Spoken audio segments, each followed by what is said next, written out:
All right, we are live with a bit of a different setup today. We got a book, a bean, and a little PDF there. Oh no, forgot. Yeah, the JPEG is actually gonna JPEG this because what you're seeing, this is my actual, like my big camera that I usually use for face cam. So I forgot the filter would be applied to that. Uh-oh. Oh, bean. It's okay. I'll turn off. I can quickly turn off the filter if it gets annoying with the JPEG. We'll leave it on for now though. Welcome everybody. How are you doing? We got a bit of a different stream today. We are playing a game, and not a digital game, but a pen and paper type game. This is my own game. I made this with Neon Rods, who's right here in the chat. Hi Neon.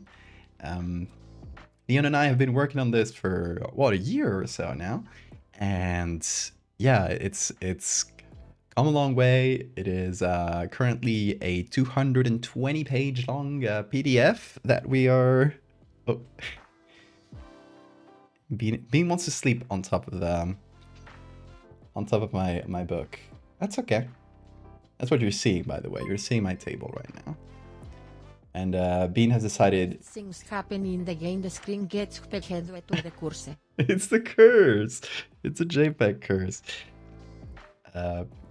But yeah, that's a setup we got going on.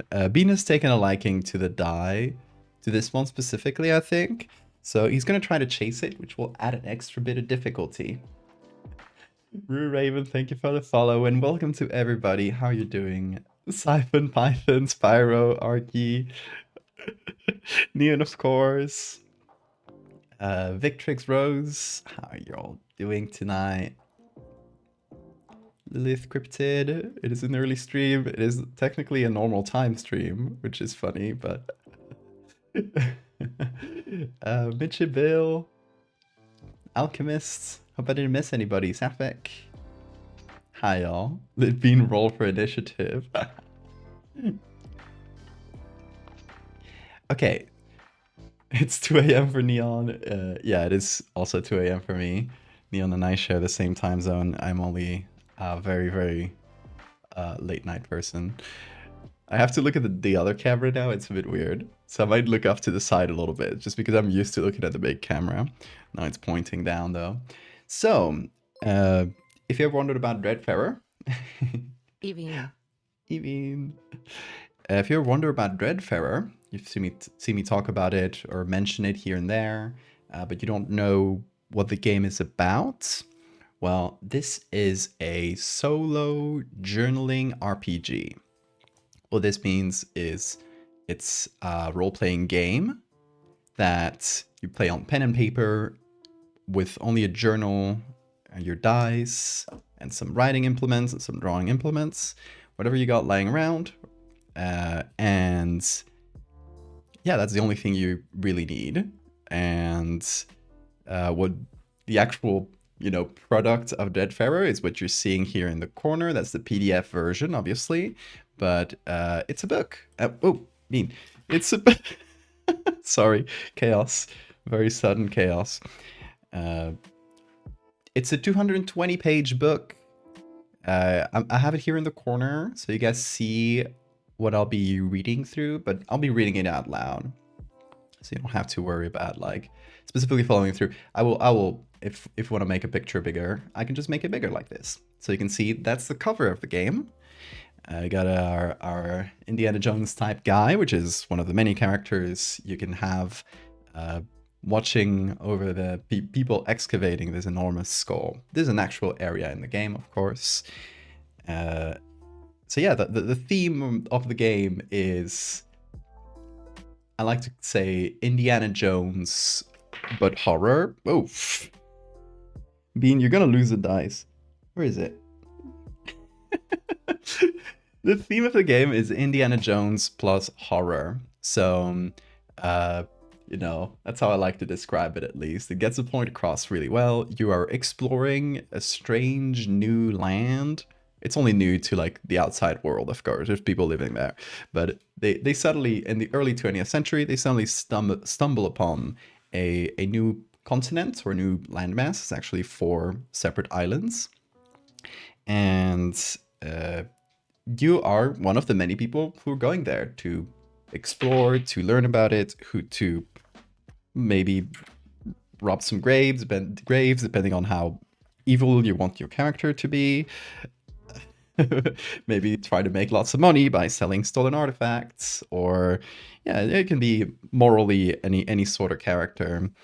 This is going to be really difficult with Bean. Is that a giant man? Only the skull of one. Have a driver's license exam tomorrow. Good luck, Rose.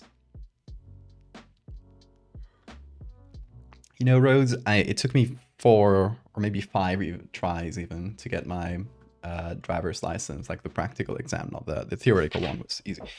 Bean! You're gonna make this so hard, aren't you? I already lost the D4. Is it under you? No.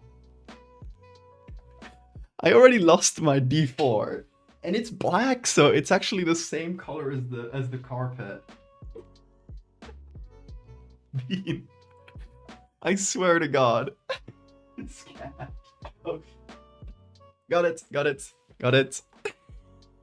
I'm actually gonna put these away until we actually use them, because Bean is gonna be evil about it today, I guess.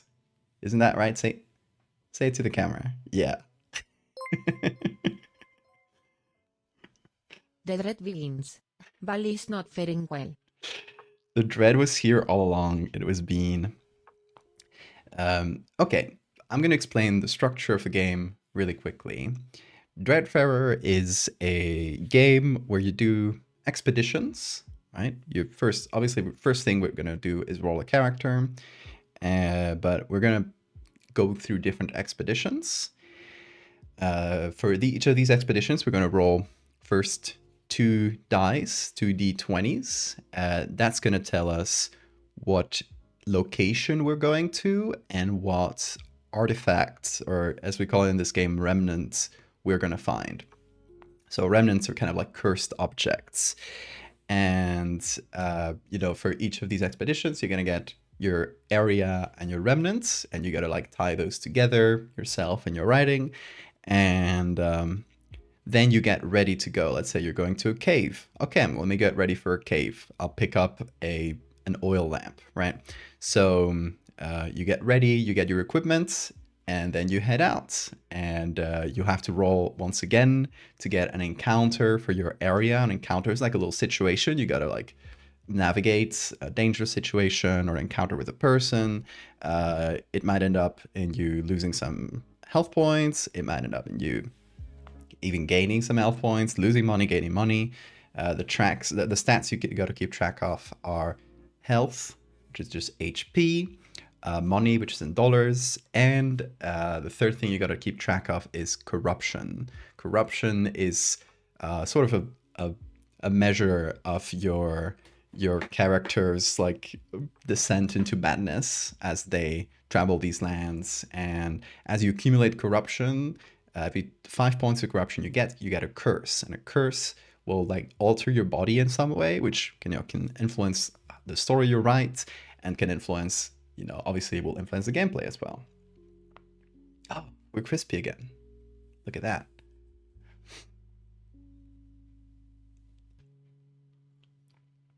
An audio journal of Dreadfarer in the style of an old sci-fi radio show would slap. That would slap. Will this be a chat vote? We'll definitely we'll decide things together for sure. Obviously, the die is gonna make a lot of decisions as well, but within the decisions we gotta take, which in most encounters you have a little decision to make. Sometimes it's a reaction thing where you just gotta roll dice, but usually very often there's like some kind of decision, and based on the decision you might have to roll different odds. And yeah, You kind of gotta go with your gut instinct. Obviously, I am biased in this game. I'm very much biased. Neon and I wrote all of it, so I know what's gonna happen. I remember the encounters.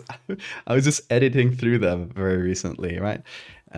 So obviously, I will probably defer to chat in those decisions because I'll probably know which is the most advantageous decision in most cases. So I don't want my bias to go through. We'll probably like take the character, like trying to think as the character and try to take the decision the character would take. Hey Alexei, how you doing? Okay, so just I'll tell you some things about Dreadfarer. For example, the back cover, which has a little intro, is somebody like signing your papers essentially as you enter this land. The area we visit or we explore is called LEMURIA. Not because there's lemurs, it's just because it's a fun name for a new continent with actual historical roots. Welcome to Lemuria, Explorer. Many like you have come to these recently discovered lands in search of riches to pocket, knowledge to gain, or to escape their turbulent past. In your pockets, you have all the money you could get by selling what you had, and this old sketchbook. Before you left, you promised you would fill it with a tale of your adventures.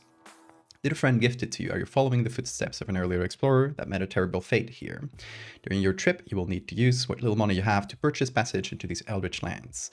Watch out for the horrors that hide in these dark shores. Your expedition ends when you file out your sketchbook, lose all your money, or achieve your ultimate goal, or of course, when you die. But I'm not concerned about that, just fill in your paperwork. There's a line behind you. So, scroll back up, and I'm going to explain the structure of Dreadfarer, which is this like one of the first pages. It's kind of a cheat sheet, so it's easy to like remember the order you do things in. So the gameplay of Dreadfarer is split into expeditions, which are played in the following order. First of all, planning the expedition. We keep note of our current money, gear, HP, and corruption.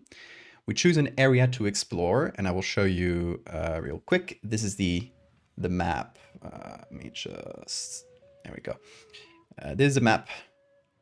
We got 4 lands to explore at first and 2 unlockable ones. So the 4 lands we got to explore at first are Syrah, which is sort of desert themed.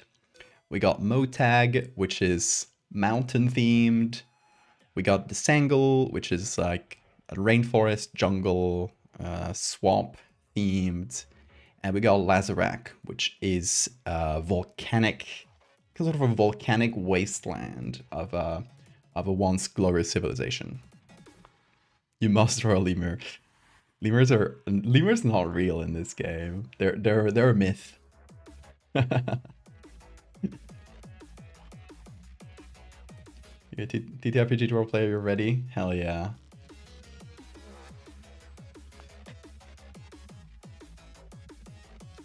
Wonder what the text behind the blurb says. There are some secrets in this book. I will let that up to the players to decipher, because there are things to decipher, and they're important to the gameplay. We won't get into that today though, because I want that as a complete surprise. There are actually 6 areas. You can see 4 here. There's actually the 5th one is right here in the center. It's the Akora Sea. So the 5th one is the actual bottom of the ocean. But to visit that, you'll need to sort of unlock it and use a more expensive means of transport, which is the submersible. So it's kind of a harder to get to area. You need more money, and you need to have had a specific remnants. Then there's a 6th, even more secret area that we probably won't visit today, but it's there, and to get it, you need to actually pour through the game and discover a few secrets. But no more spoilers on that. Lemurs are cryptid in this game, yes. Dungeon Church, thank you for the follow. So that's the lands we'll be exploring. And back to structure of Dreadfarer. So we keep a note of our money, gear, HP, and corruption. Then we choose an area to explore, one of these 4 initial and 6 total areas. We roll from the appropriate location stable. So we choose a location from the area. Let's say we're going to Syrah, to the desert area. We'll probably start there with this playthrough.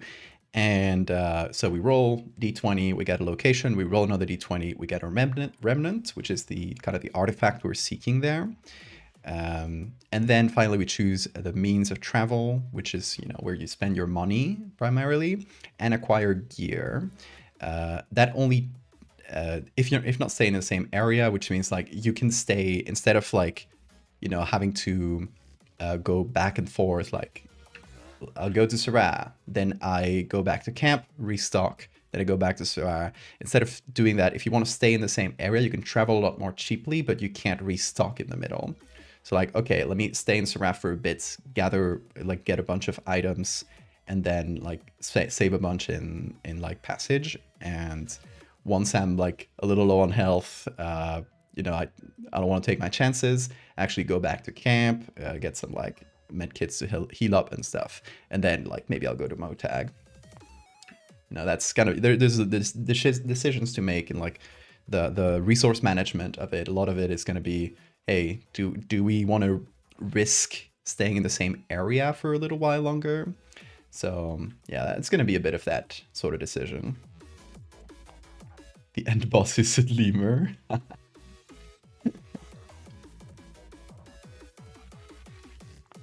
Hey Foxy, has the adventure started already? We're going through the structure of the game and what we were expecting. We haven't rolled a character yet. That's the next thing we're gonna do. So we choose our means of travel, we get gear, and we depart. We go to the expedition. So there are specific encounters you can only get when traveling. If you choose a more dangerous and cheaper means of travel, you will often have to go through an extra encounter, which might make it more dangerous. You might lose more health. So, you know, if you pay less, you'll often like be exposed to more dangerous stuff. Finally, you roll for the encounter table for the location you're visiting. We'll go through like how that works specifically in a second. And finally, if we get through that encounter with all our health, everything intact, we reach the remnant we were looking for, and then we got to write what happened in our adventure. And finally, you make your way back and you decide what you want to do with this remnants. So that's basically the structure, right? Now, first thing we're going to do is roll a character. So we'll read through the intro here. Oh well, that's basically what we have in the back cover anyway. So yeah, we already read these. For Dreadfarer, you will need a sketchbook, a drawing or writing tool, D20, a D4, and a way of recording your budget. For people who might not have a D20 and a D4 lying around and want to try out the game, you don't have to have them physically. If you have a phone, you can get apps where you can roll like any kind of dice, right? So you can roll your D4s and D20s in an app or in a browser, or there are many different ways. I recommend having an app where you can just like quickly roll them, so it's like next to you, and it's not like you don't have to have like a computer next to you or something. Fingelfup, thank you for the follow. 20 stream streak, hell yeah, Mactel.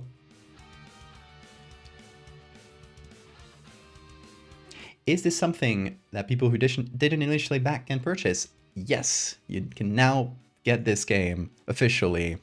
I'm gonna drop a link to the first of all, the itch page, which will let you get the digital. Hey, there we go. Neon posted it for me already. Thank you. So you can pre-order the physical version, like the physical 200 and something. Bingle, thank you so much for the Prime sub. I appreciate it. Yeah, you can get through the first link that Neon posted. Let me actually pin this. How do I do this?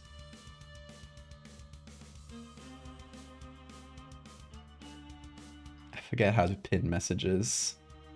We don't have Sora on here, don't we? Right, I think I can pin my own. I'm just gonna copy Neon's message.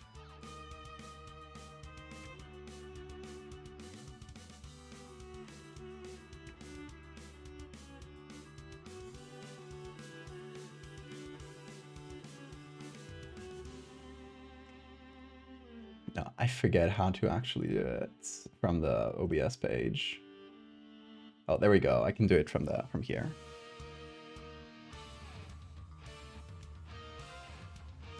Okay, Perfect. Got it pinned now. So the first link there will lead you to the physical pre-orders. That way you can get the actual book and the extras, which you can see on the page itself. It's a patch, really cool patch. A physical map, like a big unfoldable map where you can like track your adventure, and 5 postcards representing the 5 main areas except for the secret one. So yeah, if that sounds interesting to you, you can get it either only the book or the book with all those extras. So give that a look. It's in the Ko-Fi link. If you only want the digital version, you can get the PDF on the itch.io link. This is, I'm gonna note, it's not the final version of the PDF, and we haven't yet printed the physical version because this is a sort of like beta version. We are still like going through a few of the text things. We're gonna add some of the things I'm gonna draw today on stream. We're gonna scan them and we'll add them in little corners of the pages. As you can see, the layout of the book itself is a lot like a like a scrapbook. So there's gonna be lots of little things in the corners. We gotta add more to like whatever I draw here today and tomorrow. Yeah, so it's an early version in terms of that. There's like little things to polish, and the balance always, we're looking for you guys' feedback and advice. If you're playing the game, you're like, I'm dying like super quick, can't like really like, don't have time to explore this character, stuff like that. Let us know. That's important, right? That's like we want the player experience to be good. So do let us know if you've been playing already. I'll obviously know playing it right now. I may say like, hey, maybe I'm dying too fast. Maybe we give the character a bit more HP at the start. There's little things like that we can tweak to make people's experience with the game better. It's not a very mechanics heavy game, so there's like very small tweaks that we can do that could change the experience quite a lot. Like just giving the player a little bit more HP at the start might make the characters live a lot longer, which can change the experience completely, or vice versa, right? If nobody ever dies, because it's too easy to like regain HP, for example, maybe we reduce the HP a little bit, or we increase the damage that things do, and that way we get to, people can rotate their characters a little bit, because part of the game's experience is you will die, or you will get so cursed that you become a monster, or you will go broke, and when that happens, you leave your sketchbook behind, you create a new character, and that character stumbles upon or finds or seeks out this book and continues it for whatever reason, depends on what your character motivation is.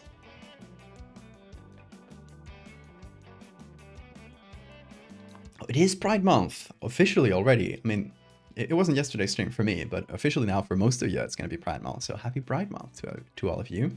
If you didn't see the post I put up today, I guess, no, it was Pride Month yesterday already, right? Yeah. I was thinking of 2 days ago. Yeah, if you didn't see the post I put up for Pride, it was a really fun one. It attracted a lot of TERFs, and we got to laugh at them a lot. So do look out on the socials for that one. Update 1.2 added giant enemy crab. Yeah, pre-order the physical? Hell yeah. Thanks, Suzo. Hope you like it.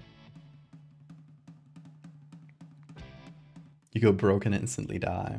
So there's actually, like, if you go broke, you don't instantly die. You're kind of in debt, but you can actually travel through areas. There's a specific way of traveling that doesn't spend, like, any money at all, like completely free way of travel, but it's really dangerous, or you get super cursed. We'll go through them in a bit, which means you can avoid going broke, but you're essentially putting your character in a lot of danger on the other 2 avenues, right? On the health and the corruption avenue, because if you lose all your health, you die. If you gain too much corruption, you die.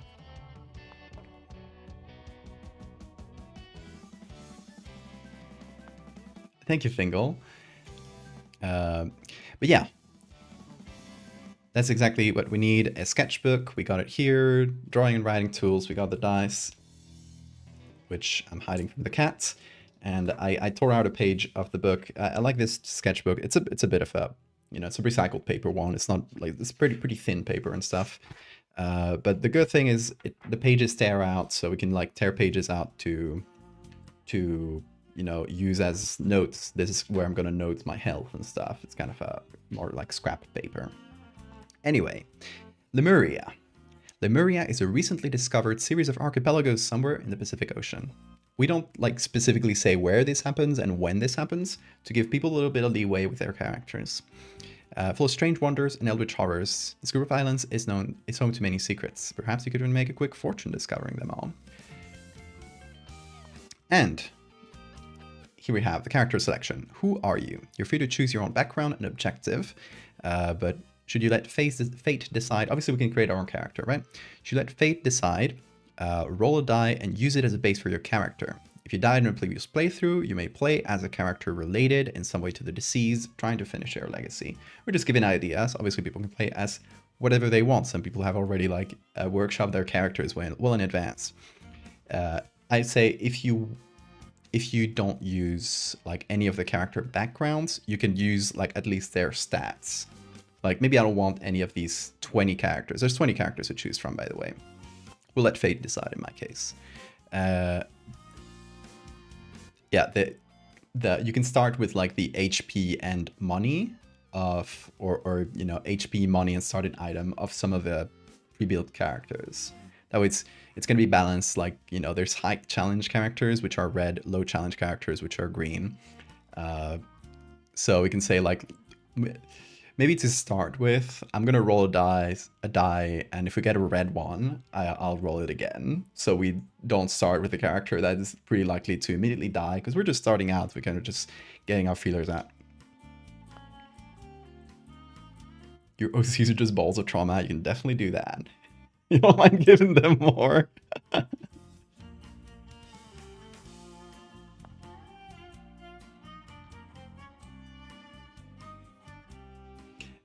Yeah, as Neon said, with the limited order of pre-orders, for the physical pre-orders, it's more to like, in case it goes crazy and a ton of people pre-order it, we can at least like limit the number so we don't get overwhelmed. But it's yeah, we're gonna top it up if it runs out, most likely.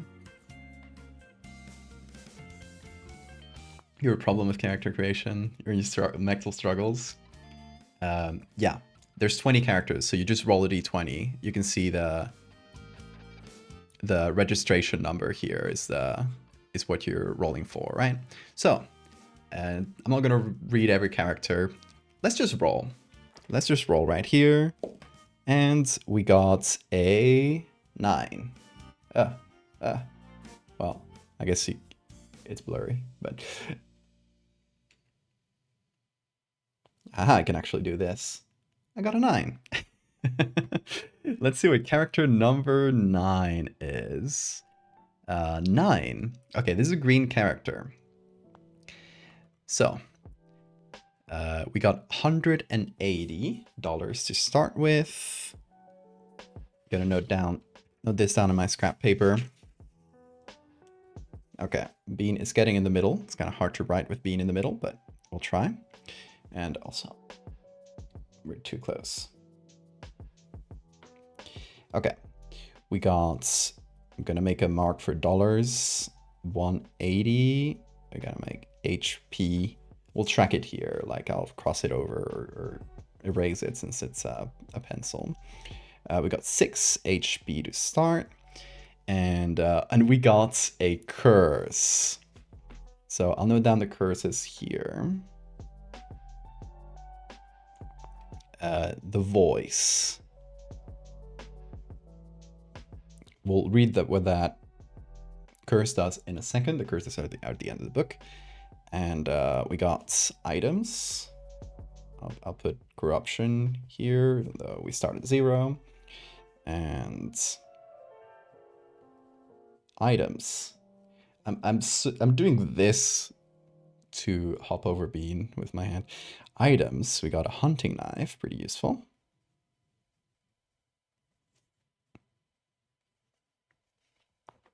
Okay. Bean. Bean really wants to play. We're starting with the curse. Kind of risky. Here's a character description. A voice has been calling me for years, yearning, telling me to return. I tried to drown its cries in alcohol for years. I lost everything, and yet it called. It wants me to come here to Lemuria. I will find its source and quell it once and for all. Okay, so we are playing a character that has already started completely insane, but it's a really fun character motivation because we do start with this curse. We'll figure out these characters come with no gender, no name, so you can like give it your own, like modify them in your own way. It's more of like a background that you can use as a base. So there's a voice that has been calling me to this place. That is why we are attracted to Lemuria. So let's see. We go to the curses, which is these pages here. I love the green look. Just quick intro on the curses. The lands of Lemuria transform the bodies of those that pass through it. Curses are affliction gained from dealing in dangerous and otherworldly relics. As you gain corruption, they add to your curse track. For each 5 corruption gained, you roll on the following curse table and gain the appropriate curse. You may not lose curses by lowering your corruption. Once you get a curse, it's forever. So we're starting with this curse, it's forever. Once a level of corruption has given you a curse, though, you may not gain curses from reaching that level again. So let's say, you know, we reach 10 corruption, then we gain the curse for corruption number 10, but then we reduce it through like some method. There's methods to reduce corruption in like certain encounters and stuff. So yeah, let's say we reduce it to 8, and then later on we gain 2 again, and we go back to 10. We don't gain that curse again. We get the curse for that tier. Each curse is a terrible thing to have. Curses do not stack. If you roll a curse you already have, you're locked out, and you do not receive it again. So as you gain more curses, you're more likely to get a repeat curse, which will, like, you know, if you get a repeat one, you're just lucky that one time. But you do receive an extra 3 corruption if you lock out in this way. So it's like reducing your corruption by 2 essentially. Curses should be noted down in your book, and you may incorporate their effects into future entries. So we're going to find the curse, the voice. That's curse number 3. The description says, you can hear it now. It calls you. Seek it. Every 2 expeditions, roll a d4. According to the results, you head to 1, the island of Sarah, 2, the mountains of Motag, 3, the jungle of the Sengul, 4, the Lazarak wastes. So every 2 expeditions, like every second expedition, we can't choose where we go. We have to go like wherever the voice calls us, which is going to be one of these 4 areas.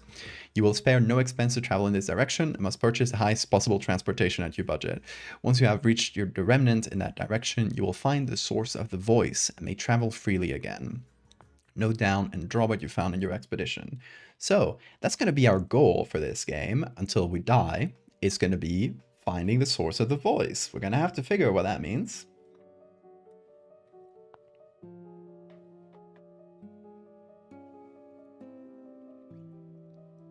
Specifically tried to make the character images non-gender binary as well, so it could be anyone or anything. Exactly. It's very open as to the actual characters. It's quite vague. It's just the background, but it can apply to you know, a lot of different characters that you might want to make. What's the max number of curses you can have? Well, that leads us to endings. There's a few different endings. Bankrupt, which, you know, the budget can go into the minuses during an expedition or in purchase and transportation. If this happens, you may continue with the expedition, will not be asked to account for this until after you have sold any remnants you may have found. So you can go into a little bit of debt.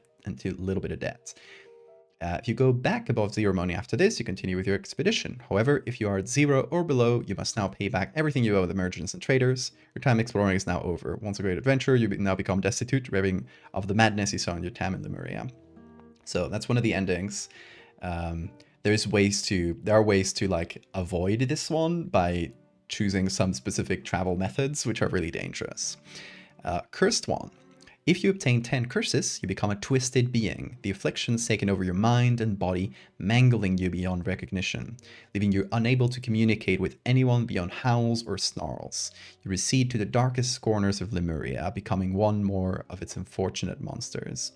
So, you know, we can die of getting if we get up to 10 curses, we already start with 1, which is a disadvantage. But you know, it's kind of, we've got to play with that. Of course, the violent end. If your health ever hits 0, you're killed. Take a few moments to write your last words into your journal as your life ebbs away, as unfortunately your injuries were too severe and you cannot be rescued in time.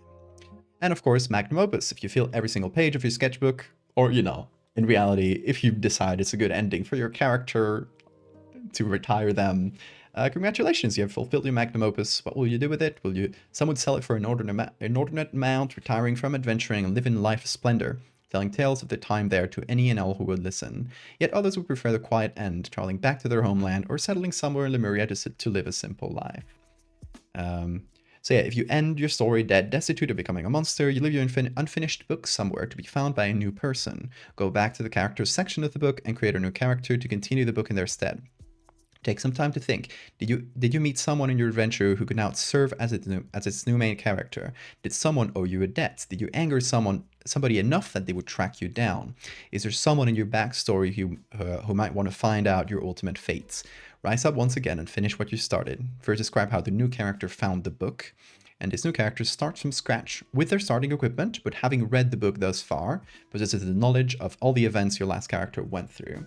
So, you know, you can essentially continue with a new character that still, like, knows what's going on, but that mechanically starts from scratch, essentially. So, yeah, that's basically it. Highest possible transportation, like highest value, yeah. So good seeing these pages after working on them for so long, yeah. You don't interact with your art for a while and then see it again. It looks good. I love these pages. These first ones with the twisted, like the text twisted like that, is really good. Obviously, it's good for like the intro pages. For most of the standard pages, you don't want to have like twisted text all around because that would probably get annoying. But I like that it exists for the first pages. Yeah, as you can see, these are the areas for different regions. They all have a different theme, so you'll be able to quickly distinguish them as you leaf through the book on the physical version. Just by the color of the pages, you'll be seeing like, okay, we are in Sarah here because there's like a brownish color. There's a desert area, or we are in the mountain area, which has a grayish color. We are in the jungle area because it's green and has leaves on the corners. We are in the volcanic area because all the pages are burnt and it's red. You know, it's just easier to leaf through.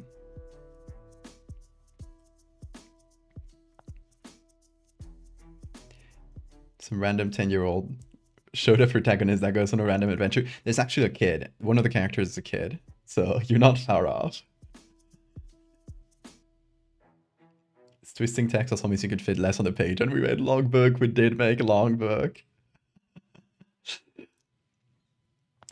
Anyway, we got this. So I'm going to note down the effect of the voice so we don't have to refer back to it. Every 2 expeditions, we roll a d4, and I'm going to note down like 1, 2, 3, 4. I think that's going to be in the order we usually put them on.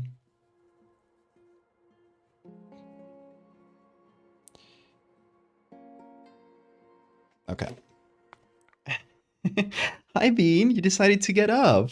I can write now. Thank you. He's like right here. He's right there.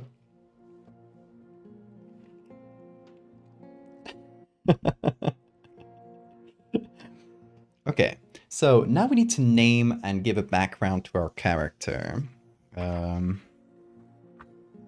I guess we are gonna go with this person is insane and is like following strange voices deal, and the scratchy sort of text. So we're not gonna write for this first character. We're not gonna write a, you know, fancy cursive. It's gonna be more like scratchy notes on a paper. And oh, Bean, you are lovely. Yes, I love you very much. You are. Damn it, Bean. No. He's just laying on top of it. Oh, dude. He just decided to camp out here, I guess. He wants okay. He wants the pens. You want to go here? Okay, hold on. You'll be more comfy there. Let me see if I can convince him. Here. There you go. You can have your toothbrush. Very good. We love that for you. Oh, what happened to my camera? What? Huh. What's going on? Is it because of the... this is usually my beam cam, so I guess... Oh, okay. If I turn on beam cam, my main camera glitches out. Isn't that fun? Oh no, the curse. The curse is taking over. That's a bit annoying. Hold on. It's so funny though. I'm keeping it on for a second because it's funny. Where's beam cam? Is it? No, that just puts me on beam cam. That's weird.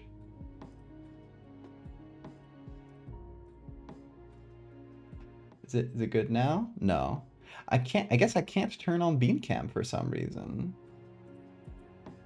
What if I remove this from here? So it's not like twice in the same place? No, I'm still glitching. Huh. Very strange. So I guess beam cam is just cursed today. It does fit the theme of today's stream, I guess. I have no idea why. Well, is it? Oh, it's so strange. Even if I turn it off. Okay, so I guess in order to avoid glitches, we can't see Bean, but I will show you if he does something funny, I guess. It's because the camera you're currently looking at my face through, we used to have it as like Bean Cam 2, and I guess for some reason... Oh, wait, this happened once before. Beam privileges revoked. Spacey, 24 months. That's 2 years. Hell yeah. Thank you so much. Let me try a thing, because something really similar to this happened before, and it fixed itself when I just changed the USB slot. So let me change the USB slot for like Beam Cam or one of those. Be right back. Hold on.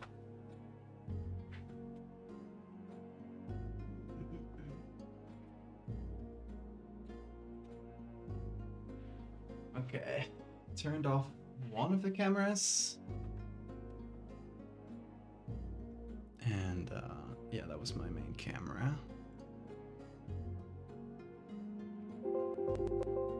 Pythons, thank you for the sub.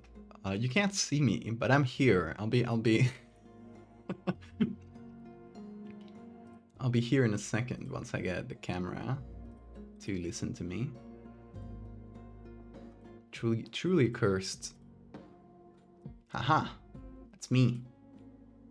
Okay, so I'm back on another USB slot. And what if I do beam cam now? Yes! Yes, it worked! My camera looks too overexposed now, but I'll take that. I'll take that. That's not the worst thing, honestly. I can probably... Wait, is this one glitching? No, okay. I thought so for a second.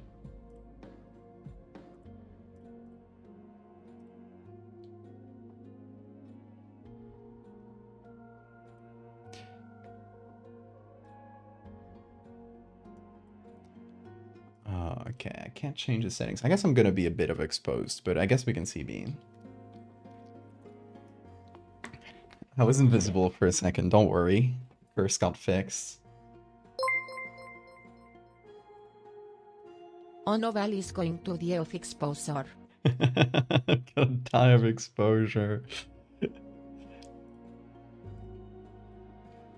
Is classic stream issues. You're just trying to juggle a million different cameras.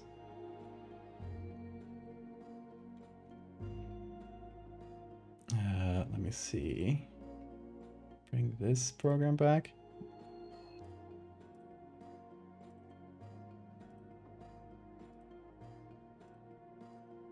Aha! I fixed it! I'm not exposed anymore.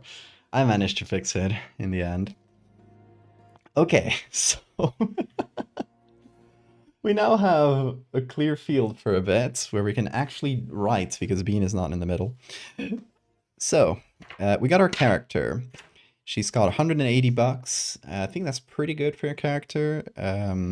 6 HP, which is not the highest. No corruption to start with, but we do start with 1 curse out of 10. So we're going to do a little marker here. If we get to 10 curses, we lose the game, or we lose that character. Yeah, the voice curse every 2 expeditions. We can't choose where we go. We have to leave that up to fate because the voice calls us. And we do get a hunting knife. You know, no specific description to read you there. It's just going to be useful in some encounters. So let's make up a name for this character and a little backstory perhaps, or maybe we leave the backstory sort of vague. What we do know, and I'm going to pull up the character here. What we do know is a voice has been calling them for years, and they've tried to drown the voice in alcohol, and lost everything because of it. So, if you called adult catnip is hitting.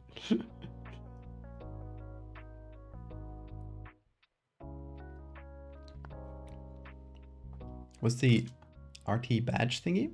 What do you mean? What badge? Okay, so a name. First of all, let's do it. I was rolling. I didn't say it out loud before rolling, but I was saying like, let me roll for a gender if it's 2 or 4 female, if it's 1 or 3 male, and I got a 2. So her name is gonna be, I guess she's gonna be from Spain because I am from Spain, so I guess it's a good starting point. Her name's gonna be, actually, I'll give her my sister's name. That's gonna be funny. That's gonna be funny to explain to her. I'll note it down here. Her name is gonna be Carolina, or Caroline in English, and she doesn't use a surname because she has completely left all her life behind. She's, you know, trying to leave behind her earthly attachments in order to follow this voice that's been calling her. She's tried to forget this voice for so long, but now she's finally like leaning into it. She's finally listening to it. She had a happy family. She did. She definitely did. She was actually raised really rich. I'm gonna note these little things down for, you know, continuity. Raised rich, happy family.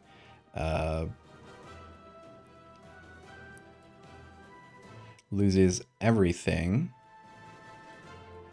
after the voice appears. I'm not using good handwriting here. These are just notes. Lose everything after the voice appears. I'm gonna mark here no surname.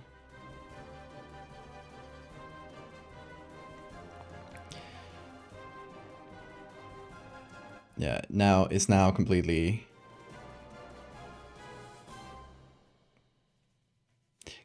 dedicated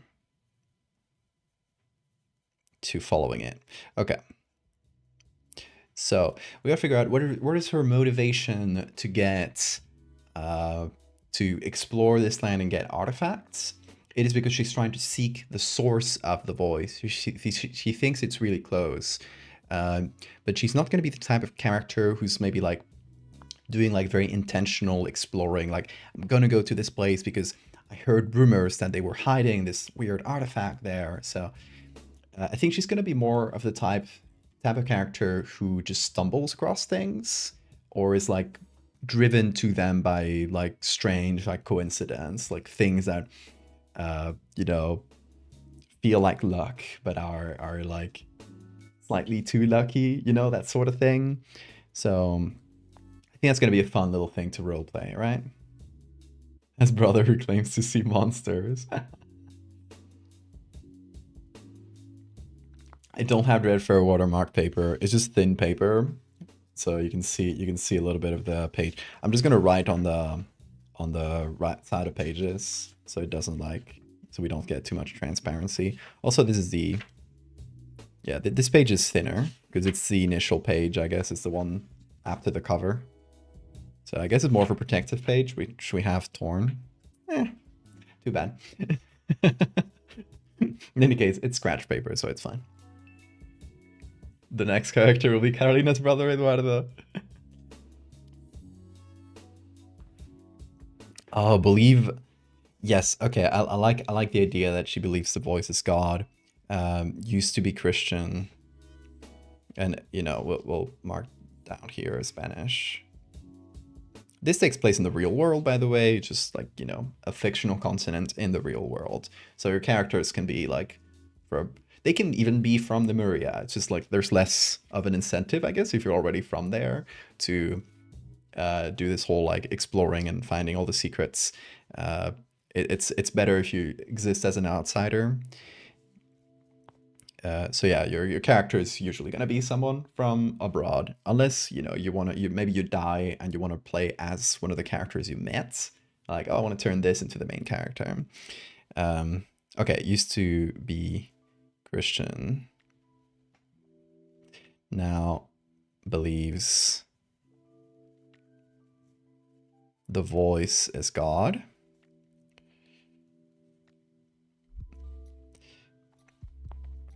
And I guess like the Christian god is like some kind of devil, some kind of demon that's up to trickery. Your camera glitch inspired me to make a piece of art. Someone suffering from reality buffering. That's really good, Neon.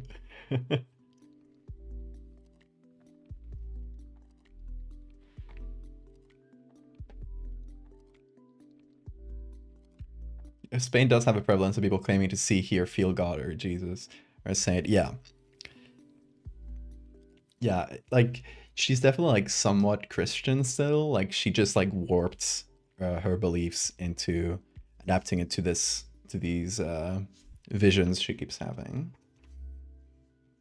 So yeah, let's use this as a base for our character. I'm gonna have this like off to the side because that's, you know, that's gonna be it's essentially our stat sheets. And we begin our journal here. And what is the purpose of her journal? Is it just a regular journal where she's like noting down her experiences? Or does she want the text itself to be something different? Like maybe she wants it to be like a religious text. She wants it to be like a record of the miracles that she's finding. Scripture.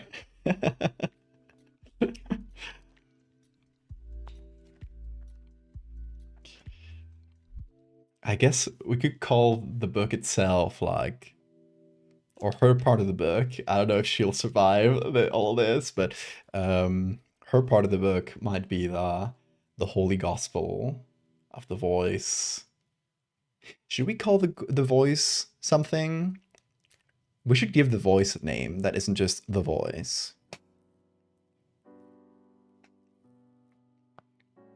She's recording. Oh, she's channeling the Voice. I like that. She believes all things she comes across are God's will. She needs to let those after her know. Exactly.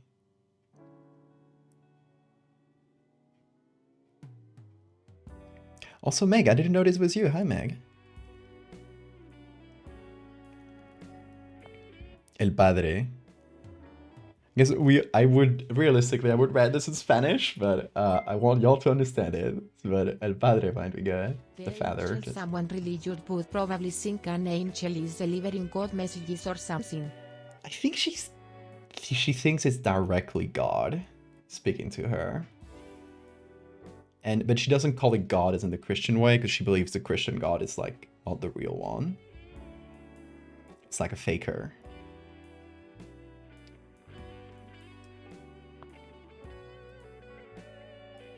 Okay. So it is going to be the Gospel of the Father, I guess. And what kind of handwriting would she have? That's a good question. I guess scratchy, because that's that's what we have on the page itself up there, up there.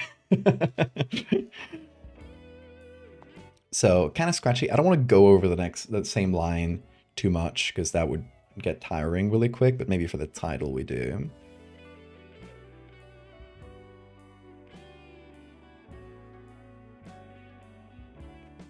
I want to see if this goes through the next page too much. No, it's actually pretty fine.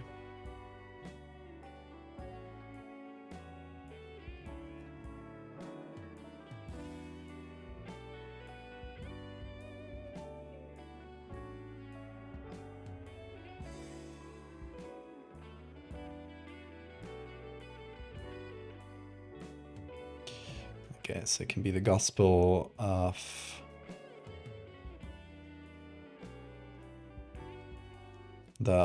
let me fill this, the Holy Father. The Gospel of the True God.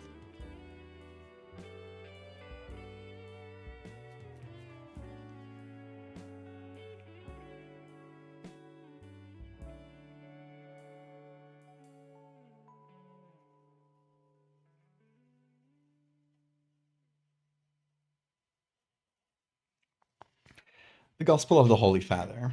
That's going to be the title of her book. And yeah, we're going to begin here. I'm not going to do scratchy for the whole text. That's more for titles. That would get really annoying to do for every single thing. So, let's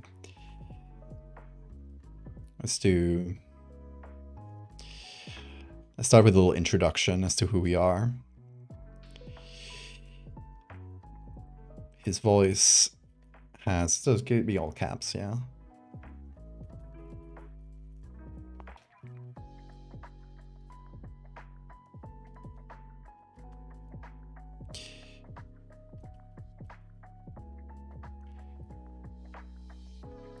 His voice has been following me for years. The voice of the true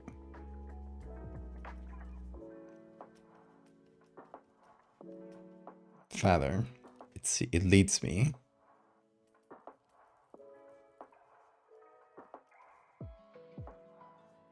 to the promised land.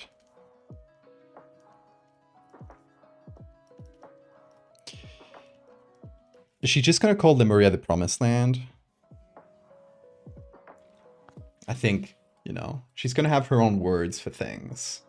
The voice is the Father. Lemuria is the promised land, right? Like, she's gonna have her own vocabulary that goes into, like, it's a bit more mystical, right?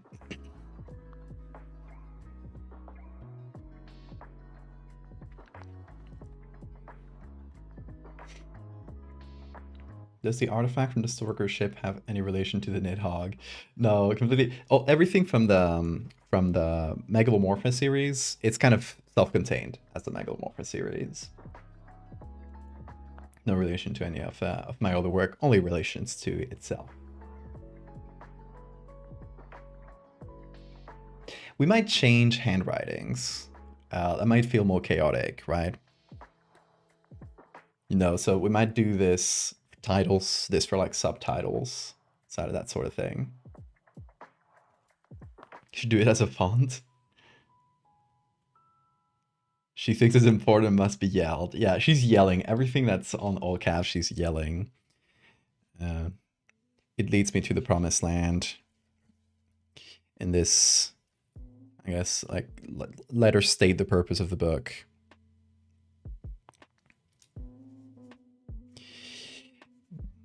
Let me switch to cursive.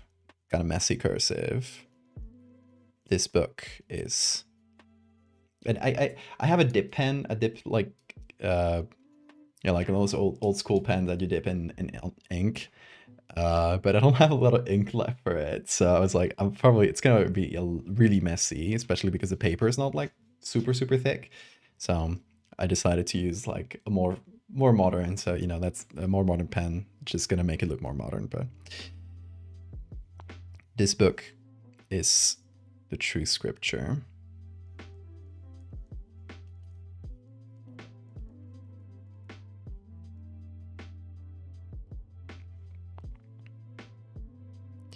The true scripture, as opposed to hidden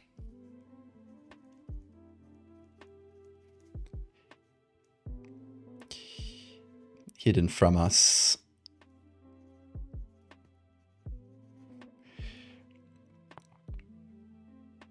By the lying priests.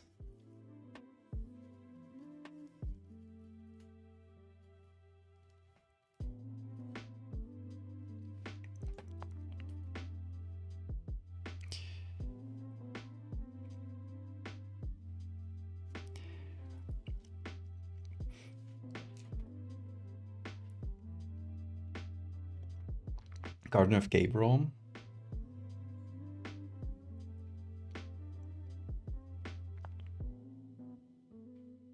I like that.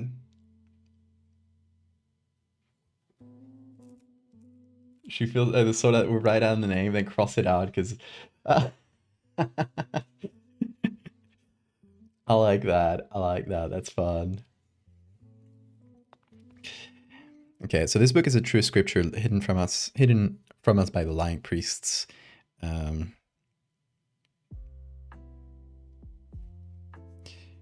will travel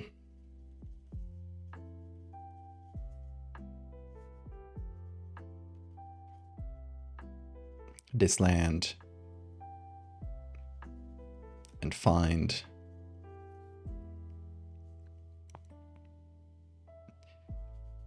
the source of his voice. All cap, both the, you know, kind of like, you know, you're doing Christianity where you refer to God. It's always like the pronouns always have uppercase first letter. Could a partner coming across this book tomorrow without context? That would be so funny.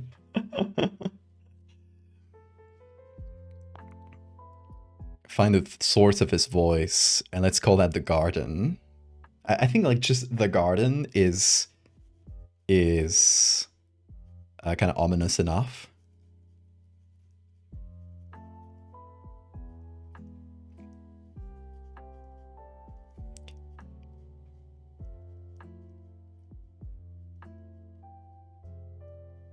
So we'll see what the garden actually is, if it even is a real place. So that's her character. That's her motivation. She's in a sort of religious fervor. She thinks she is going to find the source of a strange voice that, you know, leads her to something she calls the garden, which we're gonna leave that sort of mysterious because we're gonna find out together. I don't know what the garden is yet.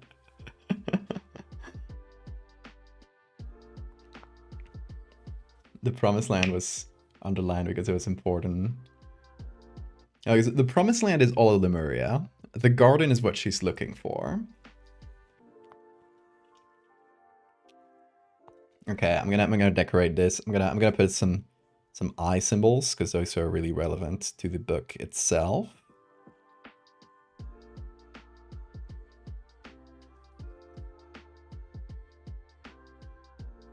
Maybe she's seen this symbol in her dreams.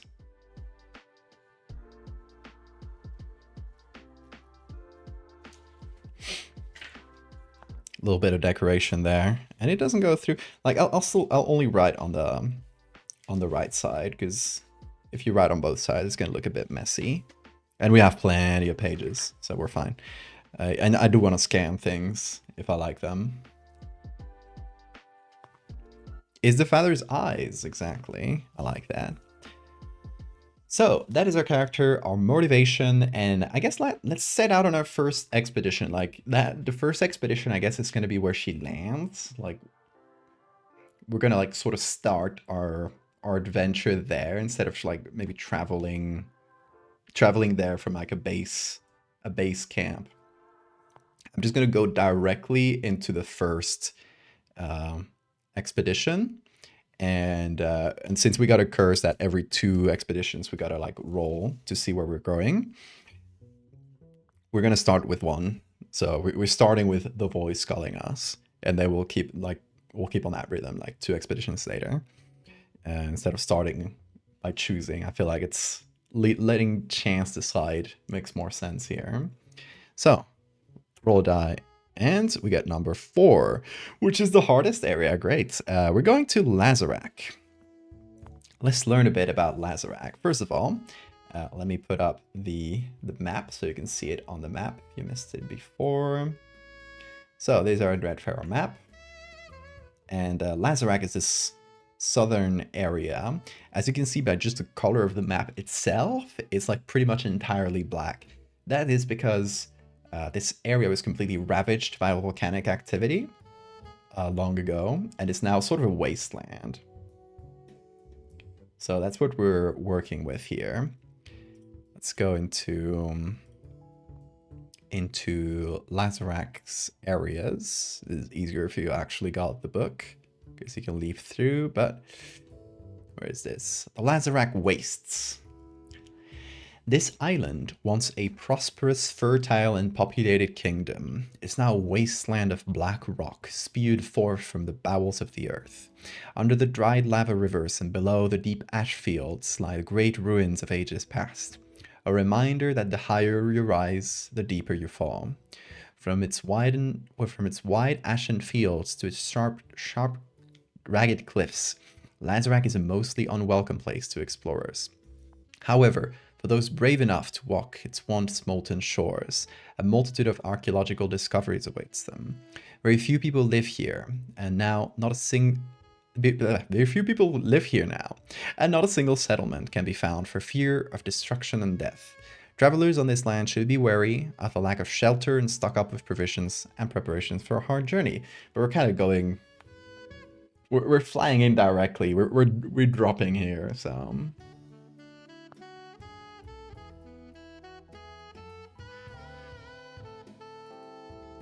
Don't forget the PDF page headings. What do you mean? Like, oh, I guess that's one for this angle, right? So, oh, we need to fix this one up, Neon. These should say 4 for each of them. Yeah. So, okay. The locations are divided. Place to look for the garden. I guess it's a good place. Where are we dropping? We're dropping in the horrible wasteland. For each of these areas, there are 20 different locations, and they're categorized in 5 different groups of 4. So in this one, you got volcano, wasteland, ash fields, ruin, and monument. Monument is going to be in every location. Every location has 4 monuments, which are usually where the strange or like cosmic horror things go on. But yeah, you know, volcano and wasteland and ash fields are specific to Lazarak, while you know, Motag, which is a mountain-themed area, will have instead of volcano and wasteland, we'll have mountain and cliff. And most areas also have like settlement, like city or village. This one doesn't, because this is the completely barren wasteland. It's really rare to have encounters where you find people.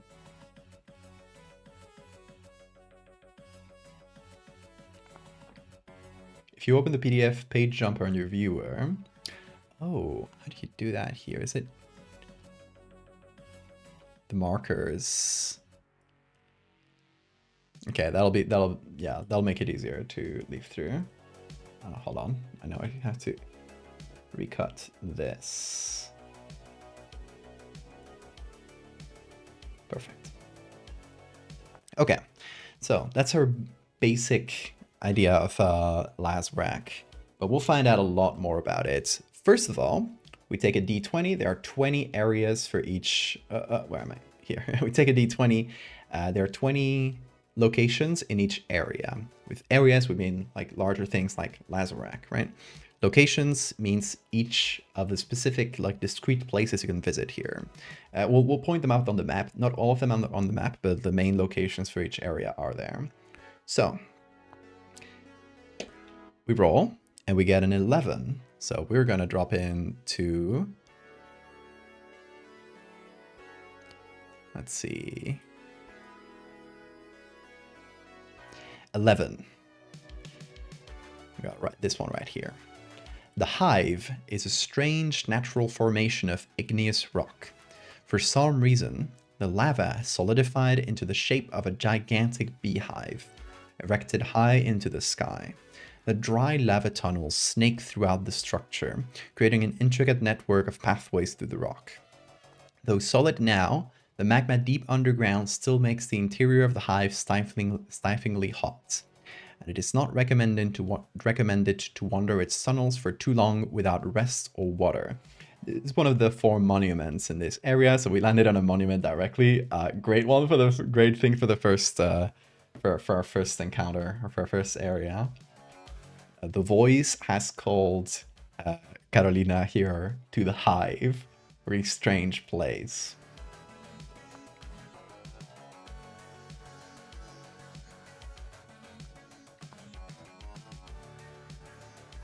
I started my journey on what the local heathens call Lazarak. I dropped out of a flying blue bus.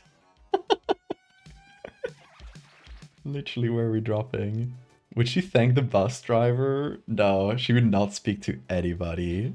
She's antisocial, I feel like. She's not gonna be the type to get... there's different... Oh, here's... Sorry, I'll say things to Neon that we gotta fix. This one says Wasteland instead of Wasteland, so that's a typo there. Page 57.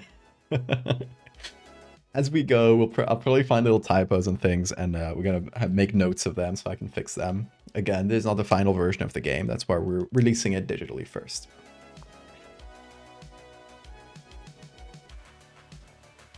It's one of the first areas you wrote, maybe even the first. Yeah, I remember you writing that one. It's a really good one. I know how hard it is to catch all the typos. Yeah, especially in 220 pages. It's a lot of text. So there's definitely going to be typos. By the way, if you play this, let me know if you find any typos, like little errors like this. Just send me a DM on Discord, and we'll note them down. That way we can catch hopefully all of them. And yeah, apart from that, like obviously we're interested in like catching these little things, but apart from that, we're most interested in like the larger things. Like, you're playing a character. Did you die too fast? Did you find it too easy? Did you like? I want like your more subjective experience with the game. That's very interesting to us. It's what we call early access. Yeah. Okay, so we are going to the Hive, which is a monument. So it's kind of a little harder to prepare for, because you never know what you'll find in a monument. Usually the encounter's a little weirder there. Obviously, I know this in advance. When you guys play, you probably won't know this, but... second thing we roll for, now that we have the encounter, I'm going to note these down in my little scratch page here. The Hive. Page 57, in case we need to refer back to it. And... now, let's go to the remnants. So, why is it suddenly so big?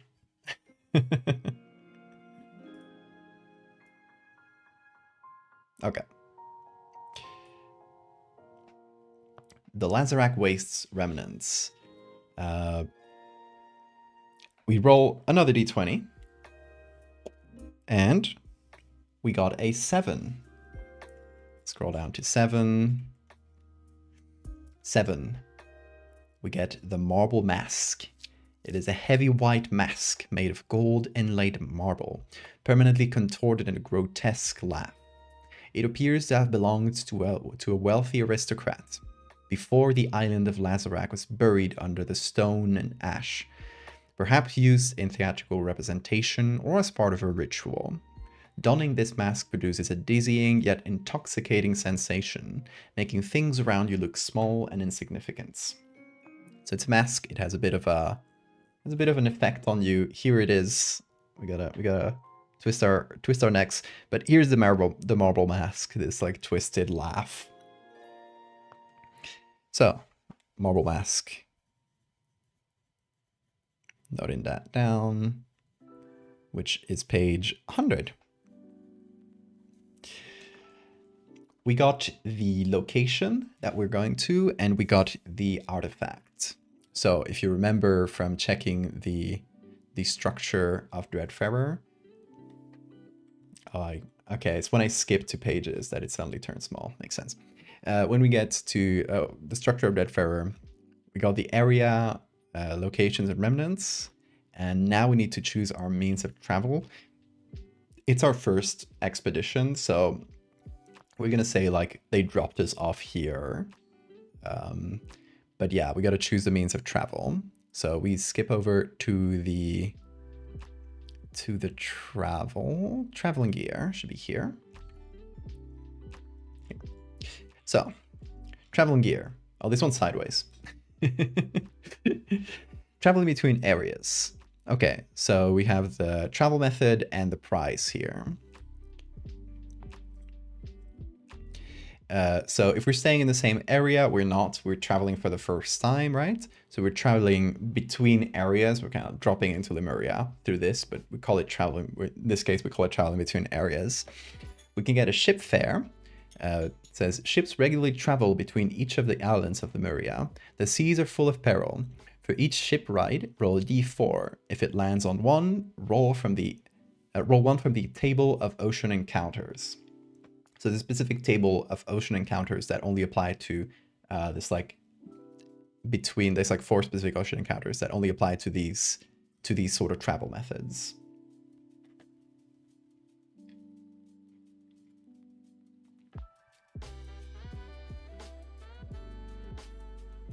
Catnip hit heavy.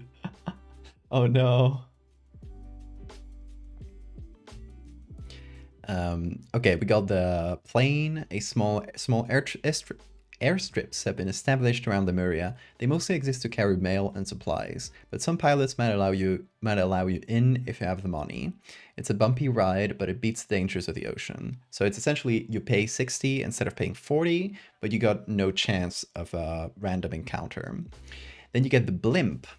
Slow but stylish, features a comfy cabin and a complimentary explorer's kit. The kit contains 1 oil lamp, 1 Winchester, and 1 climbing rope. So it costs 140, costs a lot of money, but you get a lot of items with it.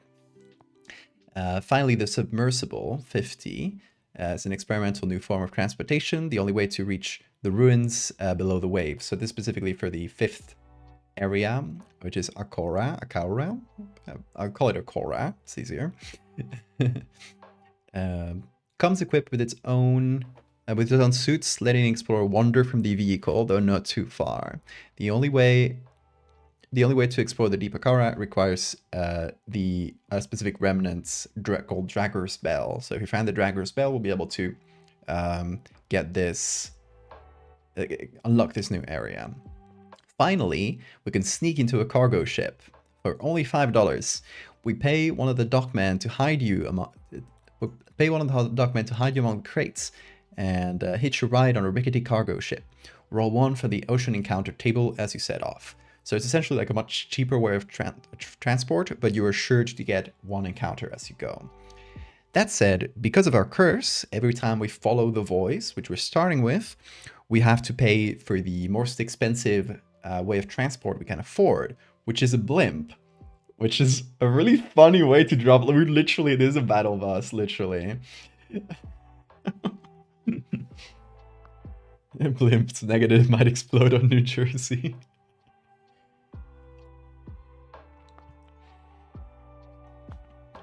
Pythons, we're very far away from social media. I guess what's the early 20th century equivalent of social media? He's just posting it in a newspaper, I guess. we're starting with $180. That's our starting budget. And we're going to slash into it directly because if we only started with a little less money, we could probably afford it. We would have gotten the plane, which is a lot more affordable. But we are starting with $140. So we have essentially destroyed all of our budgets, all of our starting budget down to 40 to travel in a blimp, which at least comes with a complimentary explorer's kit, which contains one oil lamp. Gotta put this in my items. Oil lamp. One Winchester, which is a rifle, of course. Really useful for many situations. And a climbing rope. Actually, Neon, is the Winchester supposed to be charged? We should probably note it down if it is. Because the ammo for the Winchester costs like 30, I think. Gonna note down things more efficiently.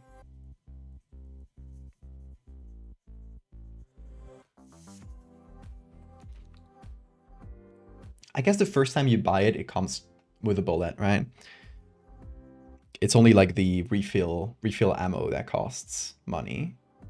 Yeah, let me actually go to the the Winchester, a rifle used to shoot dangerous creatures, threaten people, runs out of ammo each time used. So yeah, we assume it's charged. The ammo box is what we need to buy to get the recharge.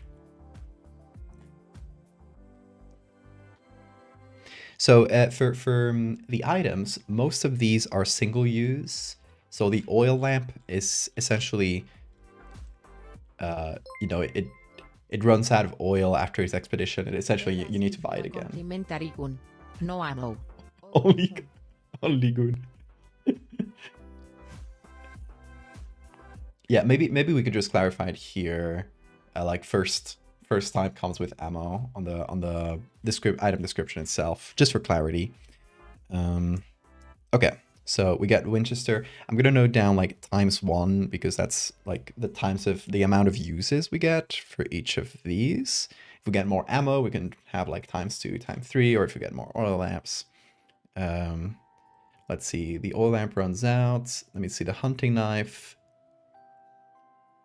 Oh, is a hunting knife, I wasn't the impression that the hunting knife was single use, but maybe I was mistaken it with the oil lamp and others that are single use. Okay, so we have a pretty good loadout and a climbing rope. Climbing ropes are single use.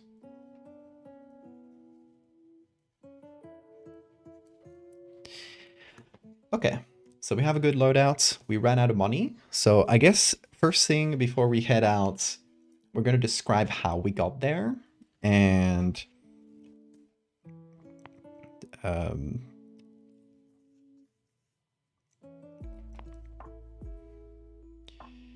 like let's just say like money is meaningless, or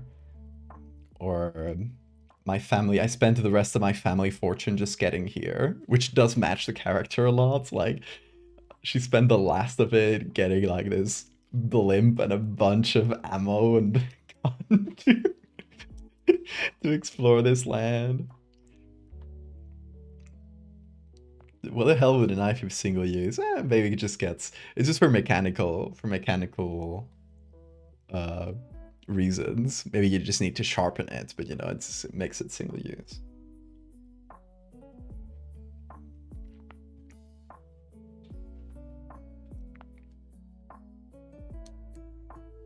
Have you encountered? No, so far we've created our character. Her name is Carolina, and she has been having visions, hearing voices that have called her to this strange land of Lemuria.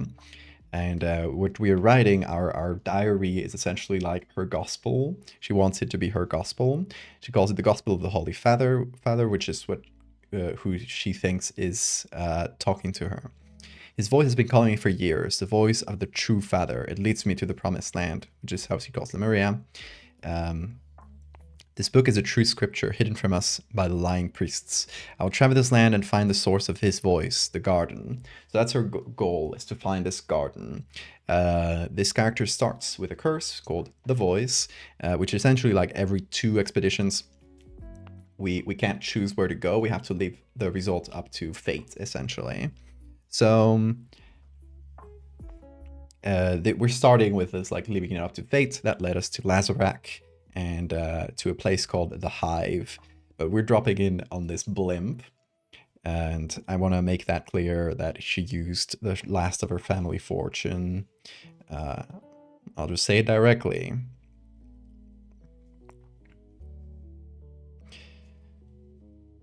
Money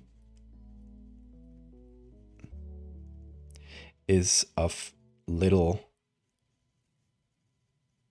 meaning when seeking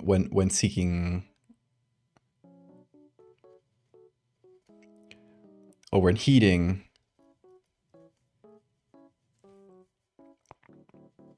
the call of the Father.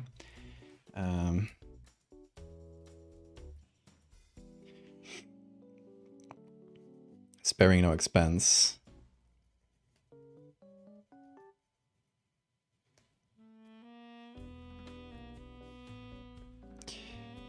I made my way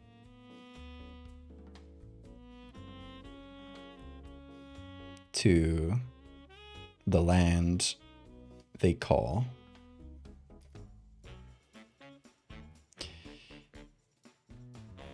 Lazarak.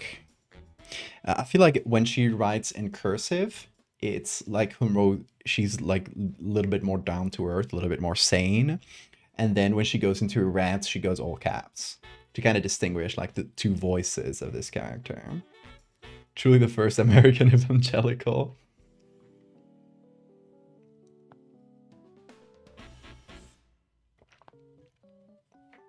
This game to be crazy on creation. Chat helping. Yeah, everybody's helping with this, and we're gonna help. You guys are gonna help you make decisions once we get to the actual encounters.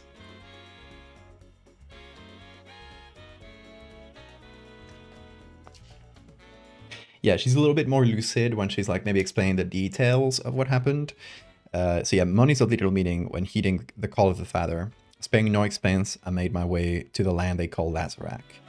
And, you know, I'm not going to describe specifically how the blimp travel went. We're going to jump in directly into what she finds. So, let's see. We got our area, which is the Hive, and our the specific item that we're going to find there called the Marble Mask. So the next thing we need to do, going back to the structure, is to the expedition itself. Like, we have arrived. We don't have any travel encounters because our travel method was literally the safest and the most expensive, but it has 0 chance of getting us an encounter. And then we roll from the encounter table of the appropriate to the location you're visiting. So if you remember, the location was a monument. So what we need to do is go to the Lazarak encounters right here, and you will see they're classed by volcano, wasteland, ashfield, ruin, and finally monuments, right? So we need to, there's 4 for each. So what we need to roll for the encounter is a d4. So we roll that, and we get a 4. Let's see. Ruin, lower, monuments. Oh, okay. This one is a really good encounter. It's a kind of encounter you'll get. There's one for each area. Really good one for the start. It's a bit of a longer read, so let's go. You decide to take a short break. As you sit down to eat, I'm gonna make this bigger so you guys can read better. And zoom in, there we go. As you sit down to eat, your mind seems to wander off. All of a sudden, the black ground around you starts to get darker. When you look up, you notice the sun is dimmer than it should be. It is no cloud. Could it be an eclipse? You remember it is not prudent to look at eclipses directly, but you find a mirror in your pack and reflect the sun's light into your nearby rock to watch it indirectly. Some time passes, and indeed, the sun's reflection starts dimming as the moon glides past it in an elegant waltz. You watch closely as totality begins, and all but a small ring of the sun is blotted out. You wish you knew this was happening, and were better prepared for these short few minutes of wonder. But time goes by, and the moon does not move. First, a few minutes, then half an hour, and everything is just as dark.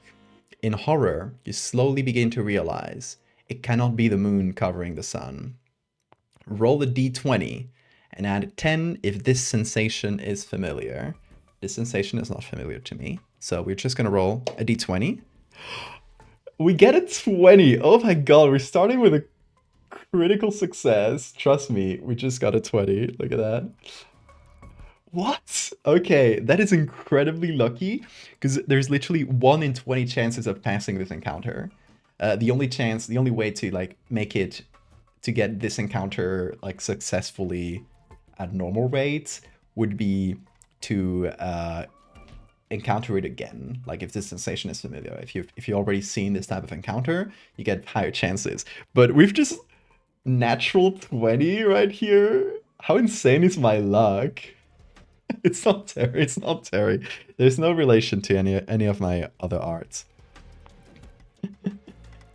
Oh my god, this is perfect for her character. That is incredible. Okay, we got 20 or more.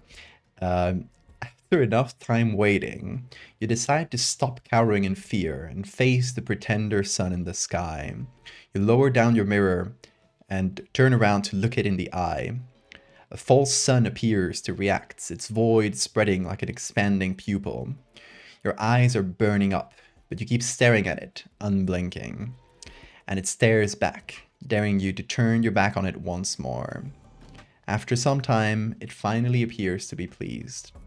The circle of blackness grows once more, enveloping the entire ring of lights. In this darkness, it retreats. You sleep soundly, knowing the danger has passed.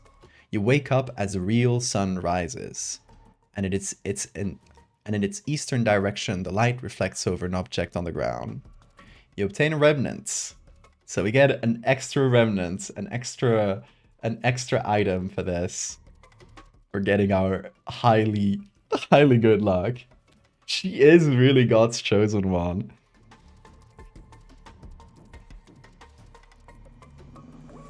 So we have faced the false sun, the false eclipse, and yeah, and we have gained an extra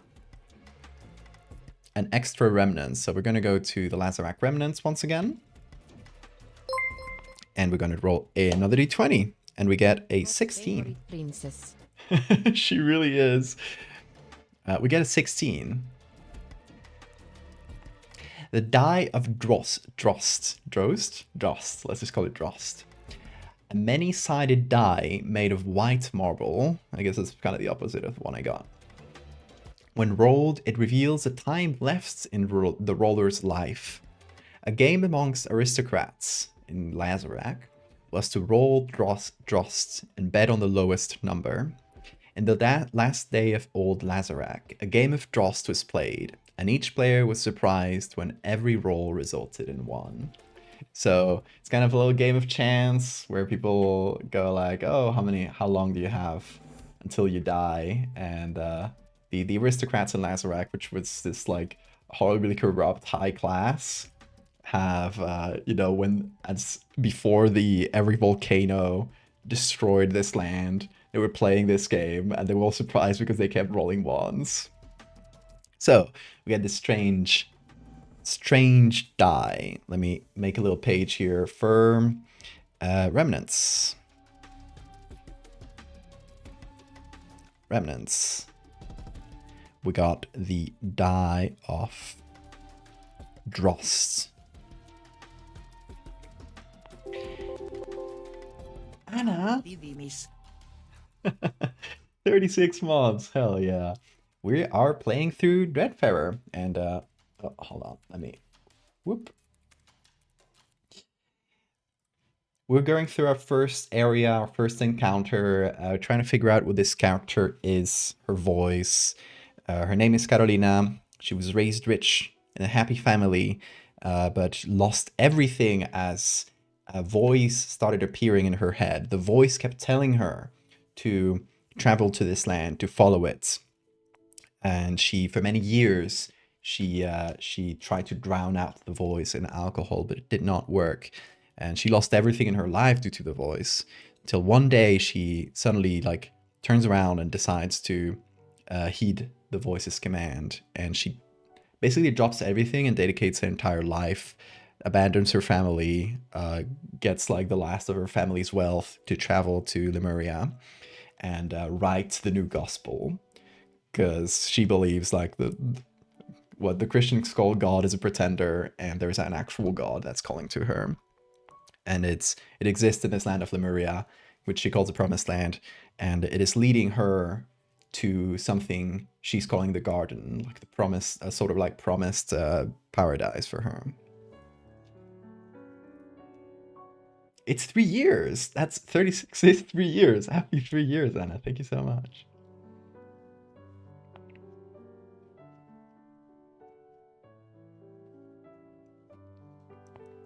So, her first encounter was a really strange, like, cosmic horror encounter, which we got a super, super lucky roll. It was 1 in 20 chance of passing the encounter, and we did pass it, which got us a remnant, an extra, essentially an extra remnant for this expedition. But we have succeeded. Now let's talk about that in our diary. For now, we've just in the diary we've just arrived. Money is of little meaning when heeding the call of the Father. Sparing no expense, I made my way into the land they called Lazarak. In the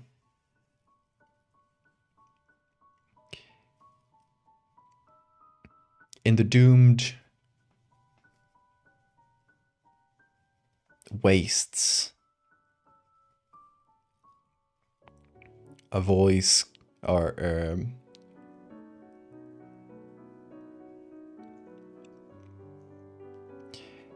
an eye looked upon me, let's call it,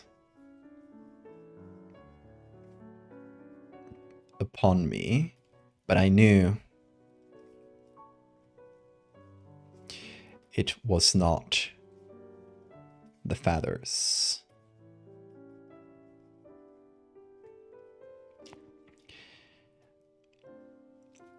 The pretender, let's go all caps right now. The pretender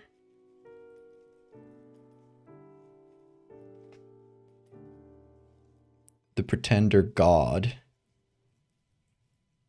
the false Christians worship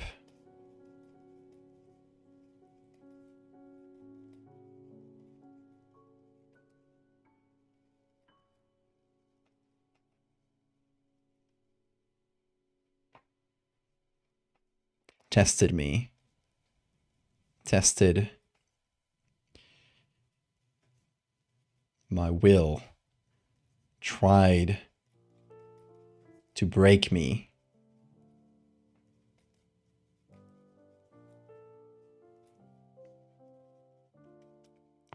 But I prevailed.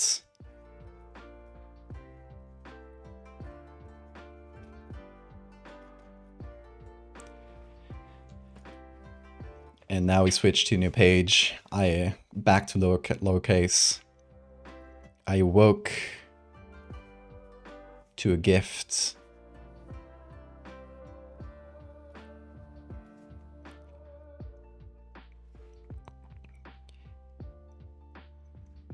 To a gift by the Father, or that the Father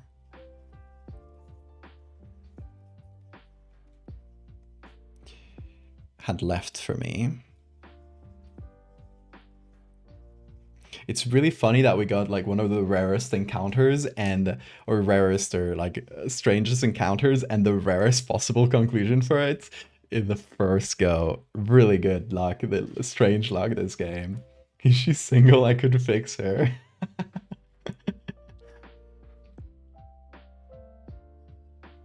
Also, hi Mechtel, hope you had a good dog walk.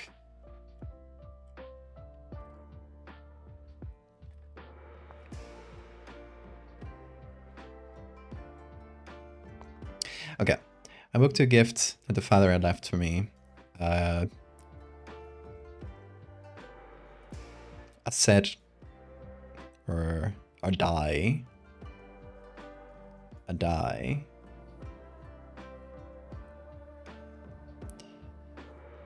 A sign of providence.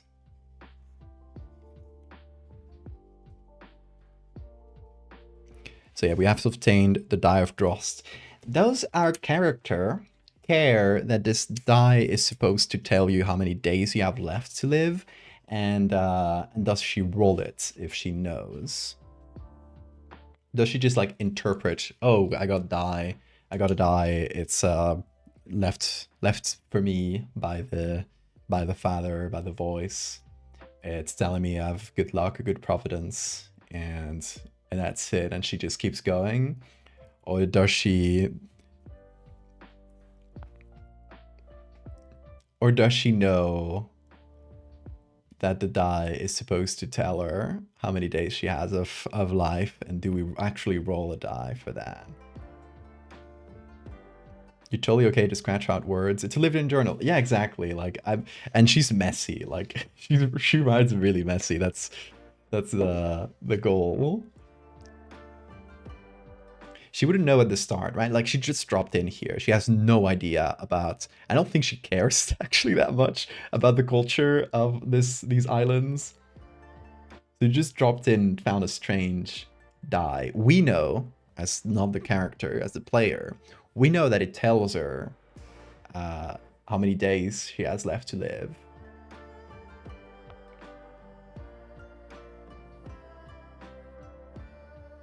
This is a multiplayer TTRPG. You can play this multiplayer. You can have several people, each makes their own character, and I will pop out the multiplayer rules. Yeah, there's an extra multiplayer rule set at the end of the book. If two players wish to explore together, or more technically, you can just apply this to more than two, I think. They share all the money and gear. However, each player has a different character with separate HP and corruption and fills their own journal. Right, so you get two journals like that. Each character fills their own. Encounters. During encounters, both characters make separate checks, and if HP would be lost by both players, a player may offer to take the damage. If they do, roll a d4, and if the result is 1 or 2, the player sacrificed HP takes double damage. If money is lost from 2 failed rolls, the money is deducted twice from their shared pool. And remnants. Okay, so there's a fun mechanic. I won't read the whole thing, but there's a fun mechanic. Disagreements. Players may disagree on a course of action, such as a choice or an encounter, choices of gear, travel, or destination. When this happens, the players will roll a d20 against each other and add their corruption to the number. The player with the highest result will prevail. Does this player lie or manipulate the other into making this decision? Describe this in your journals. So it's essentially like, you know, if you got higher corruption, you can essentially manipulate the other character into making what you want. Which can lead to some fun interactions, I bet.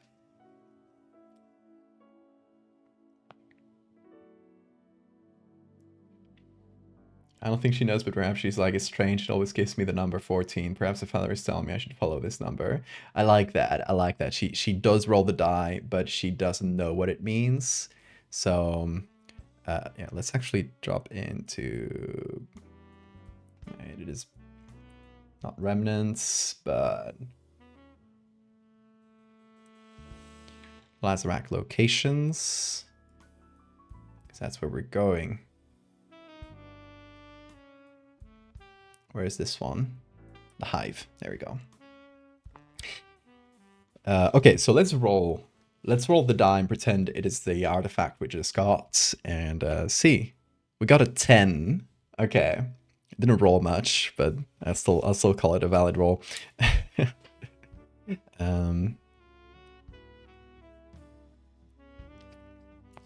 Every time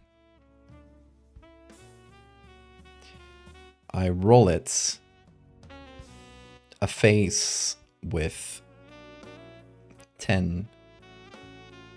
I guess she would have written that in text, but she's messy. Face with 10 markings.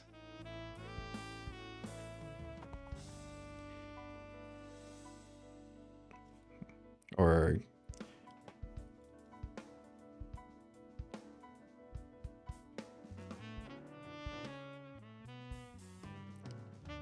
it lands on a face with 10 markings. I'm being messy, but it's fine. It's fine for her character. I would have been pissed if I had to like restart a phrase with a character that was really like clean.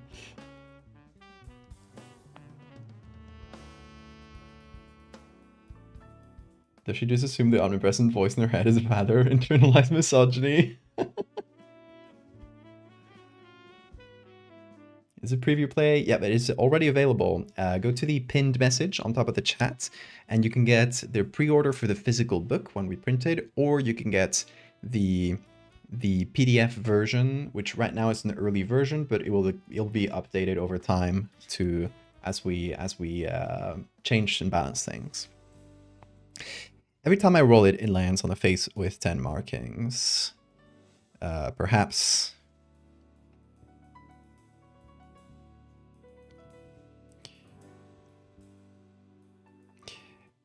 he tells me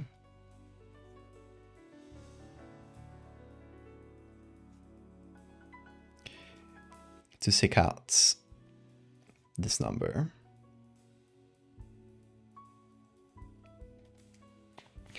Okay. Then, new paragraph. We have arrived to the hive, which is our destination. The hive, I'll say it again, the hive is a strange natural formation of igneous rock. For some reason, the lava has solidified into the shape of a gigantic beehive erected high into the sky.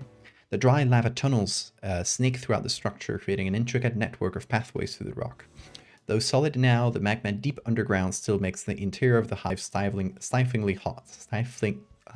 Stiflingly, that's a difficult word to say. Stiflingly hot, and it is not recommended to wander its tunnels for too long without rest or water. So she definitely wanders in the tunnels for too long. Here's the idea. Following his voice,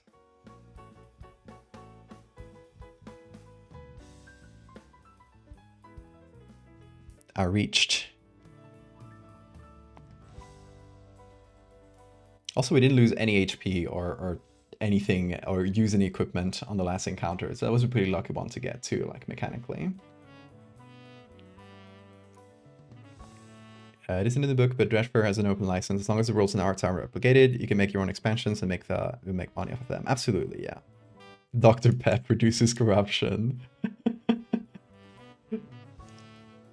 only Remnant to ever reduce corruption.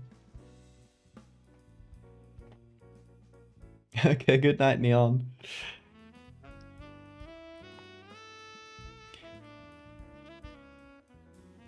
Okay, yeah, following the echoes of his voice. I like that. I like the echoes. I did already write this phrase though, but we'll use it later. Following his voice, I reached a temple.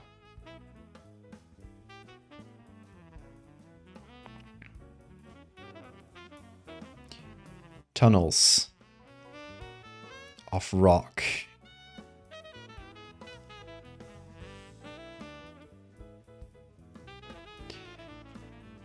Crossing through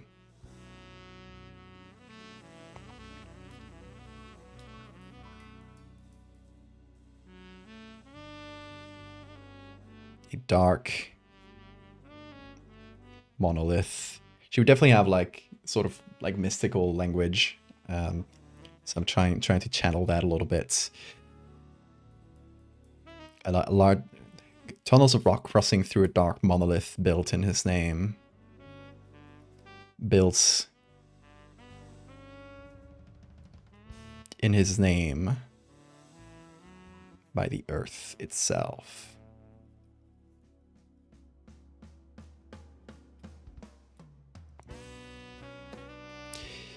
His words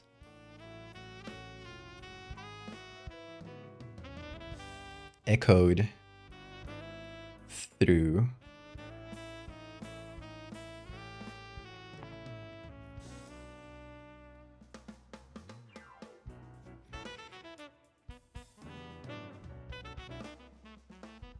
the caves.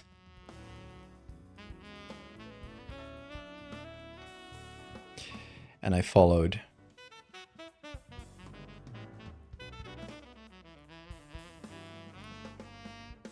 His embrace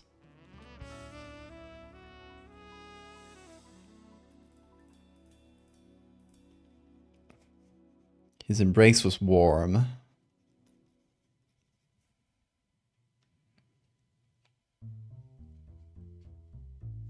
and stifling.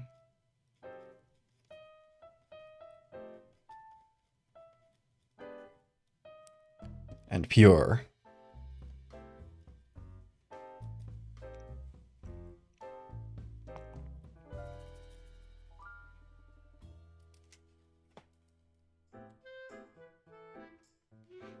If she dies and the brother finds the journal and continues it, yeah, having the brother, we named Eduardo, of course, find the journal if she dies, that would definitely be a good move. Eduardo with a W. Give him Piranesi. Yes, I love Piranesi. And hint journal entries, yes. His embrace was warm and stifling and pure. I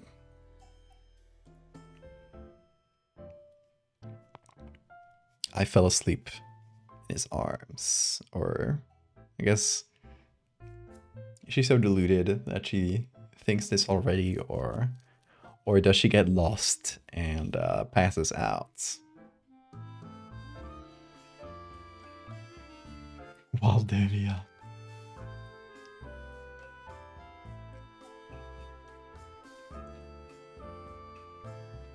Yeah, Pythons is channeling the voice right now. Pythons is so high, they're channeling the voice.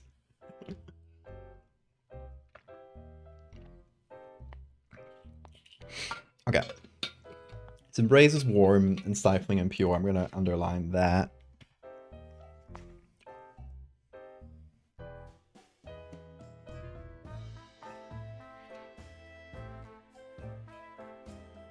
Okay, let's say, yeah, let's go directly to I fell asleep.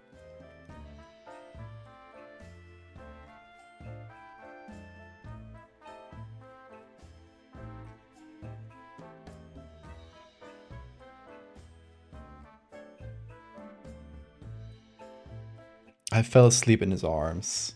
You know, it's obviously, she's deluded. She's completely losing it.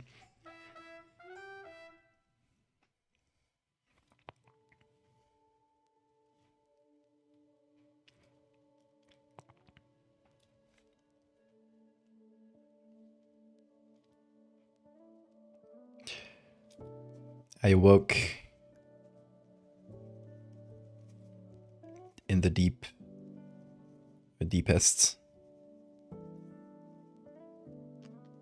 parts of the temple.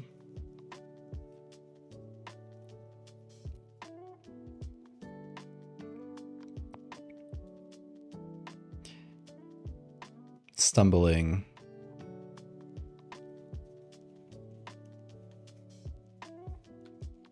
in the dark.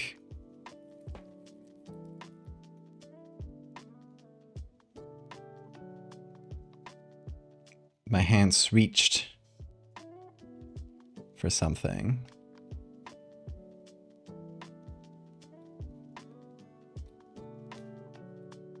mask.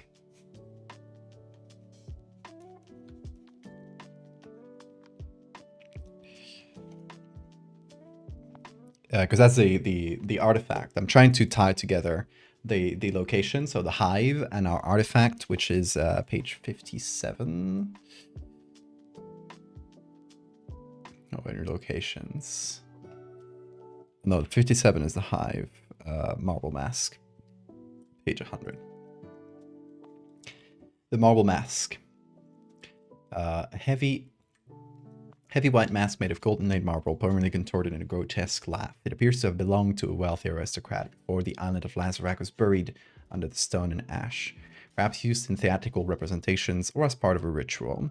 Donning this mask produced a dizzying and intoxicating sensation, making things around you look small and insignificant. So she finds a mask.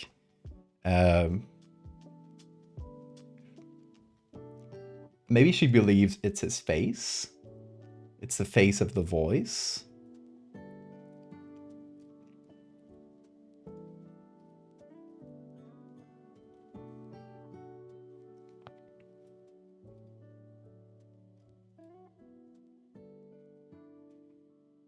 Can you make the book on the right bigger? I'll make it bigger. Like I've been changing it, but I only, you know, it's there for reference, but I'll make it bigger when there's actually something to read from there. But yeah, the mask, the marble mask, contorted into a laugh. Maybe that's, yeah, she just believes it's his face.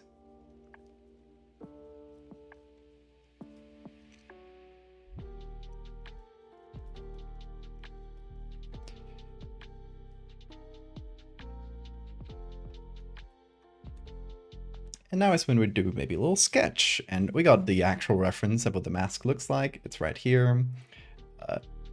It's sideways, but you can see it quite well. It's a kind of a contorted laugh. A bit Roman style, which is one of the inspirations for... Pompeii was the inspiration behind this whole area. It's in this area encased in ash and rock.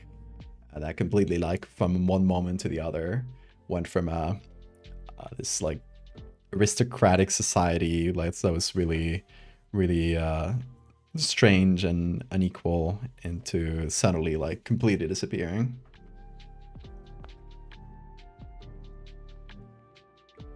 So I'm gonna do kind of a sketchy drawing of the mask, and I'll use that picture loosely as reference.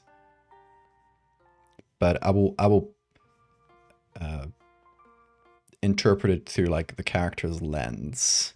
So you know how she believes, she associates a symbol, which is the logo for the game, but she associates this symbol with the feather, right? So obviously if the feather's eyes look like that, the mask would probably look like that to her as well.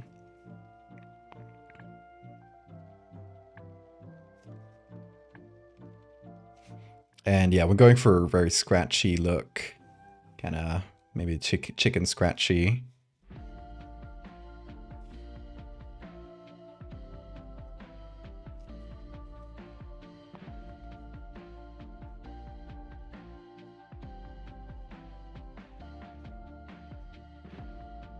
So, is the feather like a mad god, perhaps? Or is she just interpreting something that has nothing to do with the feather as you know, his face?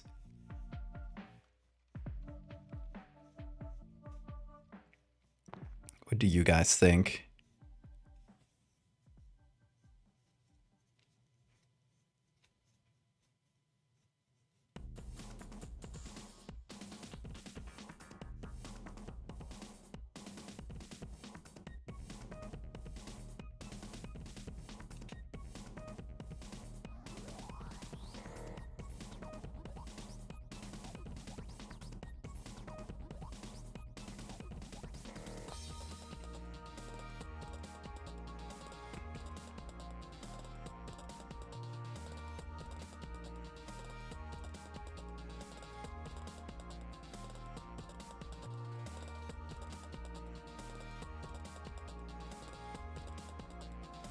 Okay.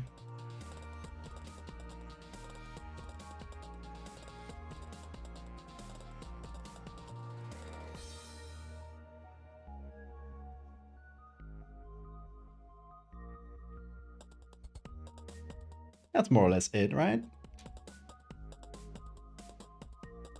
Me referencing my own art.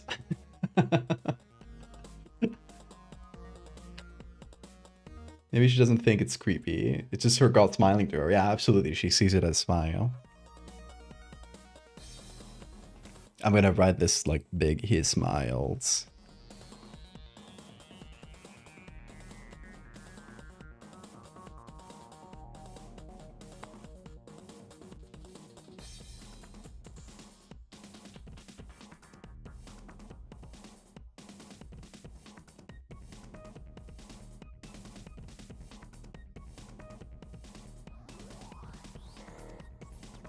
And I think that's a good ending for this encounter, for this area, right? His blessed countenance smiles upon me.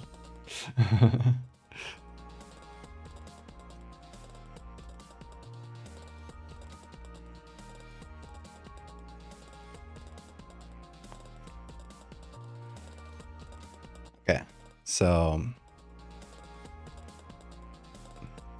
I was actually thinking of doing a little drawing of the die that she got, the die.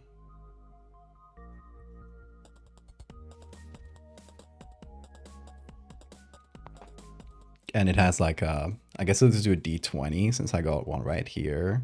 I can reference the icosahedron. Is that how it's called?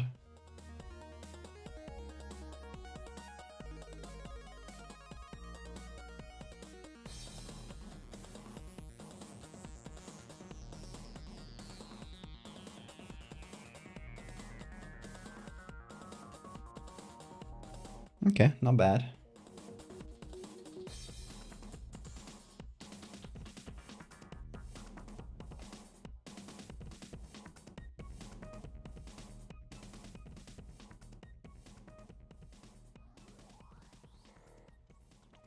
And we have the face that's facing up, this one, with 10 markings, which we need to really like squeeze in here. In triangle? How do you train 10 markings in a triangle?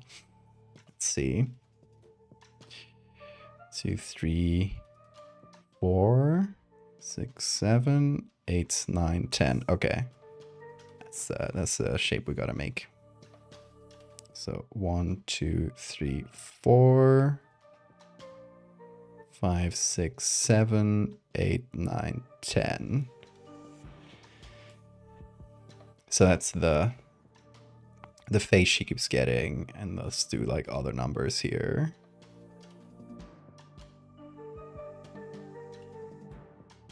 It's a 4. It's a 5.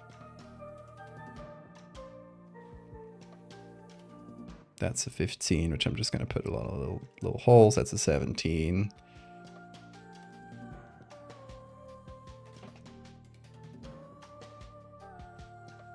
And that's a 1.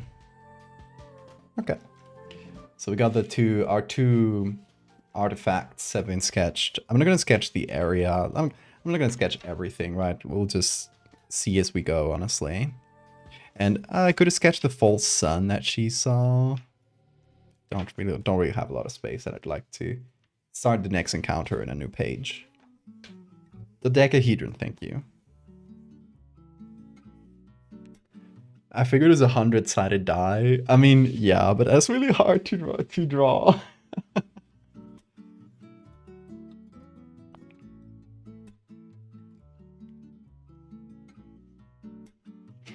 Okay, so we continue on our expedition. We now have the Die of Drost and the Marble Mask in our remnants. Gonna remove this reference. Okay, so now we return from the expedition, and let's see. Where's the return? Return.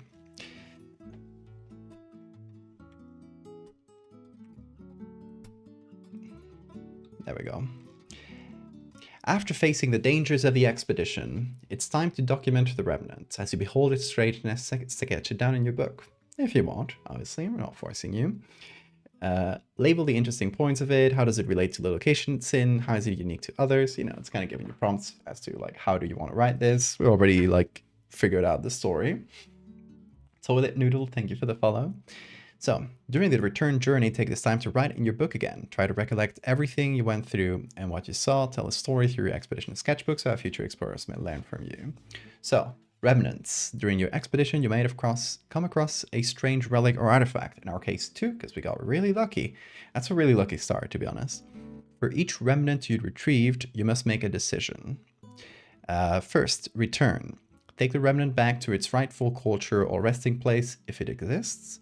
If you do this, you remove 1d4 of corruption. We're currently at 0. This does not remove curses, and you gain no money. Right, so that's like the good ending. You gain no money, but you lose corruption. Donate. You send the remnant to the Lemurian Museum, which is a museum. It's in Motag, to properly display it so that others may learn from it. And you gain a d20 times 5 in dollars and gain 1 corruption. Or you can auction it. You sell the remnant off to the highest bidder at one of the black market auctions held at camp.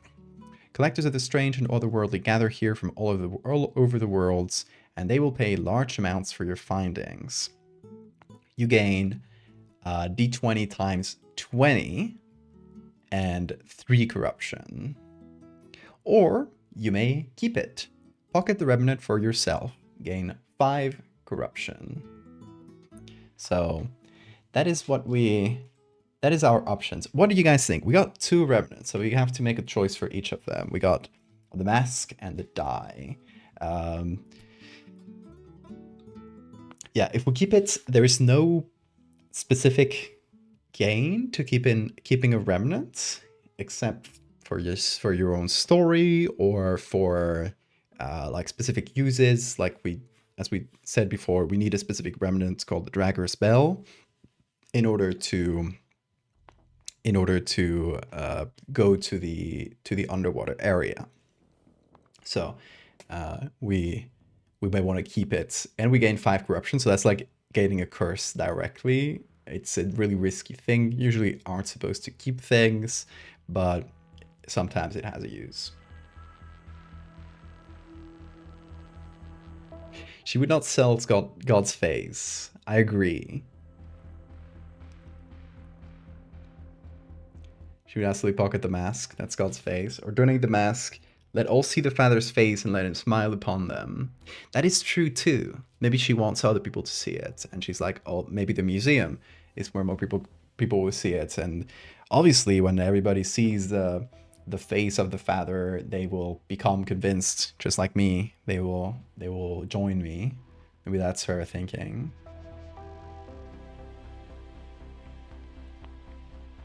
Might have given her the die to sell. She knows she's short on cash. This is Providence. It is Providence.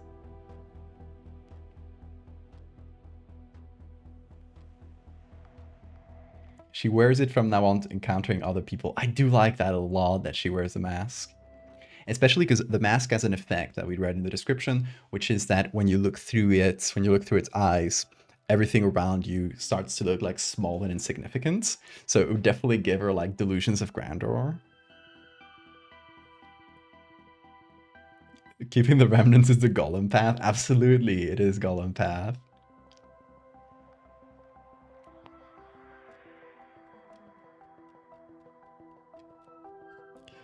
Okay.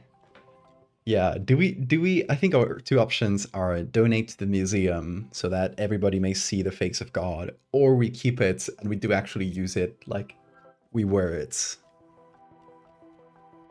And we do gain a curse, for sure, but the story implications. And for the die, I think the die we can either donate or sell or auction.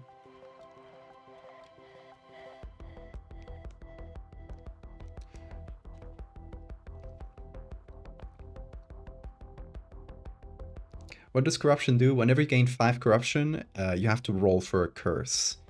And the curses have disadvantages in gameplay, and you also, if you gain 10 curses, you lose.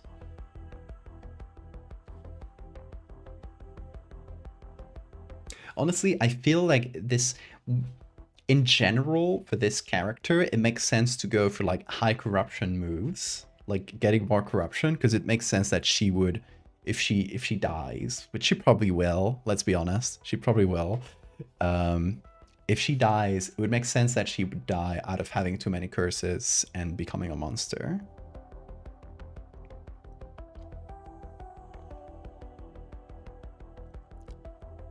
So yeah, I think I haven't counted exactly how many people have said each, but let's go for she keeps the mask, and maybe she auctions the die. Because like Providence, like yeah, the father wants me to fund my next expedition, right?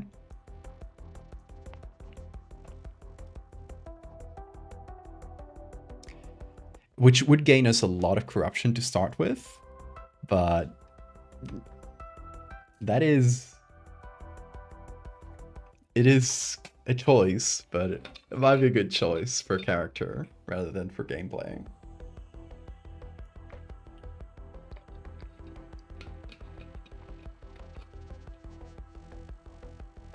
What if she thinks the 11 is how much she'll get in thousands? The 11 or the 10? She got a 10. How much she'll get in thousands? Definitely. Maybe she thinks she'll just get a lot of money. Okay, so we've made our choice. Die of Drost, we auction, and Marble Mask we keep. Right, so that gives us 8 corruption, which has added another curse. So we gotta roll a curse, and then we gotta roll for money, which is gonna be a d20 times 20. Okay. We got a 1! She got 20 bucks. I guess her luck had to run out at some point. She got a 1.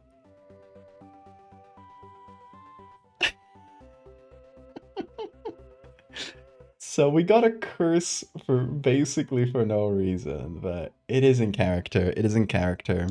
We have gained $20, leaving us at 60, and we lose the Die of Drost. What bad luck. That's incredible. We're now broke as hell. We made it. We made her bad shit. It's great. I love it. So we keep the Marble Mask. You only gain corruption once from keeping it, so now we can keep it forever, basically. Oh, we can technically set it later, like we just have that choice for later if we have like a different, like a character arc that's different or something. But for now, we keep it. Bean, what are you doing? Hi, Bean. Hello, you. You want to play too? He's oh, careful. There we go. Okay. He likes the book, I guess. Okay, let's roll for. Where's my? Did you lie on top of the dice? It's right behind him. He wants cuddles, I bet.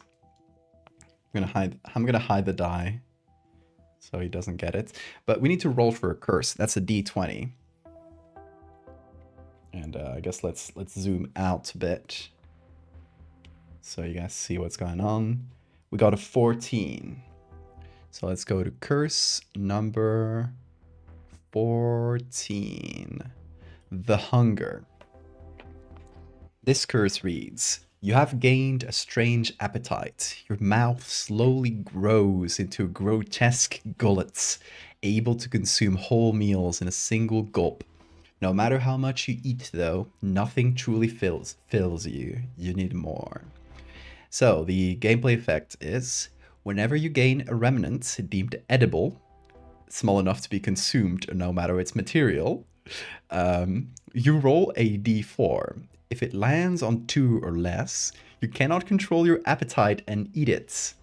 You lose the remnants, but gain 1 maximum HP. That is such a funny... Like, she just gained a mask with a grotesque mouth, and she gains this curse. It's, like, honestly perfect.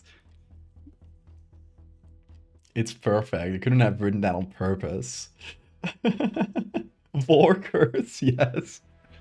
So whenever we find, like, for example, if we find the die, that would have been something edible, right? Like a mask, the mask wouldn't be edible. You gotta essentially trust your own judgment on that. If something is small, would be small enough to eat, you have 1 in 2 chance of eating it, but you gain maximum HP, which is, it's balancing. It's a good balance for that.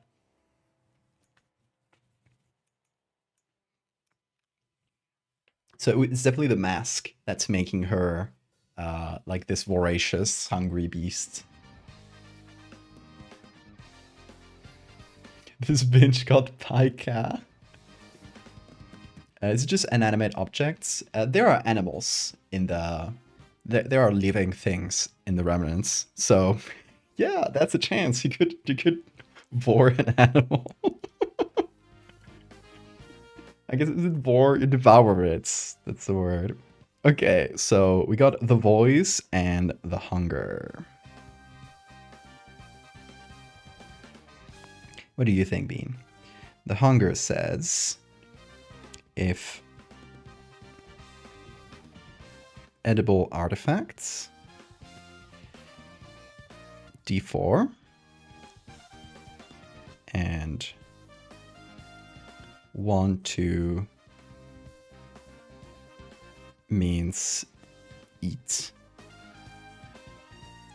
+1 max HP. 3 or 4 is keep. Okay, so we'll have this in our cheat sheet, so we remember the specific effect of the curse. Bean, you're comfy right there. Your cute aggression comes out as wanting to eat things. I do that to Bean. I eat him.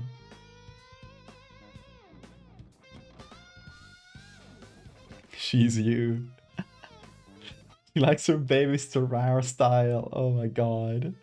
You boring an animal? You mean eating meat? Yes.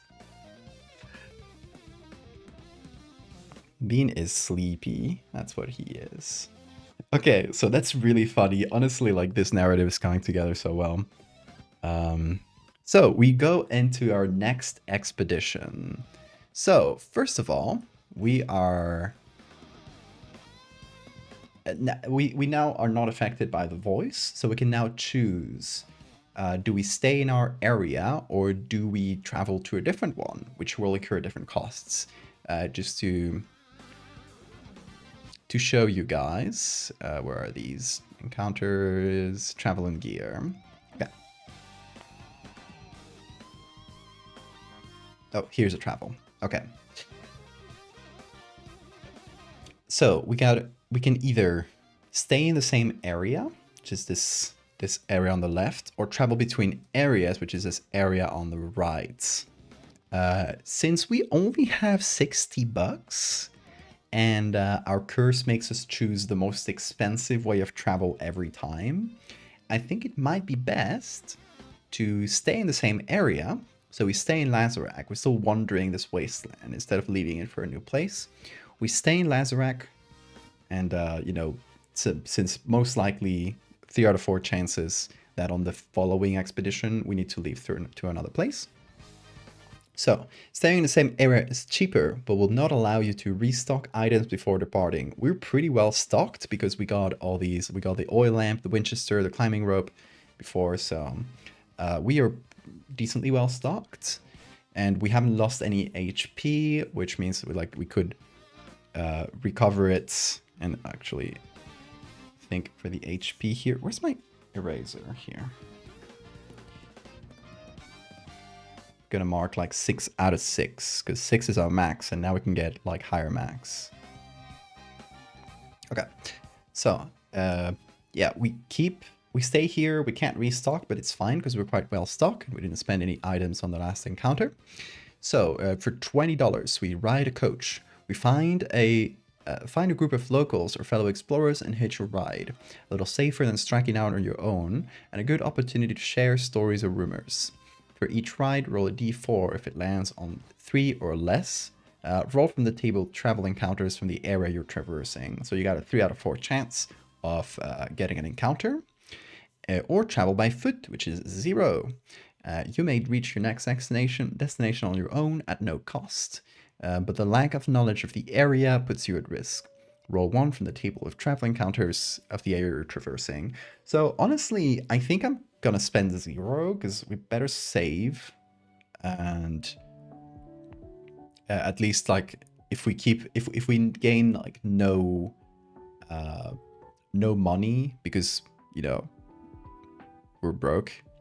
If we gain no money in the next area, we still have 60, which lets us pick up the plane for the following one, which will be a bit better. It carries no risk, so we can keep those 60. Yeah, okay, let's travel by foot.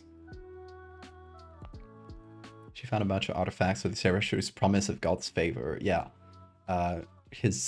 Now the voice of the father has faded, so she's just wandering around trying to find it, because the voice will activate in the next encounter. So now she's kind of lost, I think. So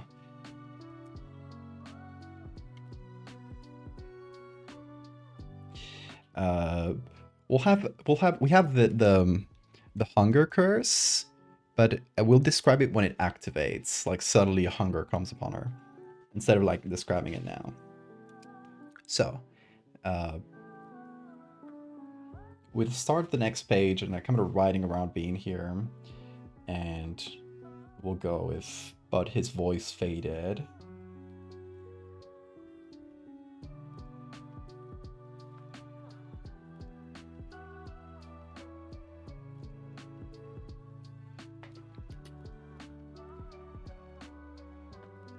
Looking for better reception, exactly.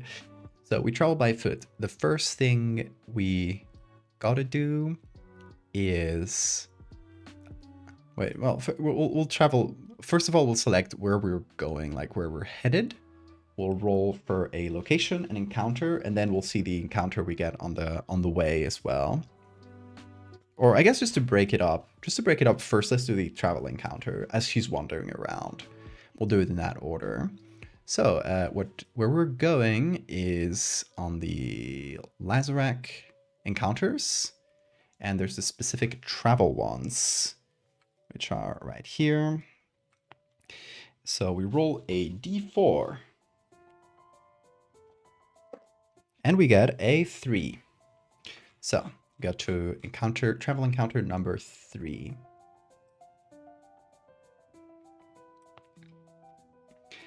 As you traverse the rough, broken ground, you pause. Nothing but the whistling of the wind surrounding you. Ahead of you, a large spikes made from volcanic rock and soil, jutting from the earth like the spines of a gigantic lizard.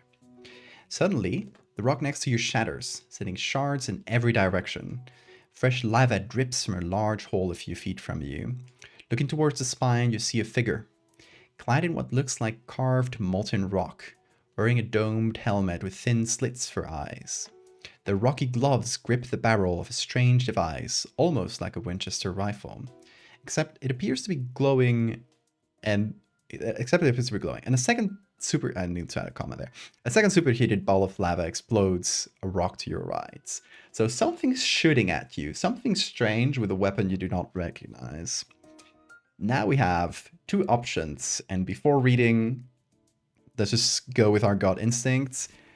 We either run, or if we have a Winchester, which we do, we can roll behind a rock and fire back. What do you guys think? Do we run or do we fire back? What would Catalina do?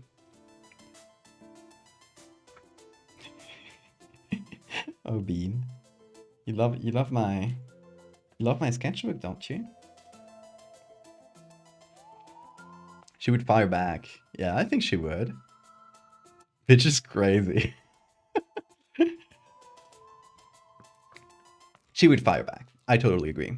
So if we have Winchester, which we're gonna remove the charge or the bullets from our Winchester, so it's 0 now. Oh, we need to get new bullets if we want to use it again. So you roll behind a rock and fire back, and we roll a d4 to see the outcome, and we got a 3. So we need a 4.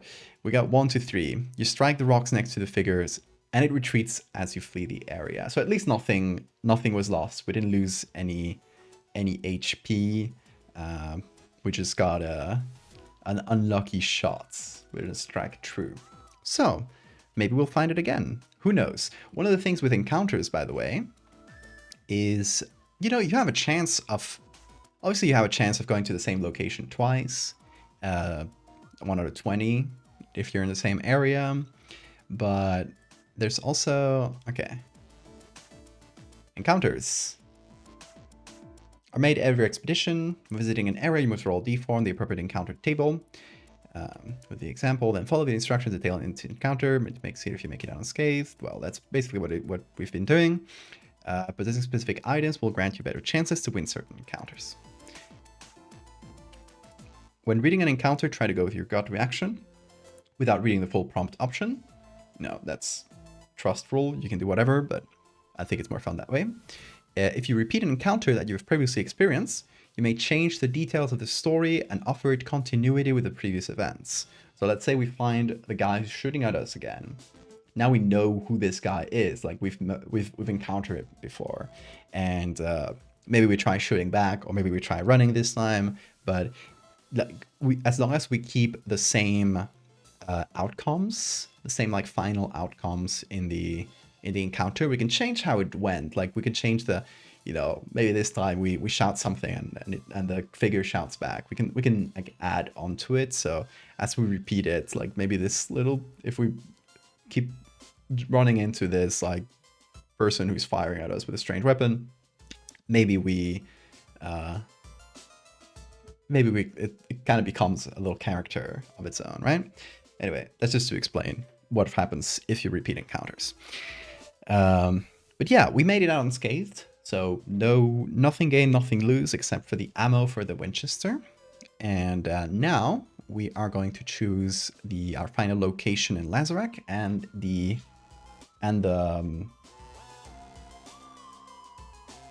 remnants we're going to find. So we roll a d20 for locations, and we get a 5. Sorry, Bean was in the middle. We get a 5. So we go to the location number 5 right here. The columns of Timaya sprout out of the ash, like white fingers trying to claw their way out of the dark earth. They are the only remains of the capital city of Timaya, once the seat of the great Lazarak civilization, making them a common place for raiders to seek and dig out artifacts. When excavating the coarse ash, though, one may also find strange hollows filled with bones, casts of people in the moment of their death during a calamity of fire, rocks, and ash. So this is Pompeii. This is literally Pompeii. It's called Timaya, but it's named after Timanfaya, which is in the Canary Islands. A lot of these places are named after either the Canary Islands or inspired by areas in the Canary Islands or in Asturias. Because, you draw from experience.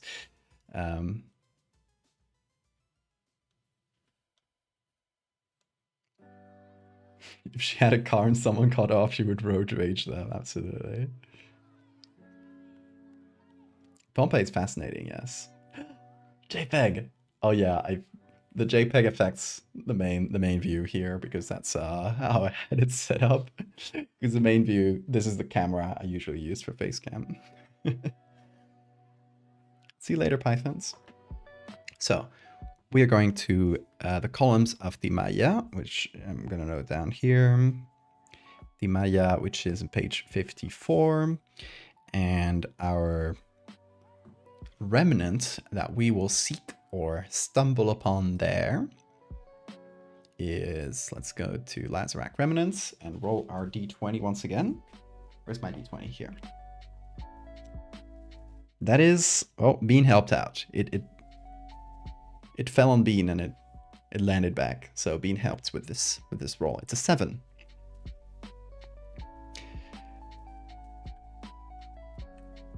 What's number 7?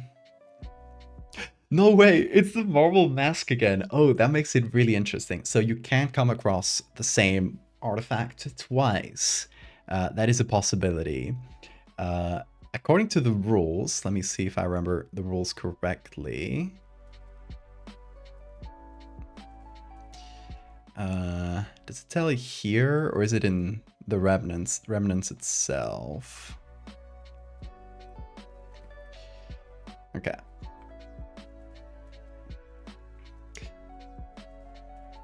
If you encounter one you previously sold, you still gain the new one. Was it one of multiple remnants, or was the one you sold a counterfeit? If you encounter a remnant you're currently in possession of through this table or any other prompt, you instead encounter a fake. The fake falls apart in your hands, becoming essentially worthless. So we have found an imitation of the mask we're currently carrying. We're having the strangest luck this run. It's so funny.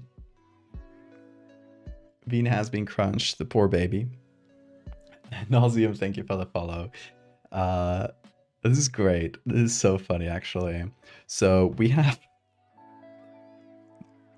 are going to find the marble mask fake.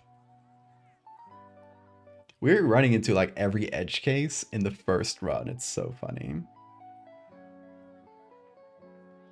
The false face of the father. Yes, exactly. It is a test. And maybe it doesn't crumble. Maybe she breaks it. No selling fakes. I want to say sell counterfeit remnants. I mean, it could be an option. We could change this slightly as like you know it's a counterfeit and you could sell it for like half the money or something. That might be good. But I do like that it just falls apart. You can counter a complete fake. Okay, so she's gonna stumble upon the ruins of this once great city, now covered in ash, right? And she's gonna dig around and she's gonna find another mask, but she's gonna deem this one fake. It's a false face of the father, and she's gonna break it out of rage and frustration. So before getting there, we need to roll our main encounter. We rolled one for the travel, right, from one of the travel from the travel table. Now we need to get one from the ruin table, because the area we're visiting is a ruin. So we go to Lazarak, to the encounters, and we scroll down to, what is this? Wasteland, Ashfield, Ruin. And we roll a d4. There's 4 for each of the areas or categories, and we get a 1. No, Bean, you can't roll die. Not yet.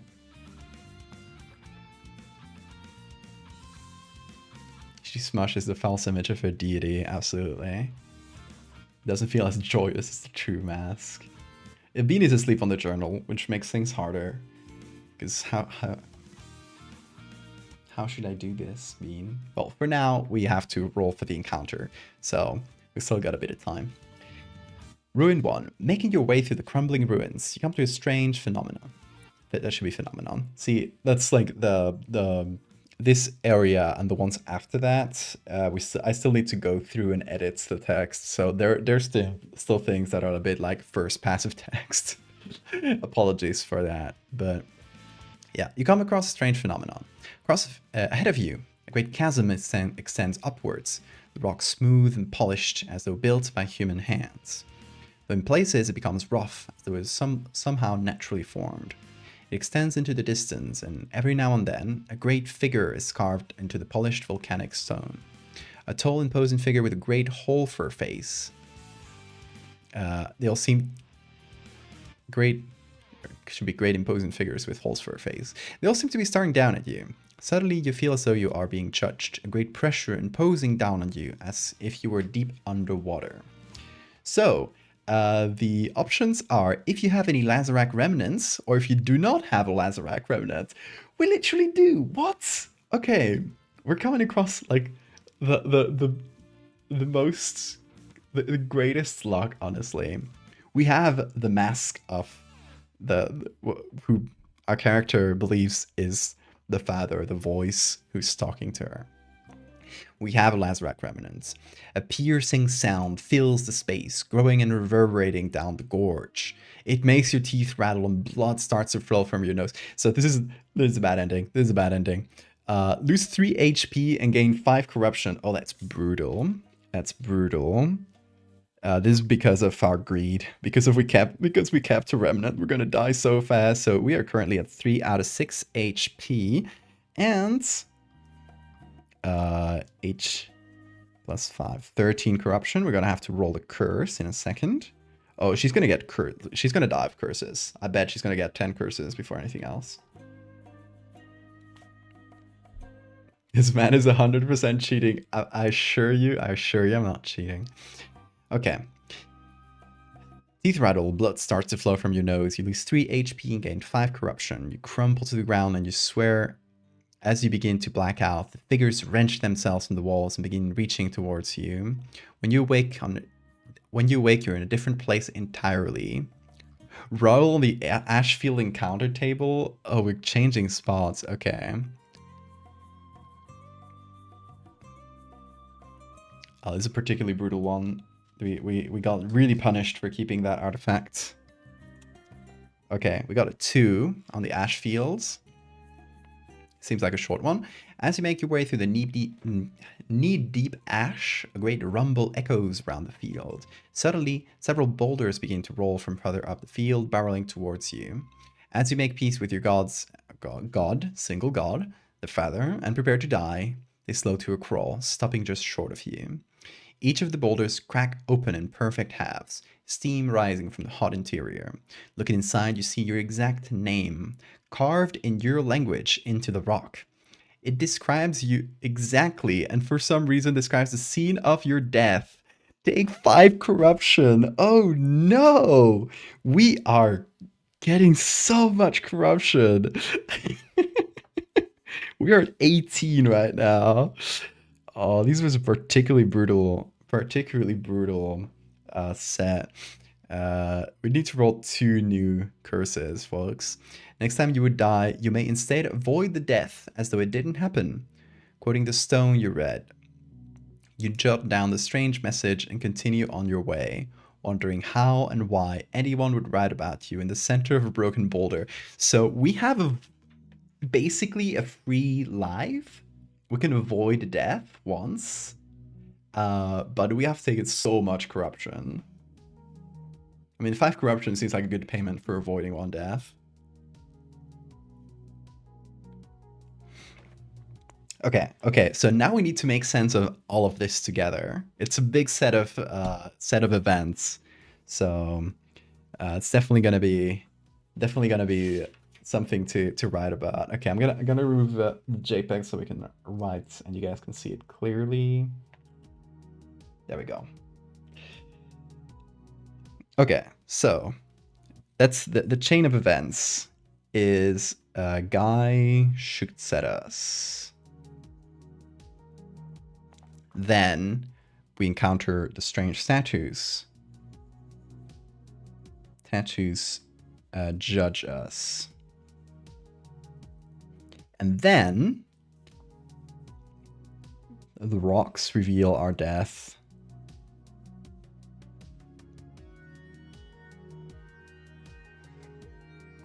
And finally, we get to the area with the mask. Evil 1-up. It really is. Girl is drinking curses like coffee. Okay, should we roll the curses now and try to incorporate those into the story as well? As we have like a bunch of things to put in this page, but why not, right? Let's roll curses. Where's the curses? Here. Okay. So, we got 2 curses. Right? Yes, we got 5 and 5, so that's directly 2 curses. Whoa, whoa, whoa. Okay, we got curse number 19. Where is this? Anglerfish eyes. Oh, that's one I got art for. Anglerfish eyes. There we go. Your sight grows weak and frail, your skin brittle and translucent, as if you were becoming a creature of the deep sea. The slightest of lights now burns your eyes, leaving you to choose between blindness or darkness. You can no longer use oil lamps or sun lamps, as using them causes immense pain. So we had an oil lamp, we can't use it anymore, and we better hope we don't go to caves in the future. So I crossed out the oil lamp, and we're gonna mark the... Oh, careful, Bean. Careful. Okay. Gonna mark down the anglerfish eyes.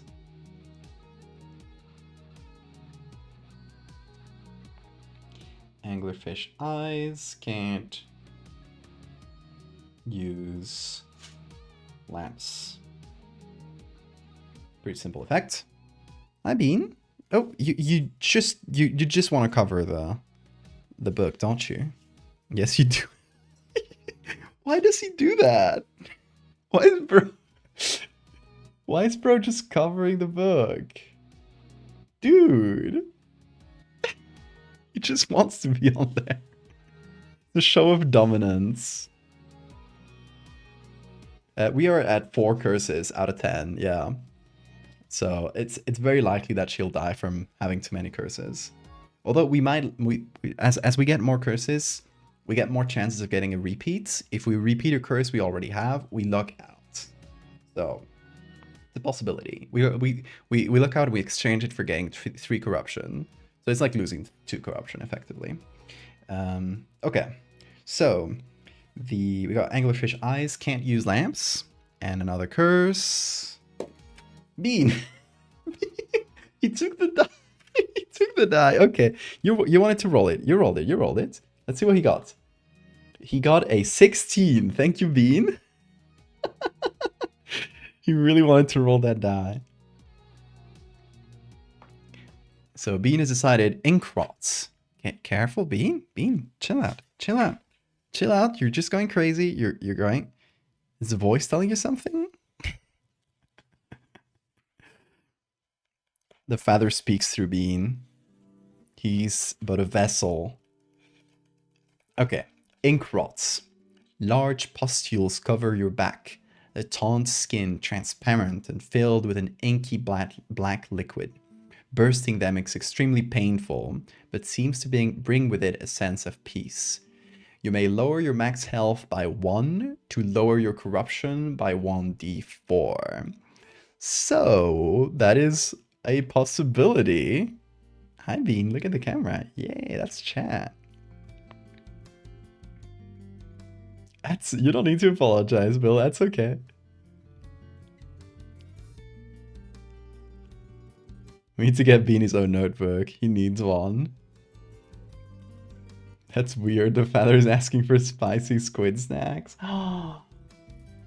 And the spicy squid snacks shall be delivered.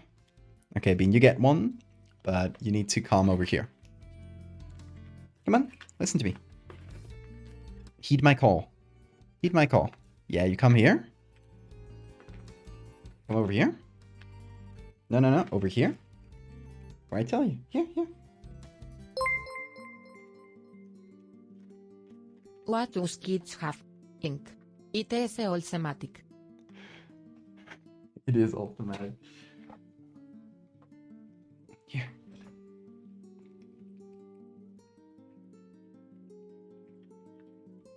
He's eating his squid bits. Right over here. Here, another one. Come on. Let me try to convince him to stay there. Here, you can have the pack. You can look at it. Maybe that'll convince you to stay there, probably.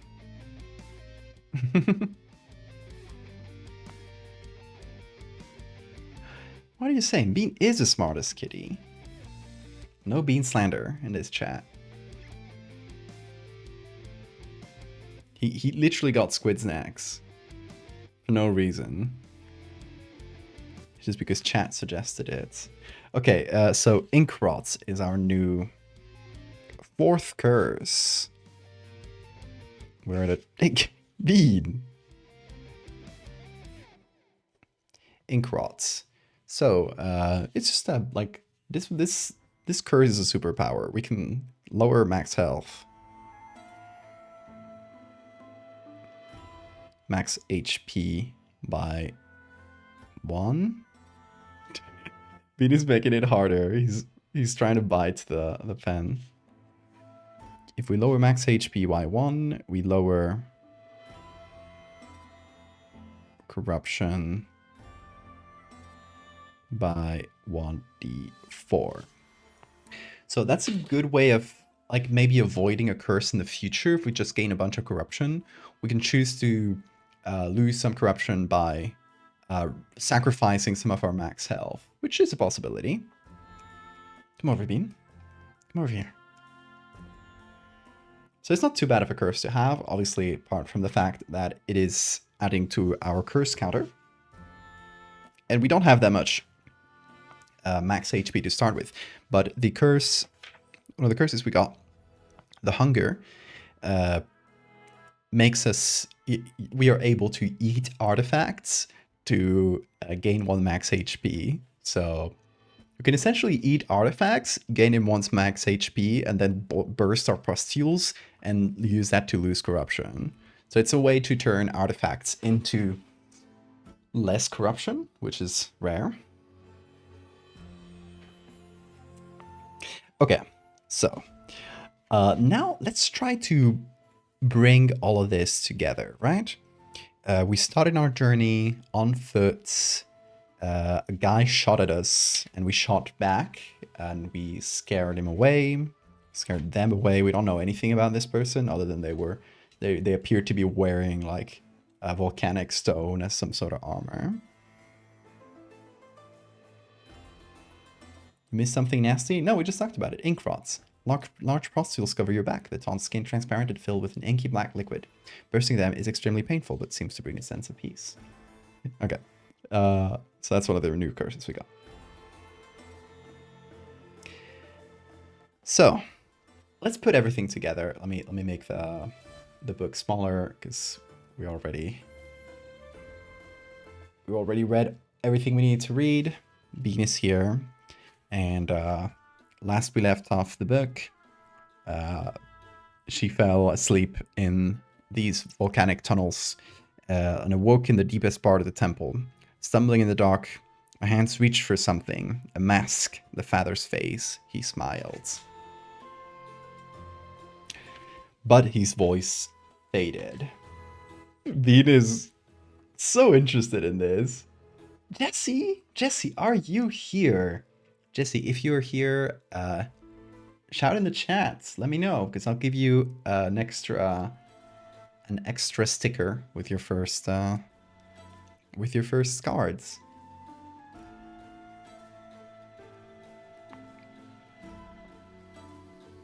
Okay, his voice faded. I wondered.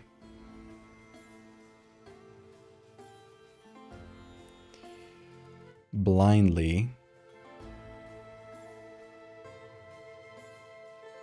through the ash.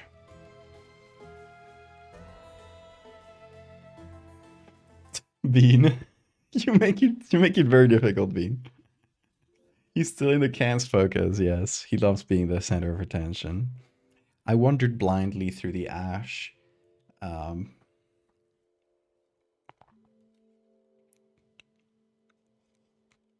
Did he abandon me?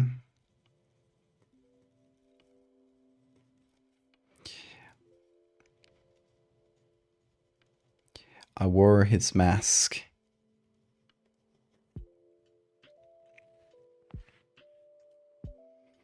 Expecting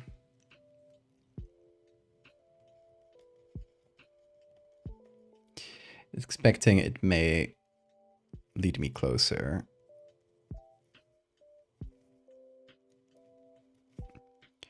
to his voice.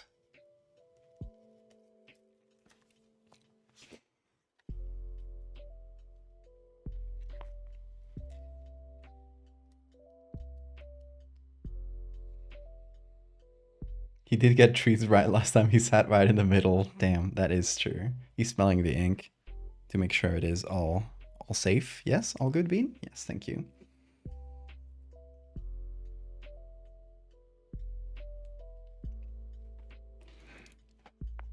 Okay.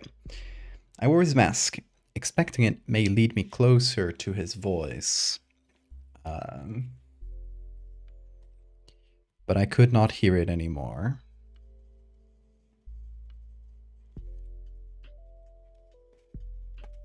Hey, Bean, that's my hand. That was random.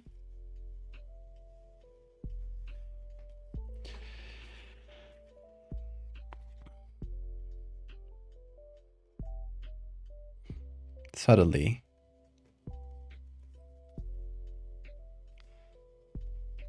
I heard bullets ringing.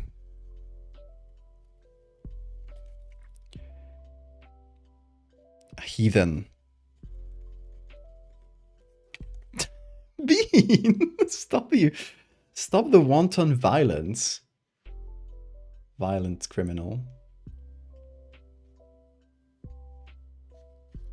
Beast.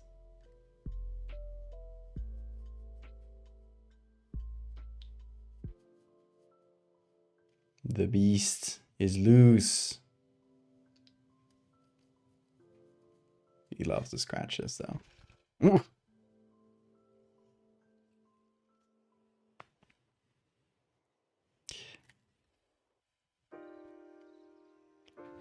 Okay, I heard bullets ringing. Oh, Bean, you are like right in the middle. I heard bullets ringing. A heathen.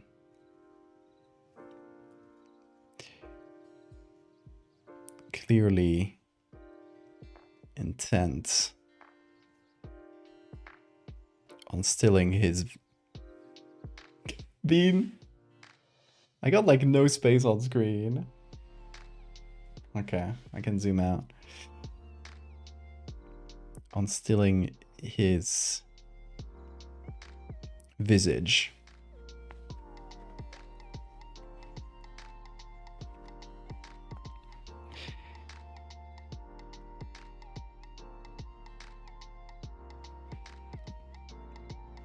A shot.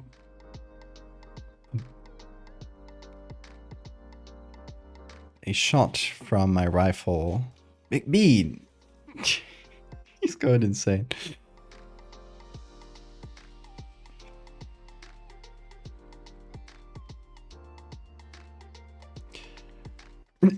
Stop biting it!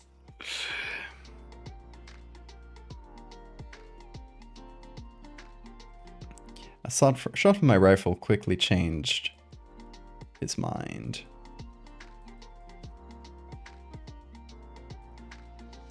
Okay. So we've described the guy shooting at us encounter. Bean! He's going crazy. He's going bananas. Someone help. Obliterate this fool. No. Don't do it. Bean, you gotta be kind. Kind and nice.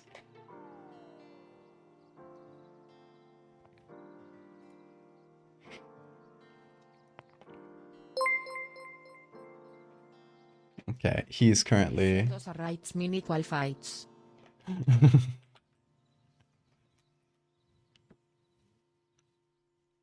What? Bean? What is it? You want attention, don't you? He does. He just wants some attention.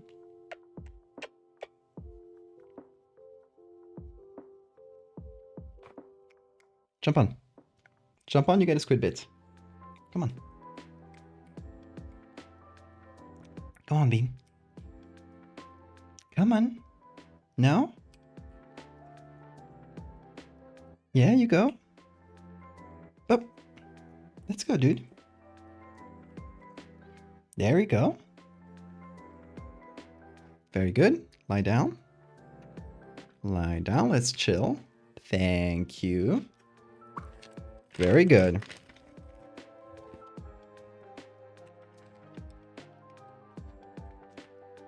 Squid bits. Very good. Good munching. Okay.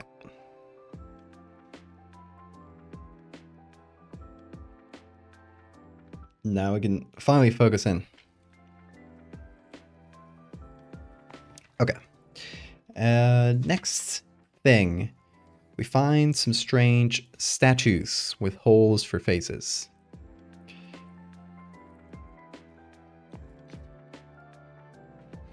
Okay, so we'll just kind of jump into there, like...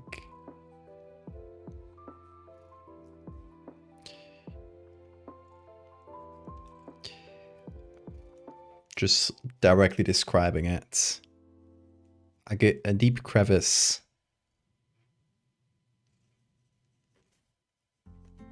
Full of statues. Angry. Faceless.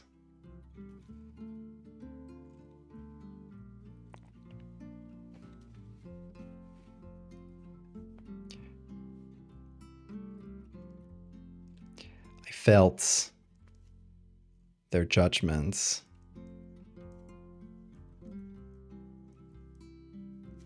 Judgments. Enemies of the Father.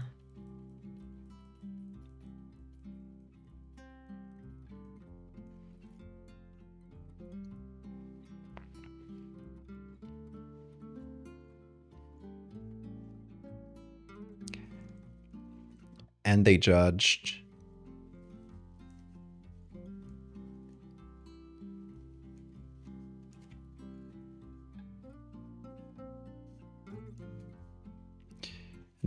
me for carrying his face. And blood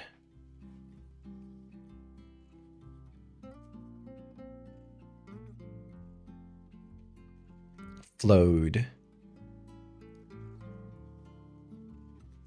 from my flesh.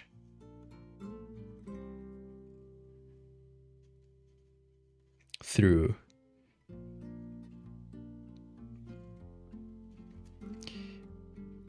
his holy eyes.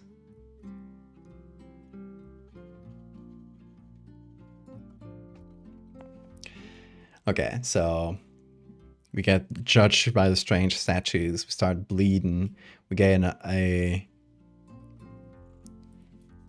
Okay, blood flowed from my flesh through his holy eyes. And my eyes grew weak and frail.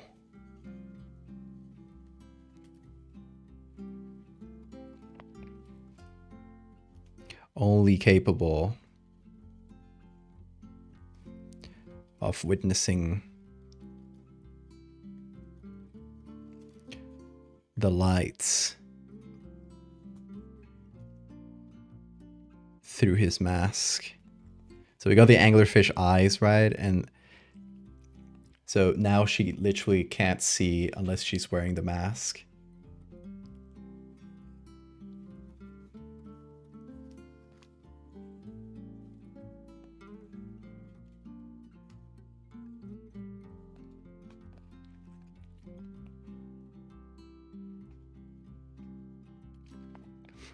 Okay. A deep crevice full of statues, angry, faceless. I felt their judgment, enemies of the Father. They judged me for carrying his face, and blood flowed from my flesh through his holy eyes, and my eyes grew weak and frail, only capable of witnessing the light through his mask. What else happens?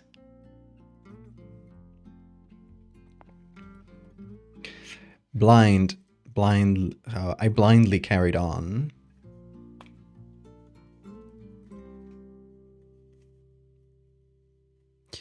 Blindly carried on. Oh, are you going, Bean? We did get ink rot, but this happens soon after. So I'm kind of like breaking it in two, so we don't like, so we have time to explain the curses a little more. And I guess we haven't really explained the hunger one, but I guess we can. I mask the father's fails. He smiled, and I hungered.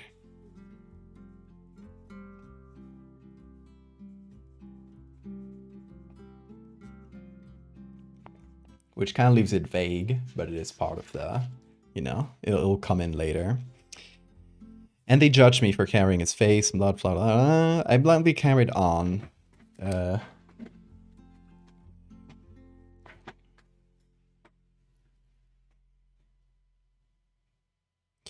Through the dark.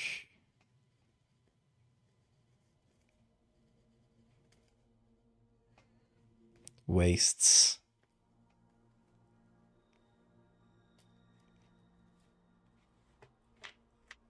What's that? Is the song on? Okay, it was just... ¿Qué pasa? Bien. ¿Qué pasa? He really wants attention.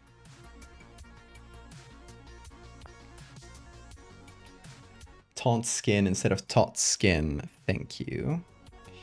I will note that down.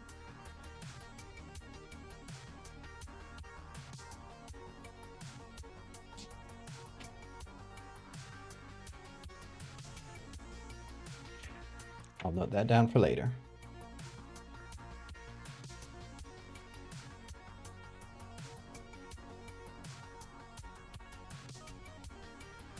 If I burst of sickness brought forth my body, I can gain clarity. This through him that I might continue my search. I like that. Hey, Muli. Playing Dreadfarer.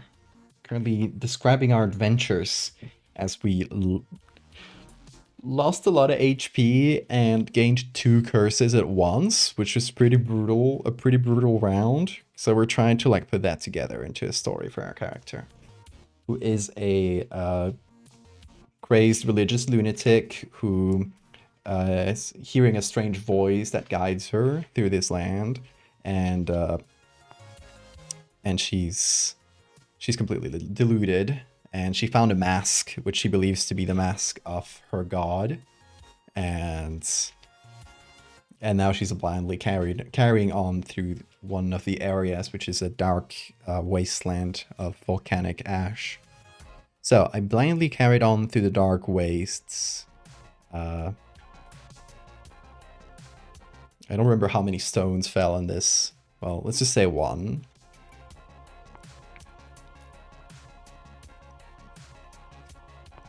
A stone. Let's just change the style. A stone fell before me.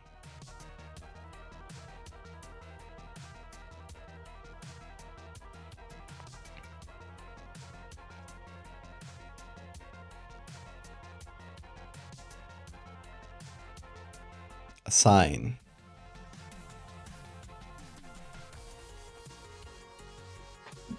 Sign from the father.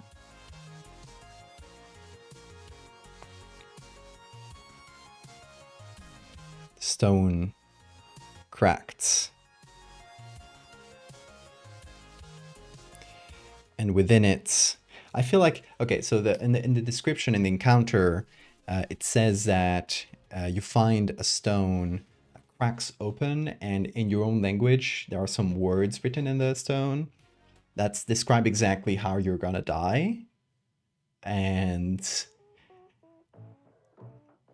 I think like going with the same thing as before, where she found a die that's told you how many days you had left. This kind of goes in the same thing. Maybe she sees the message, but she doesn't understand, or she misinterprets it. Misinterprets it. A word in Spanish. Well, we were just talking about a stone that fell. Stone is piedra. Like Peter, kind of. Same word, actually.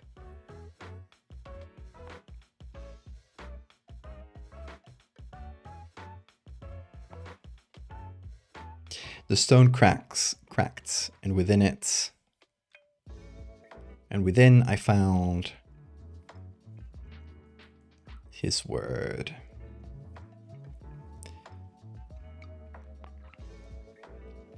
What should the stone say?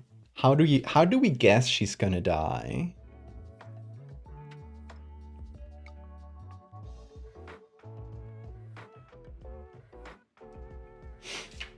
In the curses section? Okay, I think, yeah, I need to take a better look at the curses section. For sure, because that was some of those curses were written like one of the very last things. Oh, Brain Frog. I have to ask Neon. He wrote that one. I think it's on purpose. I do like Brain Frog. But it doesn't say Asher Lungs. It should say Ashen.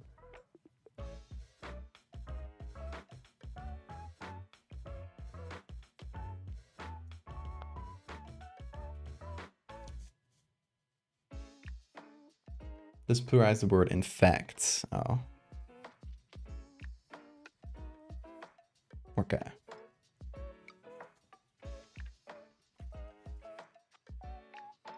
Noted. Oh, it does say Ashen. Okay, I thought that was the misspelling. Okay. Ashen Lungs is infect. Okay, thank you.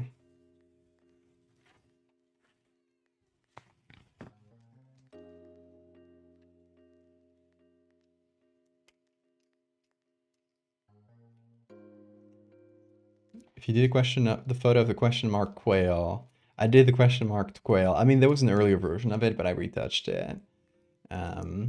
Mirror Realm, I didn't. Upon this rock, I will build my church. Yeah, exactly. Peter means rock. Jesus was telling a fucking dad joke. It is a dad joke.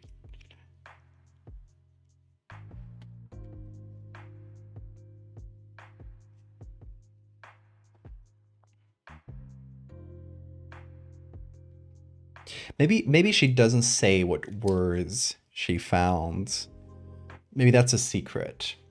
And we will learn when she actually dies and she can evade death. Which, by the way, we got to note that down. In my notes here, I'll write a little cross, I guess, which I guess means can evade. Can evade death once.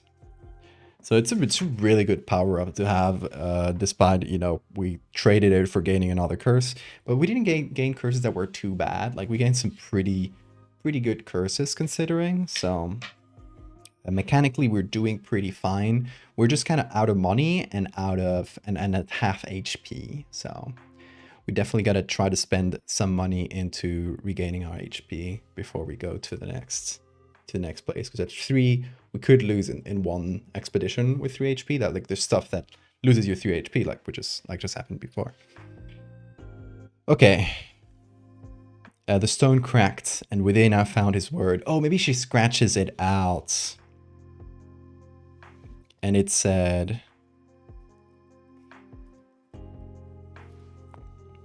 And then there's, like, just a big scratch.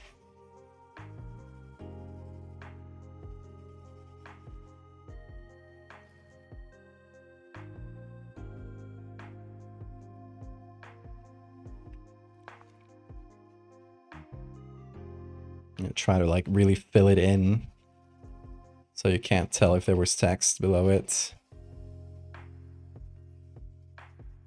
I hope I don't mess up the page after. It makes a little indent, but it's fine.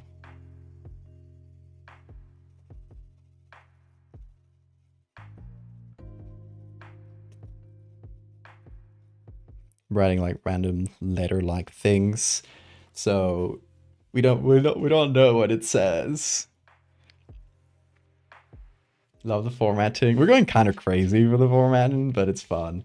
I guess we have no space for drawings in this bit because there's so many things that happened. The stone cracked, and within I found this word, and it said something. And what else happens? Pustules, and then she finds a false mask. Yeah, we definitely need another page for this, or at least a good chunk of a page. And okay, and it said something. And my body filled with dark pustules.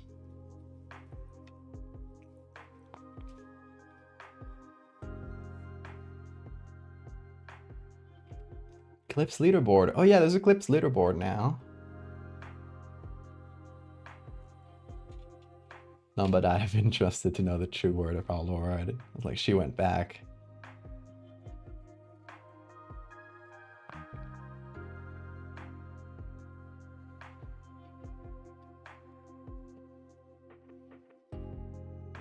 Okay. I was trying to find what someone said before after the about the pustules. But I missed it.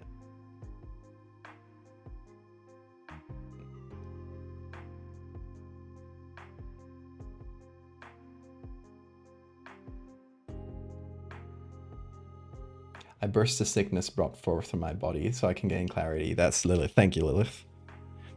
My body filled with dark pustules. And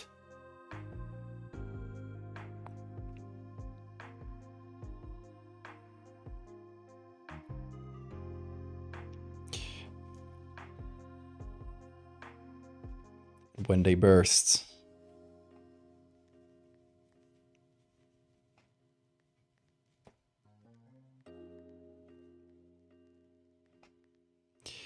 my mind was clear.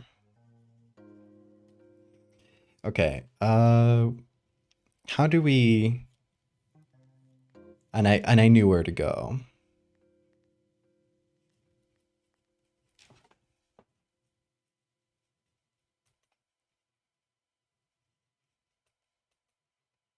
Where? Oh, it's tight. And I knew where to go. Okay, so now, next page, we have made it to the ruins of the Maya, an ancient city buried in ash. Marble ruins buried in ash. Pale fingers.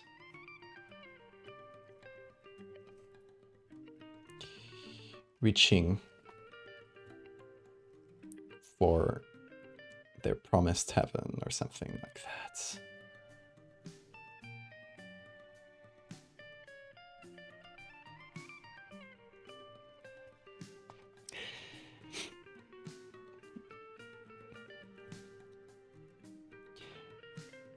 And below,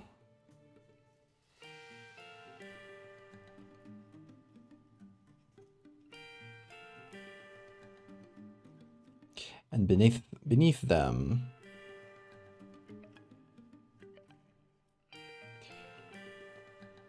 the call of a false prophet.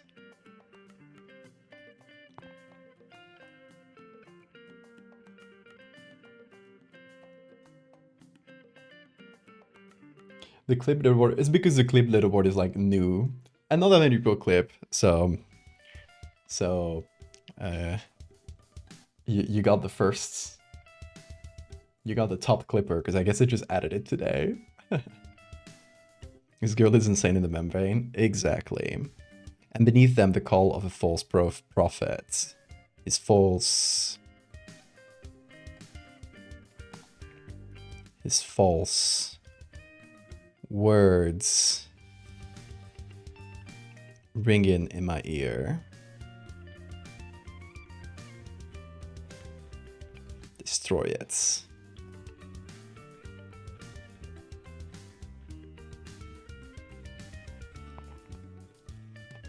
And we're gonna draw a mask again, but it's gonna be like the false mask. Maybe it's one that's like sad instead of happy.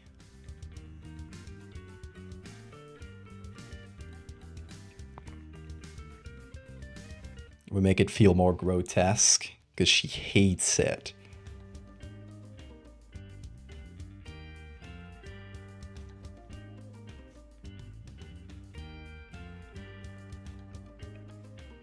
Like, it's pretty similar, but to her, the smile feels like a mockery or something.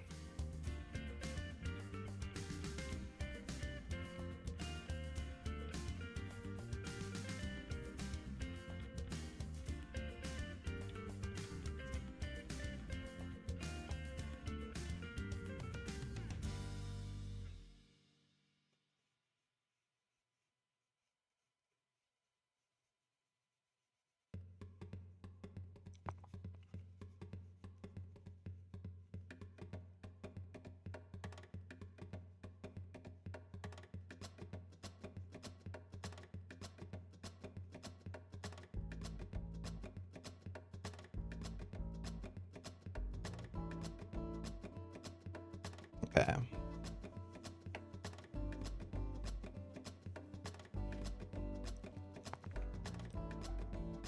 A mockery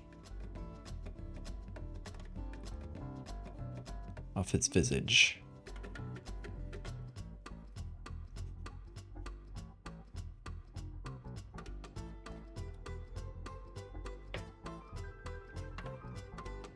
And we cross over it.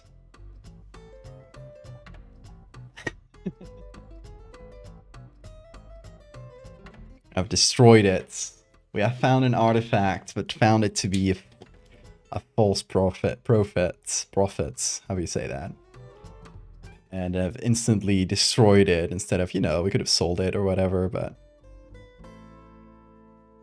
since we already have this artifact, like the real version of this artifact on hand, according to the game mechanics, our options were to, like, there was an option. Like, it crumbled in our hands, but I figured it's a better, narratively, it's better if she, like, physically destroys it instead.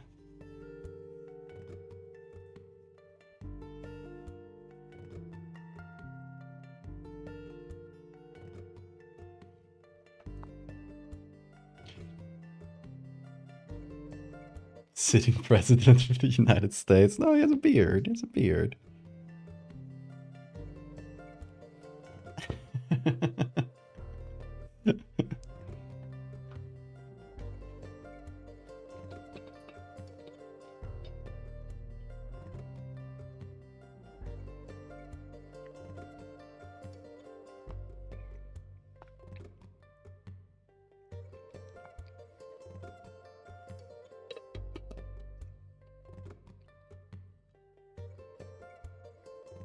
Two periods at the end of the climbing rope outcome. Let's see. That's in the, yeah, in the tin coin is the tin coin curse. 2 periods.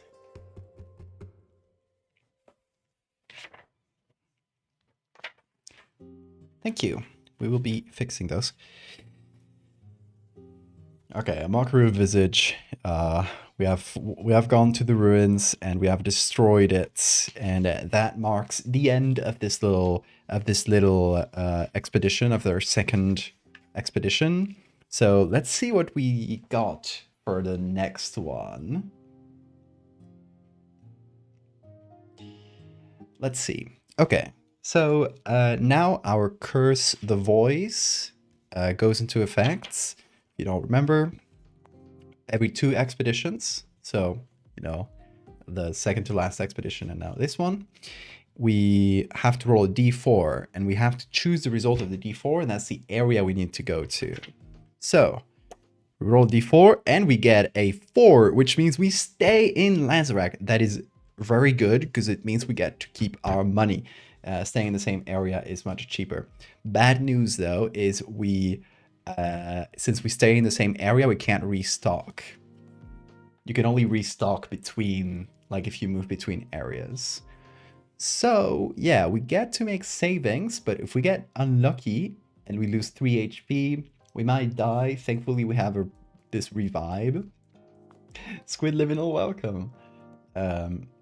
Thankfully, we have this revive that we just gained, so hopefully we should be fine, and we can still make more money, which is good, so we're spending less money. So, for our next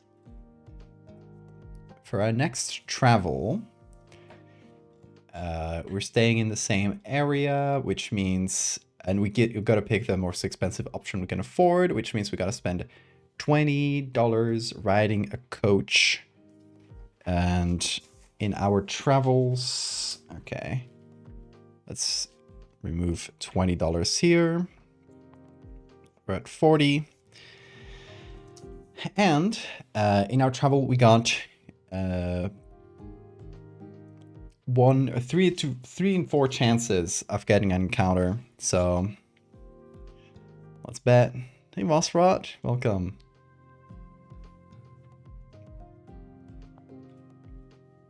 Okay. We roll the d4. We'll do that now, so we know if we have to roll an encounter. And we get a 3, which means we do have to roll an encounter on this travel. And where are we headed? First of all, we'll choose from the Lazarak locations. Since we're staying here, we're only seeing one area. We wanted to show more of this stream, but I guess we're staying in Lazarak. Oop, and we get a 16. Which area is number 16? The Boiling Lake. Let me clear these notes from the last expedition. And Boiling Lake. Boiling Lake is page 59. The Boiling Lake sits not on the surface, but beneath a crust of dark rock. The water, once a lush freshwater lake, is now green and rancid from the volcanic materials seeping into it. When walking over the lake, one must beware the boreholes that pockmark the stone surface. Several seconds of rumbling is all any unlucky soul gets before a large blast of water, hot enough to boil the skin, bursts forth from one of them. So this is a wasteland. So we need to roll from the wasteland encounters later. And travel encounter, which we need to roll. Was the wasteland encounter. And now we choose the remnants that we'll find there. So we'll once again go to Lazarak Remnants and roll our d20. And we get a 12. If it's the mask again, it's going to be really funny. It's 11. Okay. 12. That's a new one. Alas, the laugh. A burnt, blackened skull encased in a gold mechanism and studded with jewels. The skull was once the entertainer of an ancient Lazarak royal. Somehow, the strange machine surrounding it causes to regurgitate the jokes of the jester's past performance in a shrill, mechanical voice. You need to fix this little number. It's page 102.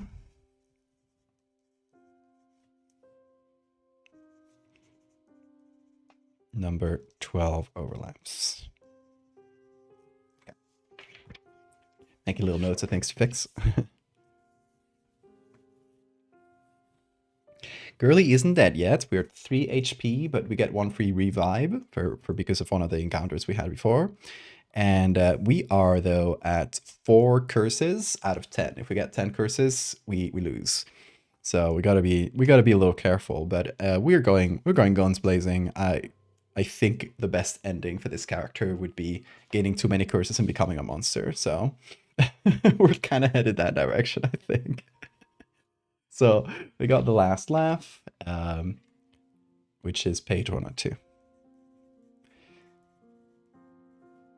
Making these notes so we can refer to it later again.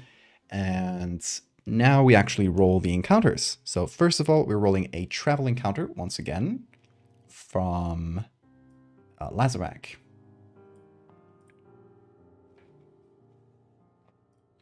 Okay. Travel encounters from Lazarak. Where is the... Oh. Get number 4. Sorry, I was out of screen. We got number 4. Kind of hard to tell. Trust me. Okay. Glancing back along the rocky path, you notice something strange. A small doll is placed on a boulder by the side, a porcelain thing with an ornate white face and a simple cloth outfit. You find it strange, as the doll was not there before. Choose. We smash the doll or return to leave? Folks, tell me, I will let you read. We found a strange doll. It was not there before. Do we smash it or do we run? Or do we just leave? Do we just leave it there? What would our character do? What would Carolina do? This insane like religious maniac who's worshipping a strange mask and thinking it talks to her. There's no option for keeping it. We smash or we turn.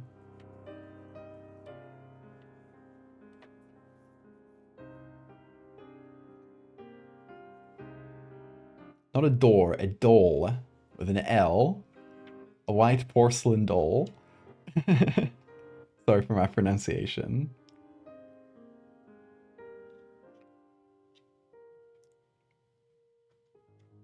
Fresh off finding this false mask, she would smash it. She would return and then try to steal it back. I feel like she'd smash it. Also, do you know if Alex Hurt is okay with fan work? Yeah, absolutely. He gets a lot of fan art. I don't think you'll see it though. He doesn't check social media much, so don't get your hopes up.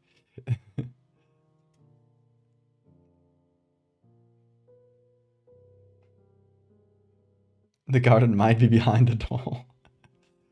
It's either a sign from the father or for false deity. I think she'd feel it's a false deity that's trying to like trick her or something. I think we're gonna go with smash. Okay.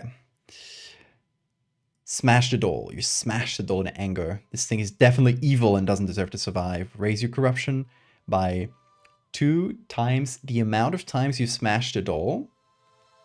So if we repeat this encounter, you know what will happen. Something evil whispers around you and you shake your head, turning away from it. So we gain 2 corruption and gain another curse. We're at 18. Or, okay, we got a choice. I mean, we gain 2 corruption, right?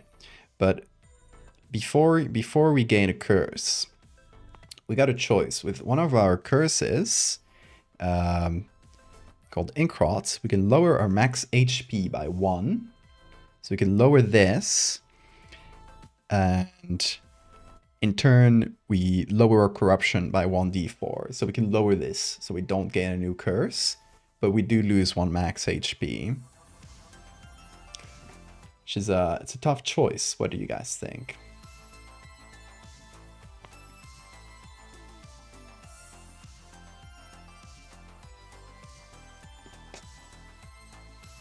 And if we find the doll again, we'll gain more corruption.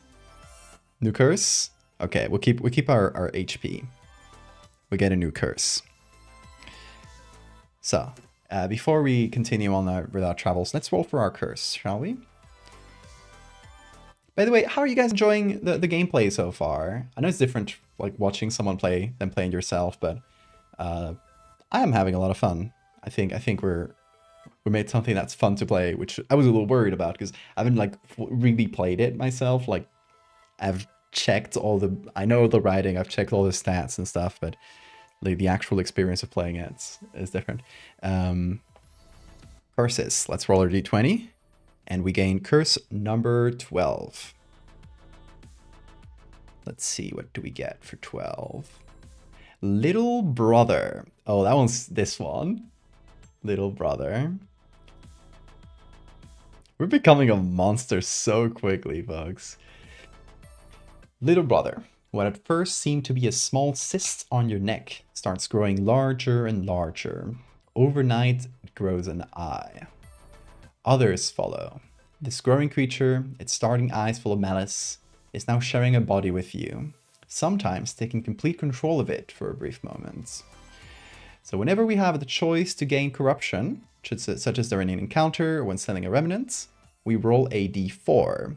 If the result is 1, we cannot fight the little brother who forces you to take the action that will lead to the highest corruption gain. So it's literally playing into our corruption gaining strategy. Little brother. I like this one a lot. Little brother. So we gain a friend. We gain a friend who sometimes makes us do evil things. Okay.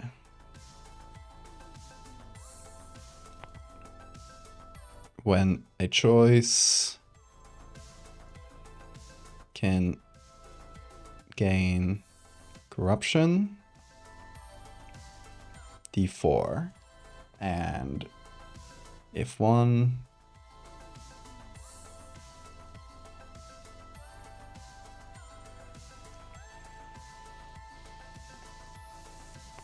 so it's basically one that forces our hand to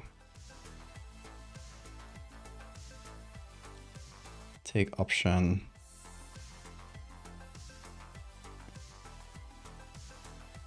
that gains corruption. It's really small written here, but it's good for the cheat sheets. It's absolutely fire. Glad you like it. You're very sleepy. That is fair. Many ideas for a fan expansion. I'd love to see that. It's a good stream game. I like it as a stream game where we just take the decisions together and kind of build the character together. You play it for real? Hell yeah. Is that Ed? Oh, that is the brother. Little brother is me. I'm the voice of corruption. The father is sent as a companion. Yes.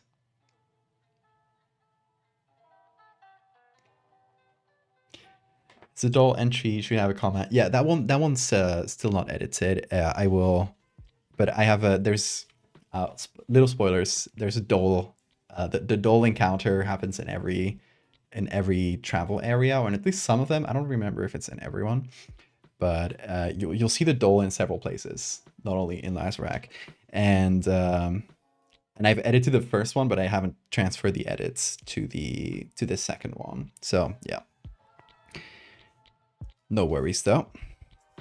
That one is already sort of taken care of. Okay, so that was our travel encounter, right? Yes, the dole was our travel encounter. So be noting the sequence of events down so we can correctly put them down. Dole smash. Then we roll for a wasteland encounter. So where is the wasteland? We're going to Lazarak encounters, and we're scrolling down to monuments. Wasteland. Okay, now we roll our d4, and we get number 4. Wasteland 4. Jam Shruka, thank you for the follow.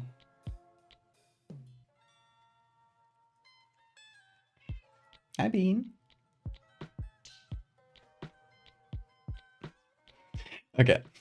You're making your way through the barren flatlands and notice a small mound of red earth protruding from the dark stone. Atop it stands a wilting fig tree, the only sign of life in the area. So we found a first sign of life in this entire area. We've been going through this wasteland for forever now. As you approach, you notice an old man sitting below its meager shade. Around him lies a poultry camp where the hermit appears to live. Noticing your arrival, the man stands up to greet you enthusiastically. Despite your attempts to communicate, he speaks not a word.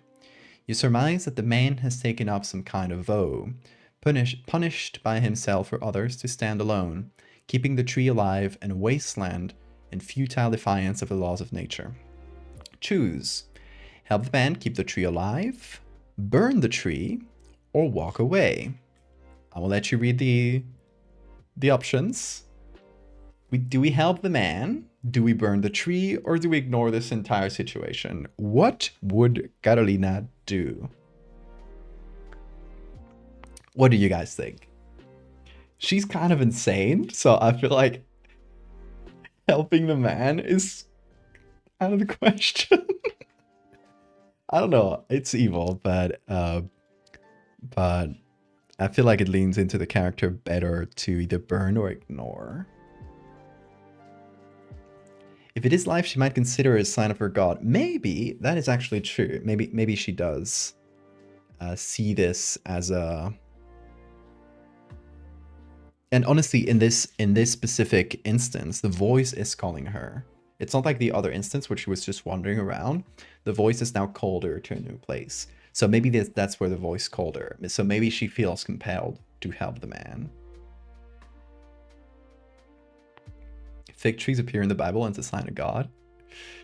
This actually, okay, I wrote this one. It's a reference to a story of a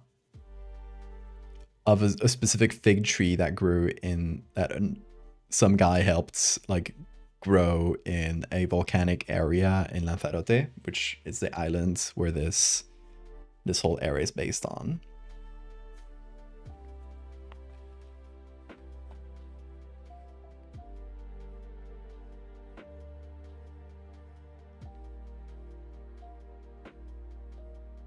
She'd stabby the man and fake the fig tree.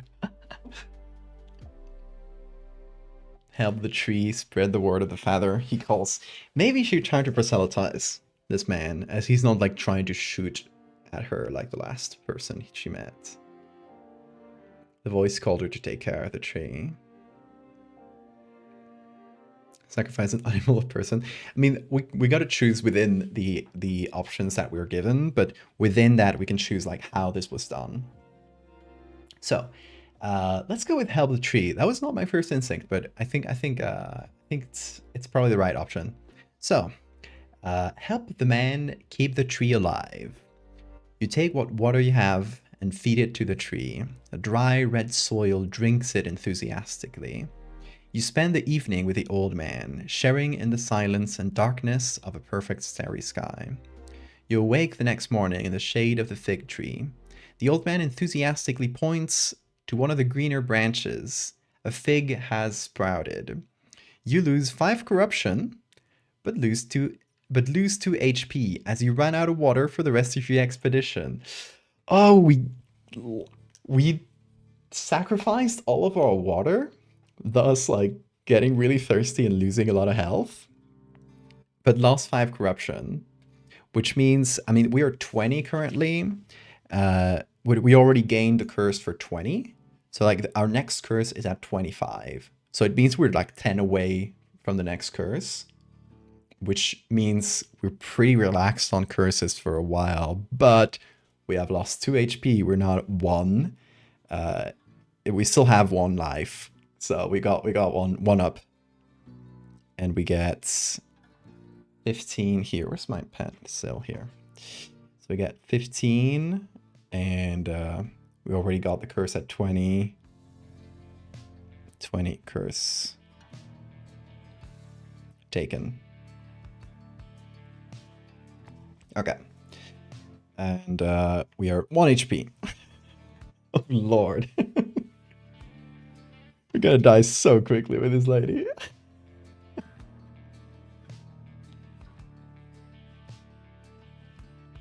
Girl got baptized.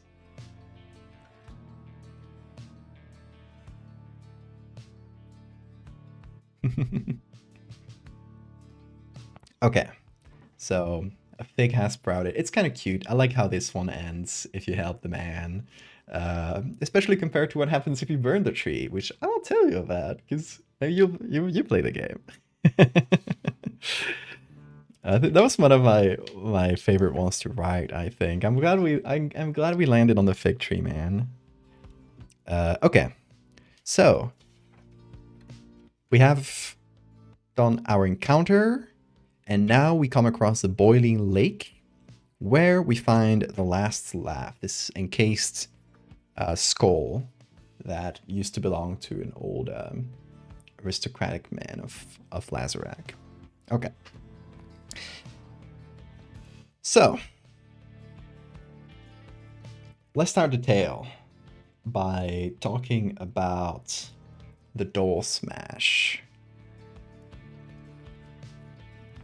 Oh, first of all, she travels by coach. So she's doing the traveling on a with there's no people living here, so fellow explorers. Biggie boy. Okay, let me make this small. The water was more of a sacrifice for you because of my fish curse. That is true. Okay. Oh, question. Is a skull edible? Is that too big? Would we consider it edible, folks? I feel like it's too hard to eat, especially it's a mechanism. It's a skull enclosed in like a mechanism. So I would call that non-edible. You can take it apart, but if it doesn't fit into an enlarged mouth that she has at this point, and you can gulp it down, I don't think it counts. How much has her face changed to anglerfish proportions? Just the eyes have become anglerfish, but her mouth has become like an enormous gullet. But we're tying this into the mask. She's wearing the mask, which has this enormous mouth, and it kind of becomes her mouth, and the eyes become her eyes. So I'm going with that rather than the more literal like anglerfish stuff. It's like her essentially she's getting fused to the mask in some way. I think it's more fun to do it that way.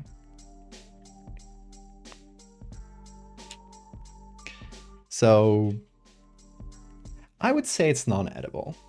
There's stuff that's a lot more edible. I would consider this one in a non-edible category. So at least we'll be able to sell it.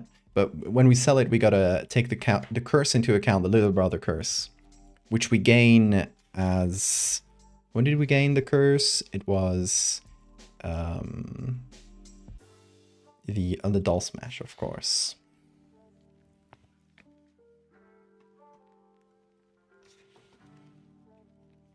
Okay, so we destroy it, and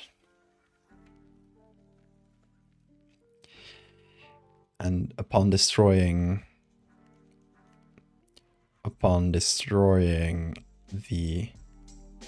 the false idol,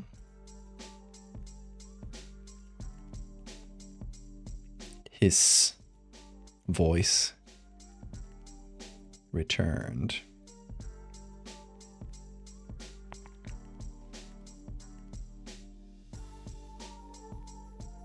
Clear as music.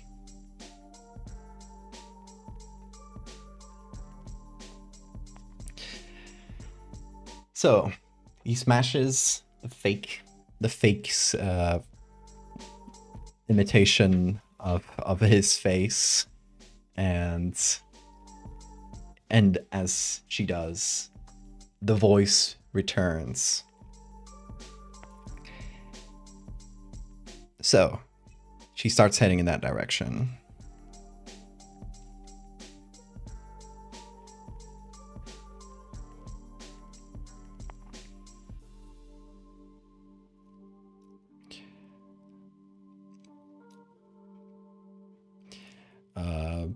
It's gonna call it would call it? You won't call it a chariot. No, you call it a coach? What would be the word? Blanking on the words. What does it describe as? Let's write a coach. Ah.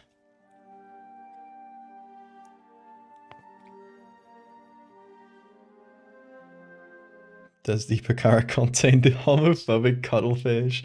No, no worries. Nobody's homophobic in this game. But there's British people. Okay.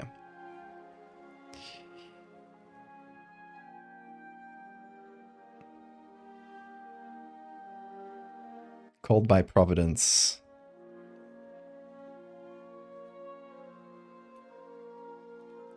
Called by his Providence.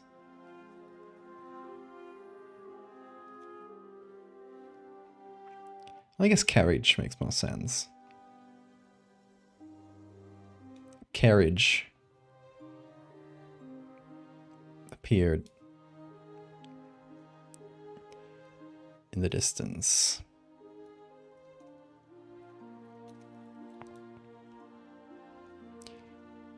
Heading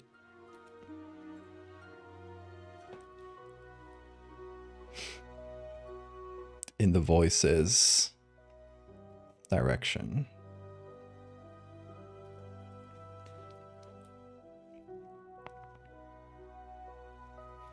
I rode with them.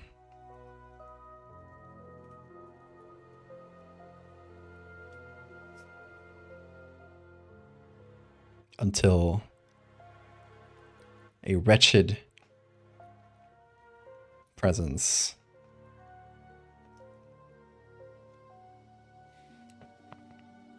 interrupted my path.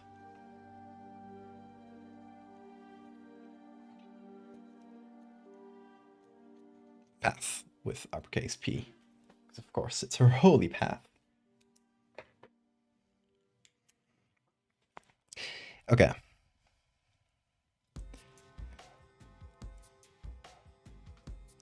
Another false idol, let's call it.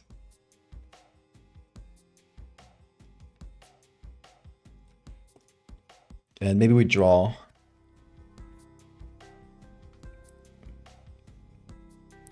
We draw like the simple doll.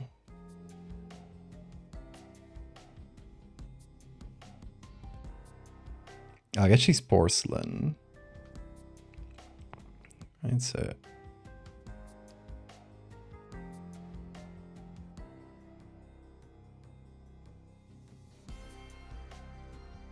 her legs would probably be just straight like this.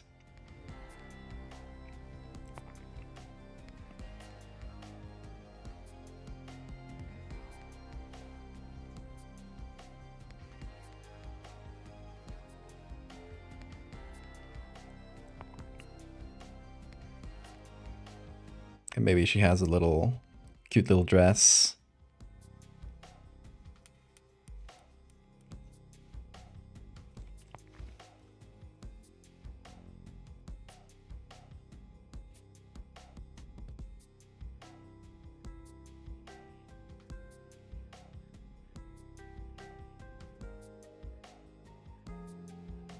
And maybe she's like all cracked around the face just to make her creepier.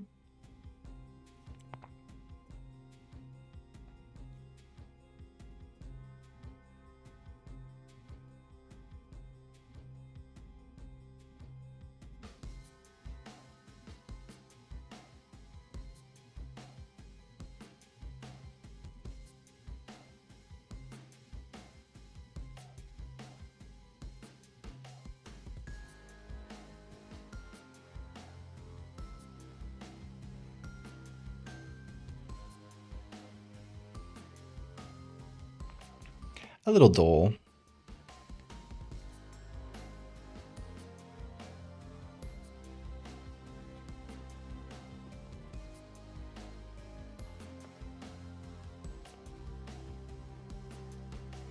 What should she write around it? What's her comment on this doll? That's definitely evil.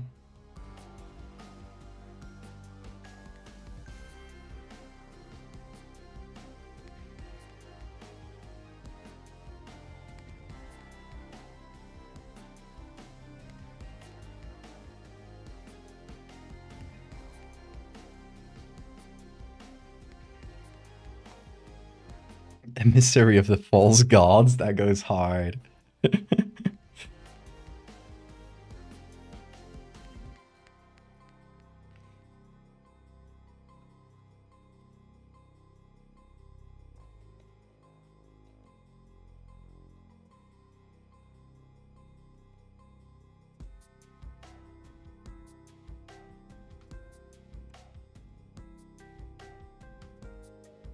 Another Force idol, and again, just gonna scream destroy it.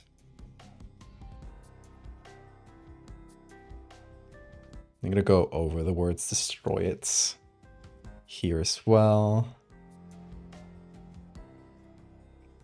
to just emphasize the rage. Righteous rage.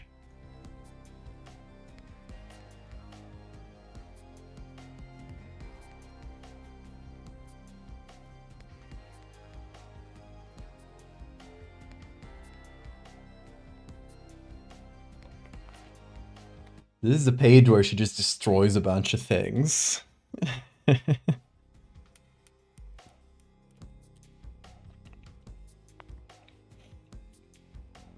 And she gains the curse little brother.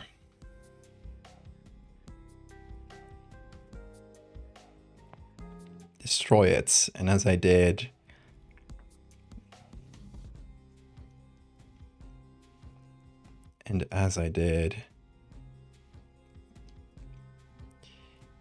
I felt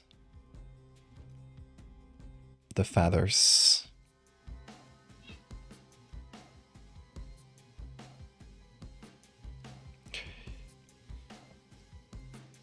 How do you say recompense? No, recompensa in Spanish.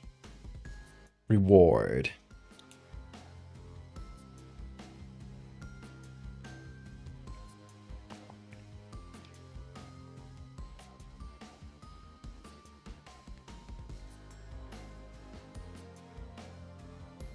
On my neck. A sibling started growing.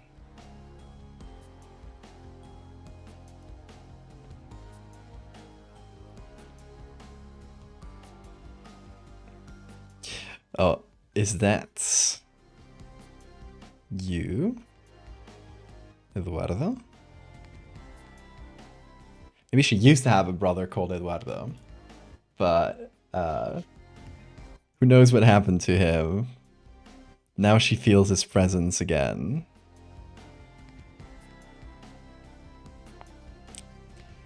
We'll kind of leave that up to the viewer's imagination, but hi Bean, what you screaming about?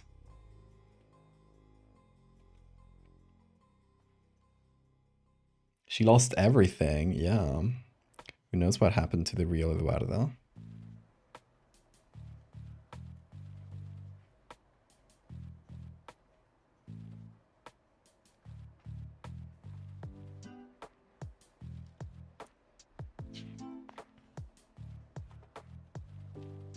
Okay, so we got up to the doll smash, and now we are going to the wasteland with the man growing his fig tree.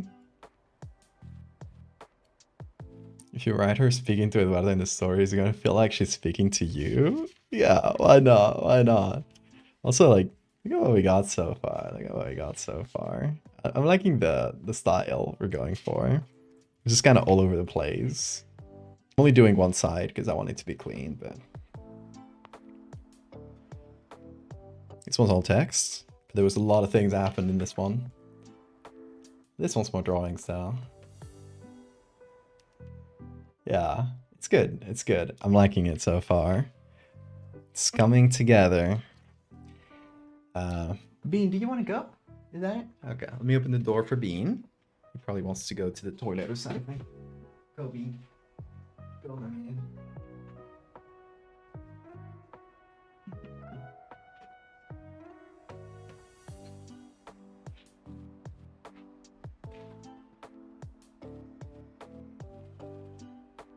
Okay.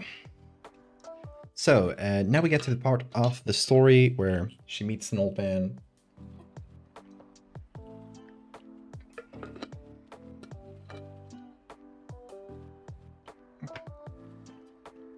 Okay.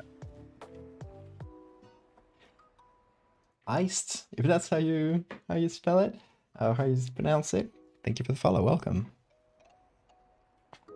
So, next page. She is heading towards.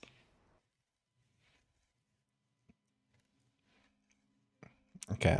I like. I'm trying to like develop a voice for her or something. I'm trying to go for like something a little bit biblical.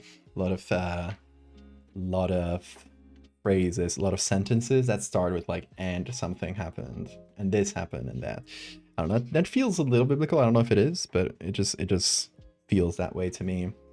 Kind of like she's trying to write her gospel, right? It's a diary, but she wants it to be a holy book of the religion she's starting.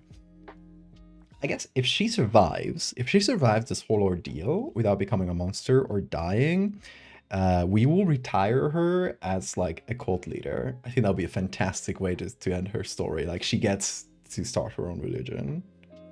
Or maybe she finds the garden. Maybe she just finds the garden and the garden turns out to be real and not completely in her imagination.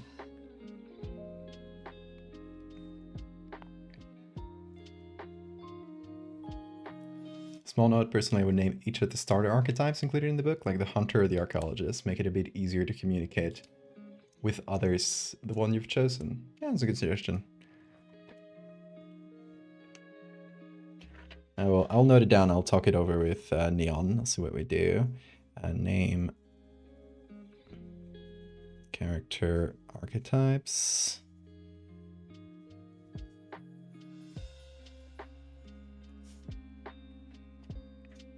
Also, this is going super dull, this pencil. And best way I found to sharpen it is actually using a little box cutter thingy. It makes a bit of dust, so I do it over the trash, but it's the best way to sharpen it to get the specific shape you want. I'm gonna sharpen it a little. Don't worry, I haven't got any there.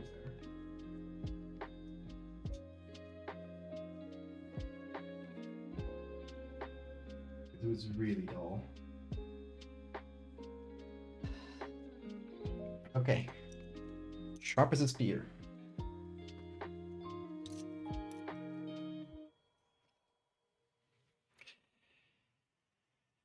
Okay.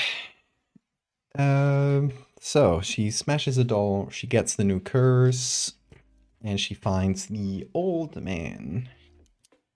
Okay, so. And his voice.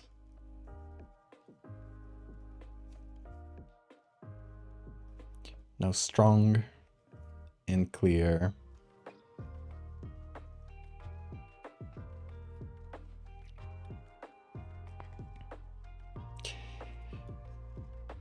Led me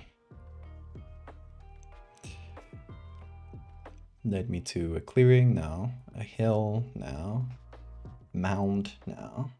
It just led me to his tree, maybe.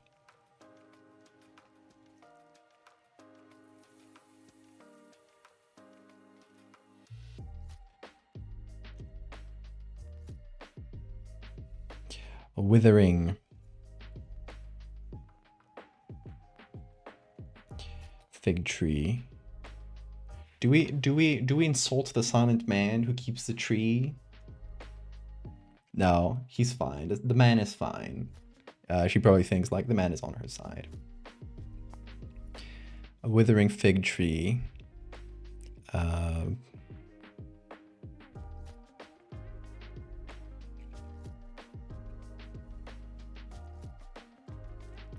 Kept alive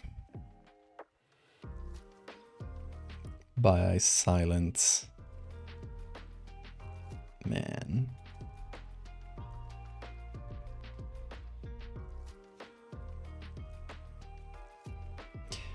Should you say perhaps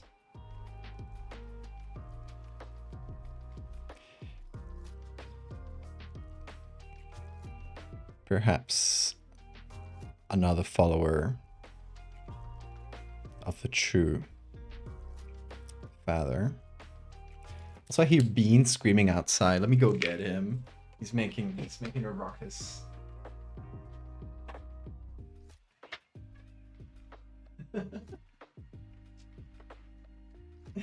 Bean. Bean. Oh, the screamer is here. He's got the poop zoomies, folks. He has got the poop zoomies. I opened the door and he just like sprinted in.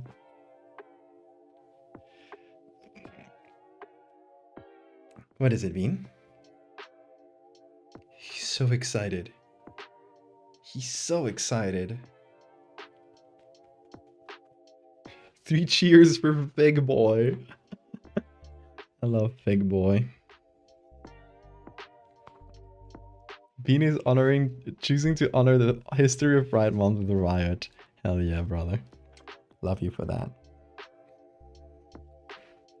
Perhaps another follower of the true father. Oh, there we go, Bean. Hey, don't press on the... No. Okay, he's making a mess. He got my eraser. Nope.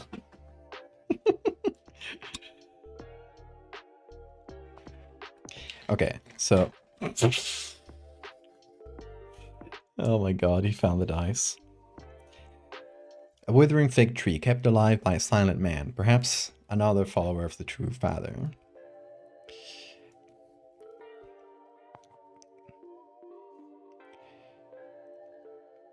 So I gave it the rest of my water.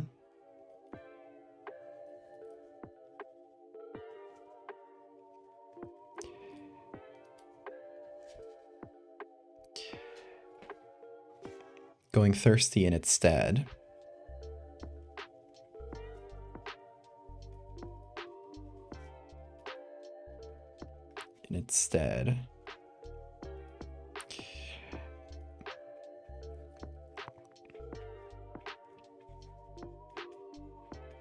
And the father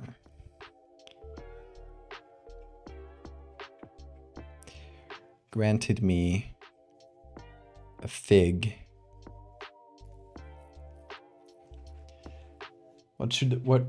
How should she describe a fig given to her by who she thinks is God?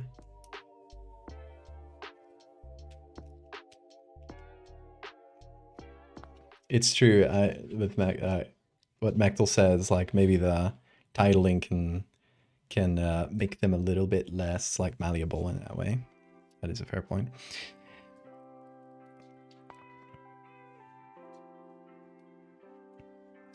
And the father granted me a fig. And what do we say about the fig? Hold on. Can I draw a fig from memory? It has sort of this shape, right?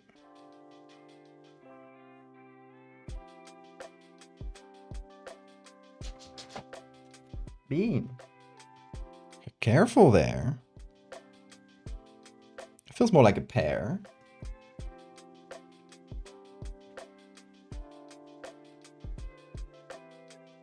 Okay, it's less...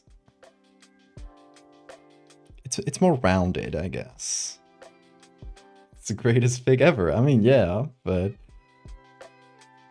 See, let's figure out a way to specifically describe it.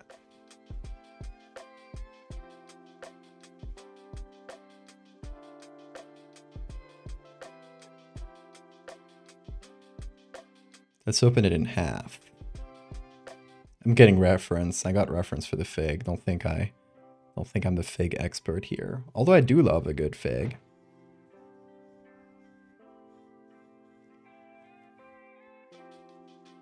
I used to have a fig tree at my grandpa's house. It died though many years ago. But as a kid, I I loved getting the figs.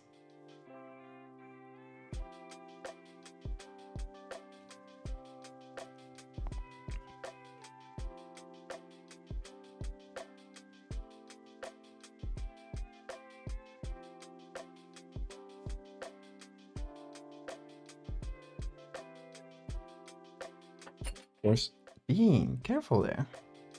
Of course, we gotta represent the fig hole. You know what I mean?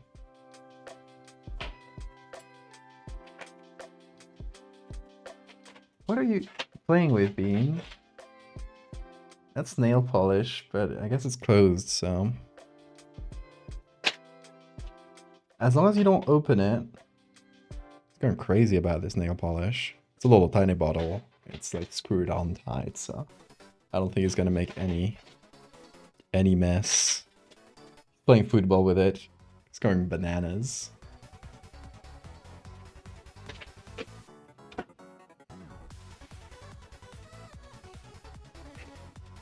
Hey, Bean.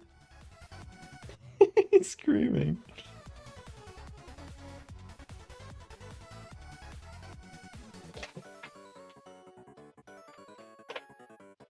If you hear noises, that's just Bean playing with a bottle of nail polish.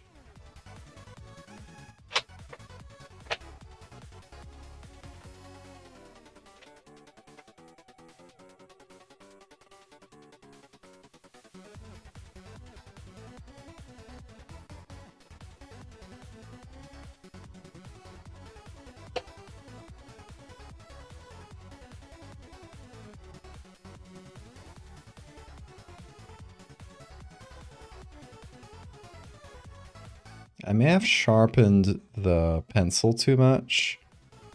I lost a bit of the scratchy style, but...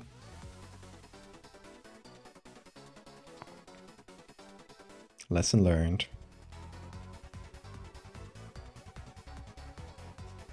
It's not the best fig, but it'll have to do.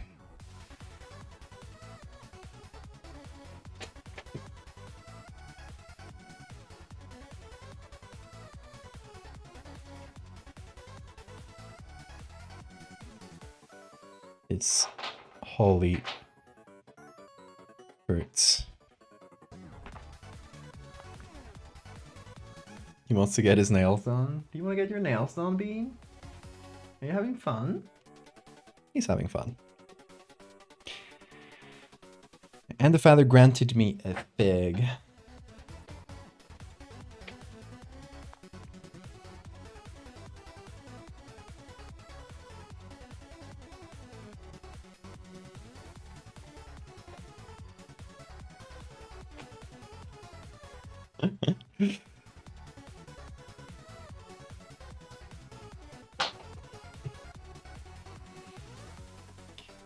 The wariness of my travels.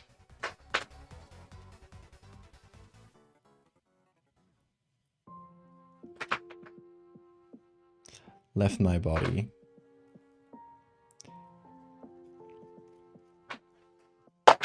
Blessed be his holy gifts.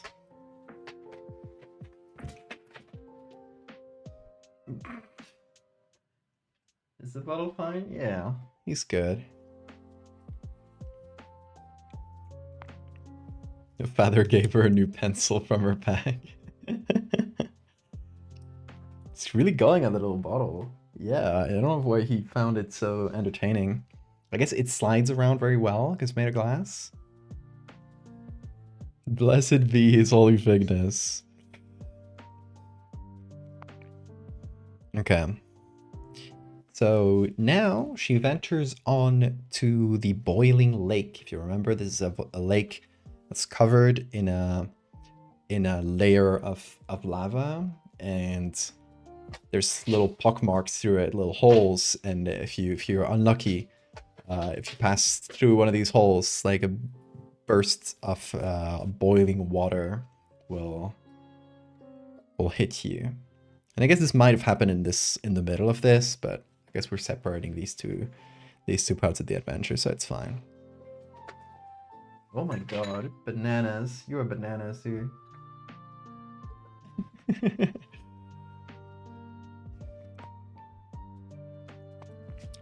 Okay.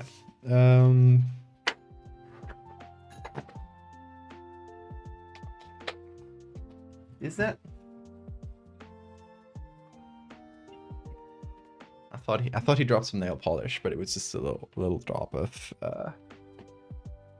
the panels there, a little bit of the foam. He is very loud. He is. He's going crazy. Are you good, Bean? He's having fun though. It's good that he learns ways to play on his own. Okay.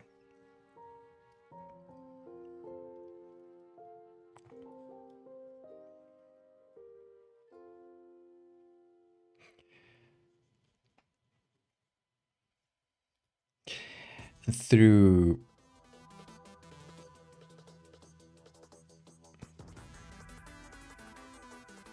a lake of boiling water,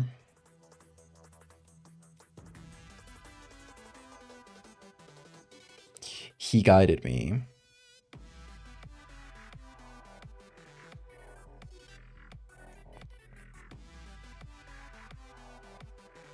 to his next reward.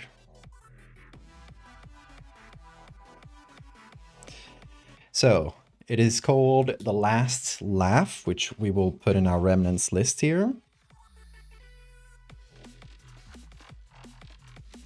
And it is the skull of an old jester that used to work for a king that got encased in this mechanism to essentially, like, after the jester's death, endlessly repeat his old jokes. Like, kind of after death, he could not even be spared from his duty. And through a lake of boiling water, he guided me to his next reward. A charred skull.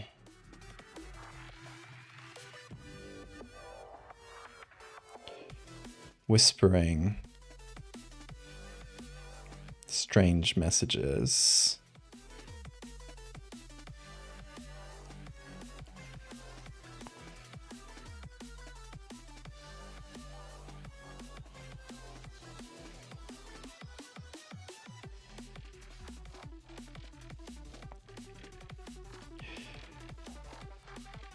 Surely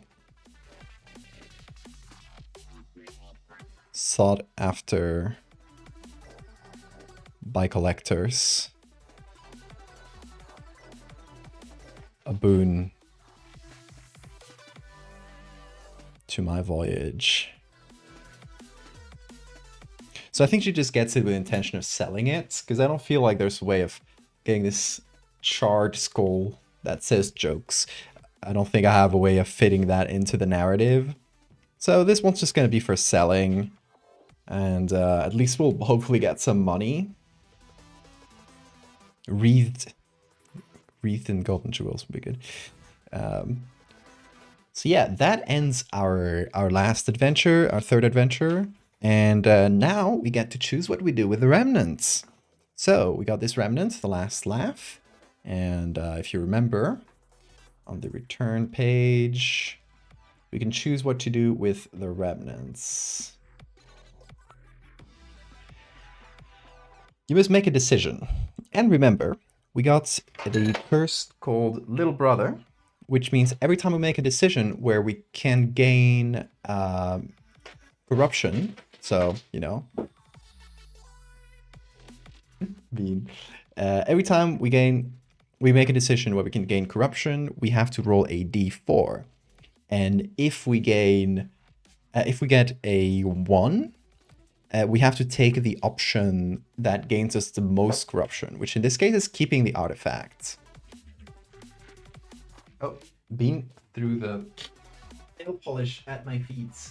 You want me to You want me to paint my nails, Bean? It's a tiny bottle. He wants me to paint my nails. So I guess let's just roll to see if the little brother... okay, the little brother did not prevail, so we get our choice. The little brother is still too small to make a decision. Still growing strong. So we take... I think we just sell it and get corruption, because we are at 15 corruption right now. We don't get another curse until 25. So I would rather get the most money possible. And hopefully we don't roll another one, because otherwise we'll be so broke. So wish this, bless this with luck, and we'll get this times 20. So 18. Ooh, that's really good. Not lying to you, by the way. It's 18. I mean, it kind of looks like a 12 from the vantage of the camera, but it is standing on the 18, as you can see. 18. So that is... There we go. That is 18 times 20. That's 2836. 360 plus 40 means we are at 4. We went from 40 to 400. And we also gained 3 corruption. So we're back at 18. Which is fine, because we just lost 5. So we're in total, we are doing good. People can't get enough of them jokes. So we go to the collectors at camp and we sell it and get a lot of money. That also means that for this next expedition, we get to choose where we go, and we need to stop at camp because we're currently at 1 HP and we need to spend some of this money on health, getting health back. So it is the moment we got, because we don't know, like maybe on the next turn, it'll force us to stay on Lazarak again. So we can't take our chances and die, even though we got 1 life, but you know, I don't want to take my chances and die. So we are heading over to camp, which means that finally we get to choose a new area to go to. And we've already explored quite a bit of Lazarak, so I feel like let's switch to a bit of a different vibe and go to Motag, which is a cold, mountainous area full of mountains, cliffs, and a strange warrior culture. So that's gonna be a fun one. Let's switch over to Motag, at least for 1 expedition, then the voice will decide where we go next. So, back here. Let's go to the structure of the expedition, just to so everybody knows how the order of things goes. We've kept note of everything. We've chosen an area to explore. We're going to Motag. So first of all, we're choosing the specific area of Motag we're going to be visiting there. So first, going to the Motag locations. And we're going to read a little bit about this place. The heights of Motag, an imposing land of sharp peaks and jagged cliffs. At higher altitudes, harsh winds and thick ice covers the rocks where many explorers have fallen to their cold, lonely death. In Motag, the rock itself appears to be alive, rumbling with landslides and earthquakes, making each step taken through it treacherous. The Motagi people, strong and warlike, have inhabited these lands for eons and are scattered among many tribes locked in ancient conflicts. In recent years, the British have set their colonial ambitions on this land, occupying much of its east. This has caused the once splintered Motagi people to unify and present a strong resistance that has turned the British venture foolish and costly. So I got colonialism in this one. The British have arrived. We'll see if we meet them. The operating room? Let me check.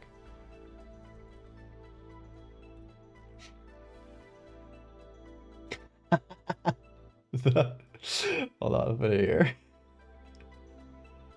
No way, it's a homophobic cuttlefish. The homophobic cuttlefish is real. It's so fucked.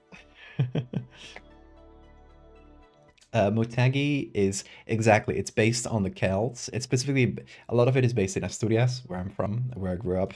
So there's mountains, there's nature, there's a lot of the places and the tribes that you'll find and stuff are named after places and cultures from Asturias. So this was a lot of fun to come up with all the locations and stuff. So, first of all, let's roll for a location. Let's see what we get. I'm excited.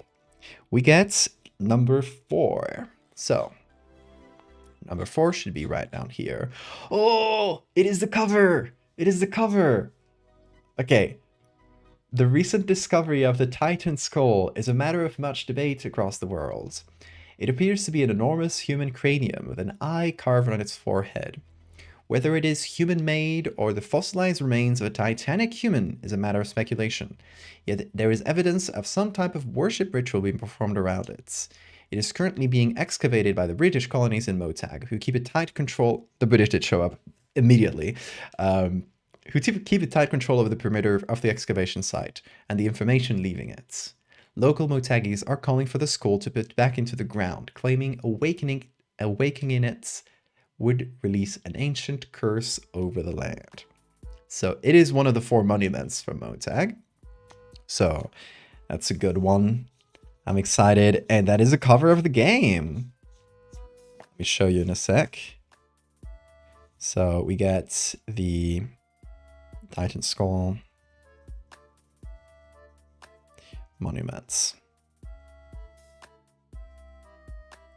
And that is page 33.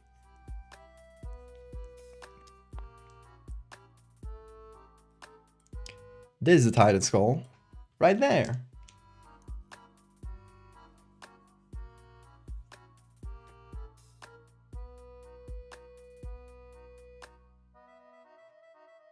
Page 39 is a perfect display. Oh, there's also, yeah, it's also in there.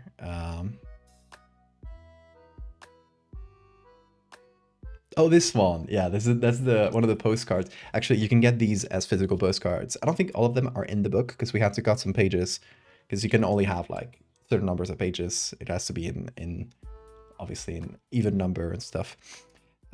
So we don't have all the 4 the 4 areas, the 4 postcards. I mean, for the areas, 5 technically.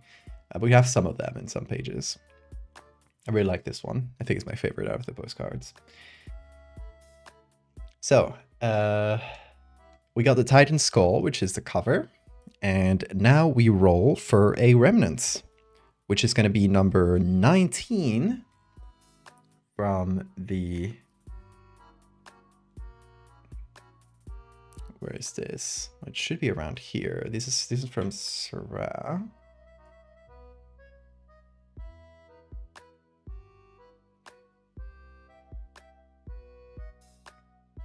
Okay, here. The Heights of Motag Remnants. And we got a number... Wait, 19. I moved it. But it was... Was it 19? I forget. I think it was 19, right? I said that. Okay. We get the Molten Head Moth. A rare moth now long extinct, encased in amber and polished into a sphere. Its wings, spread wide, feature the symbol of a large eye. It is God's eye. Strangely, the moth is bioluminescent, attracting all manner of insects at night. Light gets stronger and stronger the warmer the moth is, and at higher temperatures, it can be seen for miles in the dark. So, it is an extinct moth which has an eye pattern on its back. Definitely our character, Carolina, is going to go insane over that. And it's going to, because she believes that the eyes of the father are following her.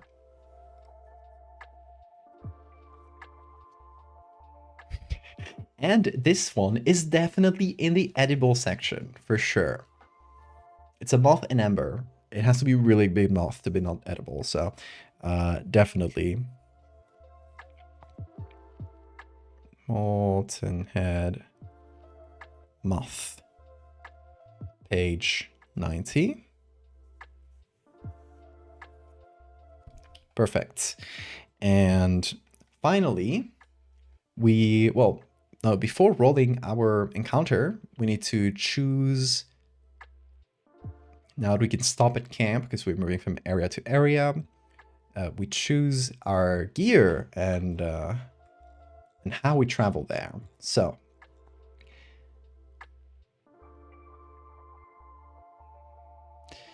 here we have all of our gear. It's kind of hard to see because of this. This is going to be much better in the actual printed book. But okay, we're going to Motag, which means it's likely that we'll need climbing rope. Climbing rope is, we're a mountain, so climbing rope probably gets a lot of uses, but we already got one, so I don't mind. It's pretty cheap though, so maybe I do get a climbing rope, just in case we stay for a couple prompts, and might need some more climbing rope, and it's just 10, so get that to 390, and we need ammo for our Winchester, which is going to be $30. And now we get our Winchester back. We already have the Winchester itself, so now we just got to get the ammo. We can't use oil lamps or sun lamps, so those are pretty much useless to us because of our curse. Mana from heaven. Oh yeah, if we roll for eating it, I would be really happy.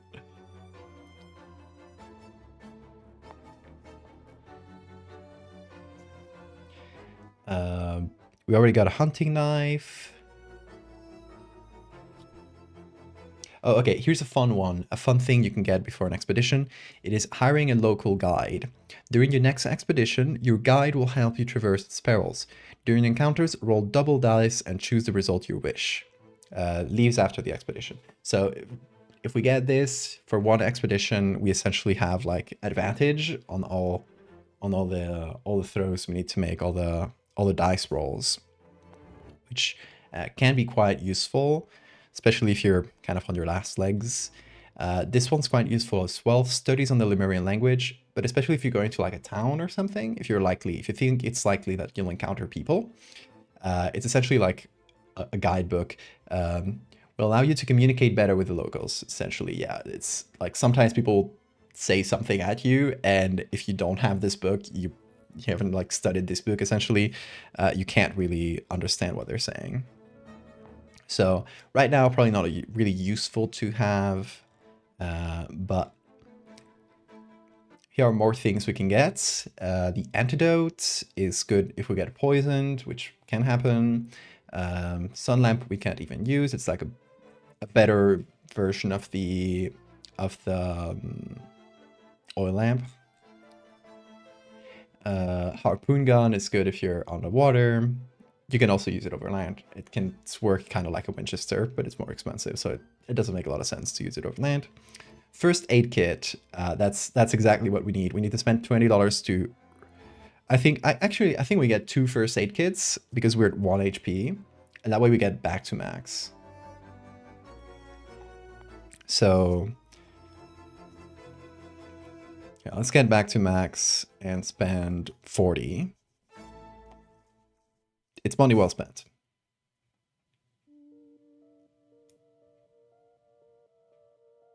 Her interacting with the guide would be crazy. That would be a fun interaction. PDF viewer am I using? Acrobats, Adobe Acrobat. Most let you rotate pages. Oh, is that? That is right. I did not know there was a button to rotate pages. I am silly, perhaps. Okay, we can actually read this comfortably now. Okay, there are other things we can get. Local map. Prepare your expedition by purchasing a map of the area you intend to explore. It will help you avoid getting lost and may help you discover safer alternative passages.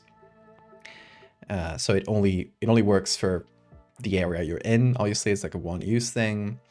If you got a lot of money, you can spend it on Motagi routes, which used by the war clans of Motag in ceremonies.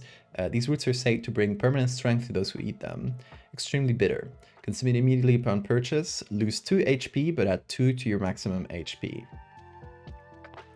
And then we got the deal with the Whisper Seekers.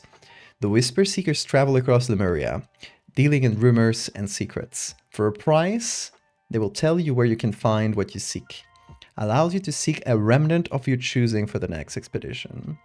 So it essentially lets you get like a second remnant for free, but it's quite expensive, and you get like a curse. So it's like a pretty tough choice, but yeah, you essentially get another remnant, and you can use it to seek specific ones, which can be useful at some parts. But yeah, let's see. Do we get anything else? We got the first aid kits. We already used them, so we don't need to note them down. We got the Winchester ammo. It's a monument we're going to, which usually you don't really know what to expect in monuments. So I don't think a local map will have too much in monuments. Might be wrong. Oh yeah, a compass helps you find your way, allows you to visit a location of your choosing for the next expedition. So it's another one use item. You can go to specific locations if you want to for like story reasons or anything else, or if maybe you want to go to a specific location that is in the monuments section because you want to see if you can get a specific encounter again. I know there's things like that you can play with.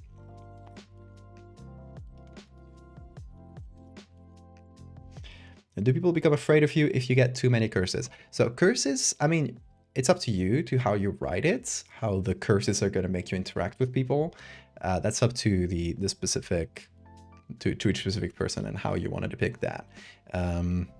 There are some specific encounters where certain curses will gain you an advantage, like maybe or a disadvantage in specific throws, right?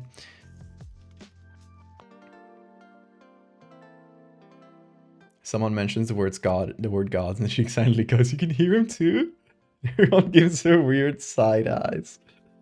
She's such a weirdo.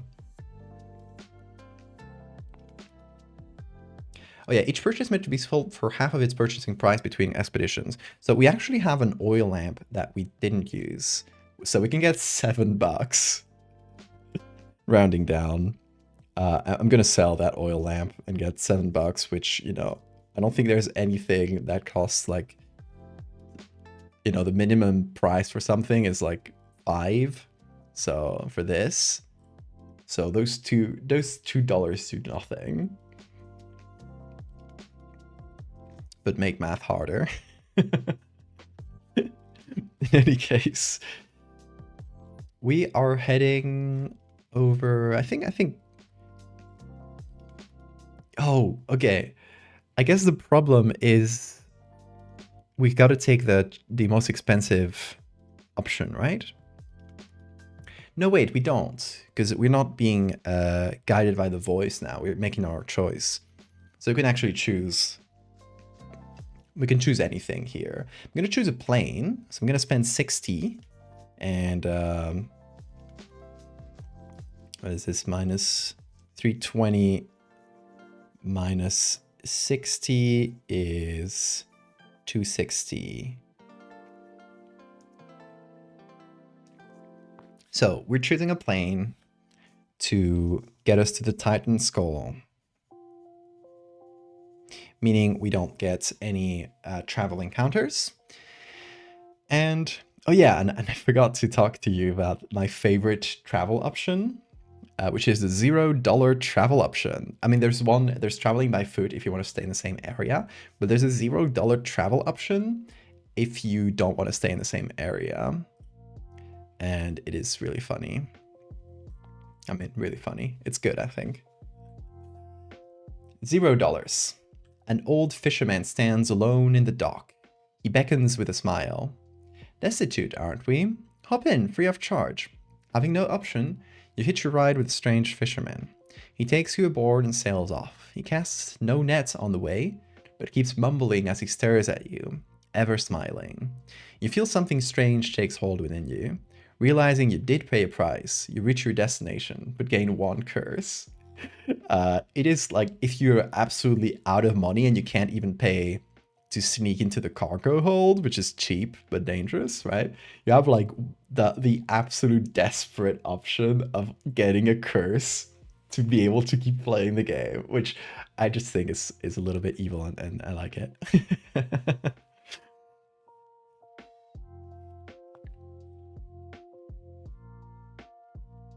How short does someone need to be to qualify as edible?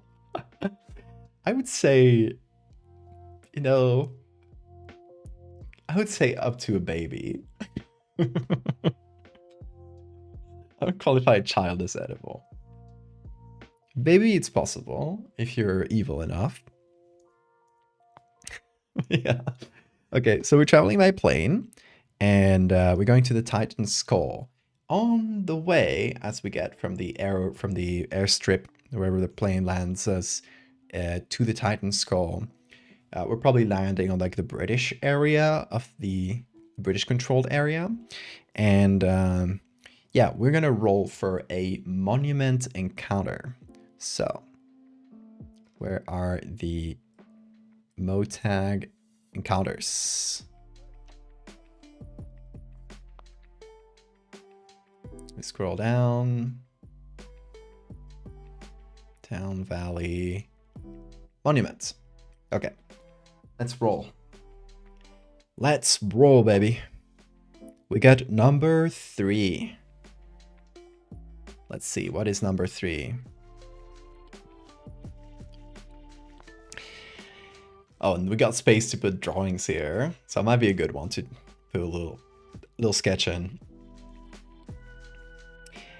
And I think, yeah, it's getting a bit late, so I think we'll end this expedition and we'll call it a day. We'll continue tomorrow, obviously. So tomorrow there's another Dreadfarer stream, but 1, 2, 3, 4, nearly 5 pages already. That's pretty good. Okay, let's read this encounter. In a small clearing of snow, you come to several standing stones, black and sleek. They tower over you in a circle. You feel something is wrong as you step towards the circle, as though every step pushes you deeper and deeper underwater. Do we walk into the circle or walk around the circle? And I won't tell you what happens, obviously.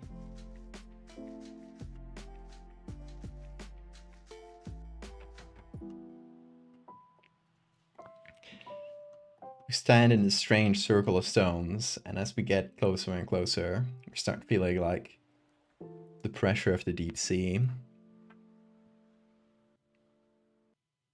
Circles are an iris?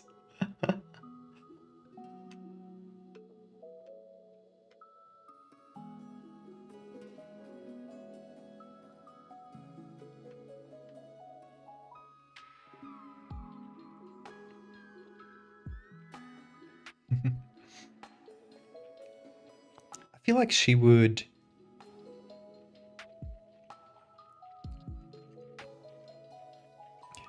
I feel like she would try stepping into the circle, but I feel like that could kill her. I don't know.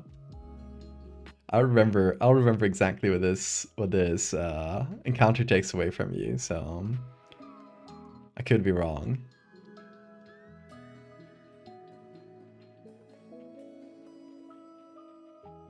That's what I drew on the first page. That's the Eye of God. It's the logo for the game. If you're... Hold on. You see behind Dreadfarer? That's the logo.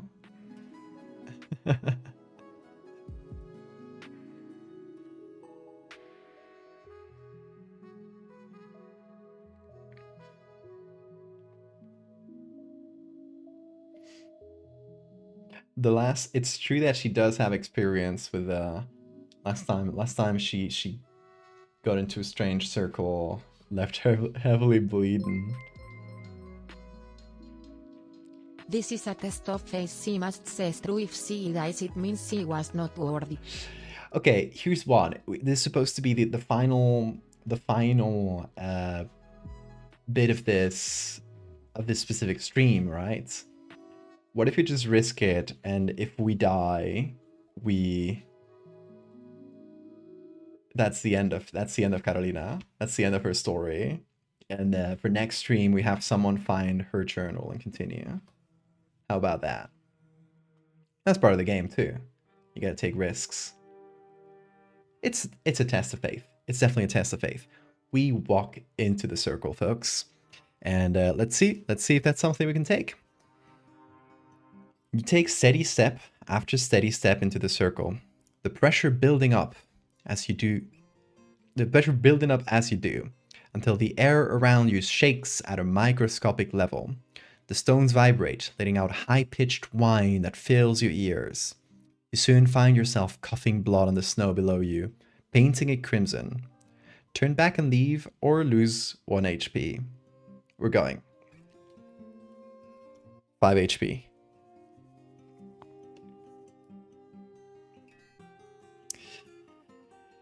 You take another step, and your eyes begin to bleed, your vision clouding as the noise fills your mind. Turn back and leave, or lose 2 HP. I'm not gonna let you read ahead of me. Turn back and leave, or lose 2 HP. Do we continue?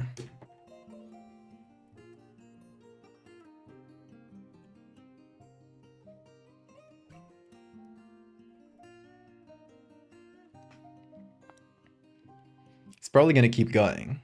We got 5 HP. We would have 3. But we get one life. We can die. And we respawn. I assume with full health. That's not specified. Continue. We continue. 3 HP. You drag your foot along the snow, attempting to take another step, but collapse. You feel the weight of an entire ocean on your back as you fall into the snow. Turn back and leave, or lose 3 HP. That's death, by the way. We did start with a fairly low, like, I think most characters start with a bit more than 6 HP, although I would have to check. I really like this character. She gets a life up. She in an earlier encounter, we can evade death once, essentially. Although I don't know if evade death means like we just don't lose that final HP. I think that's a bit more fair, right? Like we evade that last bit of damage, but we still stay at the low HP. Is that fair? This is what the extra life is for. Do we spend our extra life to see what's at the end of this?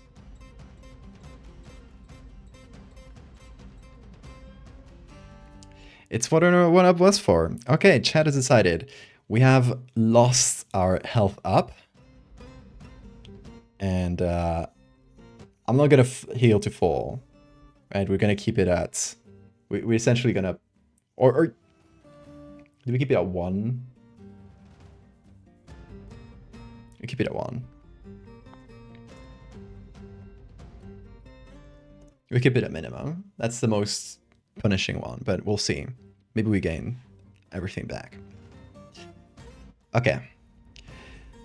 You feel the weight of the entire ocean on your back. As you fall into the snow, turn back or leave or lose 3 HP. We lose 3 HP. You lie there, taking the pain for what feels like hours. You suddenly find renewed strength and throw yourself forward, landing in the center of the circle. Suddenly, the pressure lifts and a light fills your body. For a moment, you feel like you can see everything across Lemuria and beyond. An insight into the cracks between the worlds. Heal 10 HP. We get all of our HP back. Were the investments? Probably not, because we started at 6 and we lost our life, but you black out, waking several hours later. Strangely, the stones have bent towards you, as though great fingers cupping you. So, no, I mean, we did lose our extra life, but in exchange for a very good lore moment, so it is worth it. It is worth it. And walking around would have given us nothing. It would be no gain, no lose, no loss. God has granted her knowledge. Like, this is really good for her story. She's God's chosen. The voice gains stronger and stronger powers, honestly. Let's see. So, the encounter is, well, yeah, we'll just write directly the encounter. And then we'll finally get to the Titan Skull and find the moth. She saw the garden briefly. I love that. She saw the garden.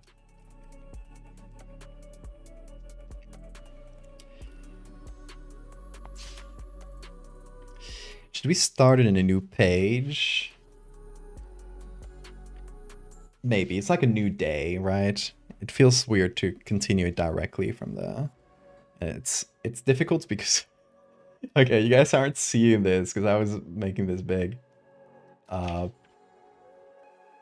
There's a bean like right here, which makes it really hard to like write over him, but I'll try. She was right all along. The garden is real. So I will title this one a new test of my faith. Or, I don't know. It kind of feels weird leaving this empty with how dense she usually is. Yeah, let's continue here. Let's continue here. I've changed my mind.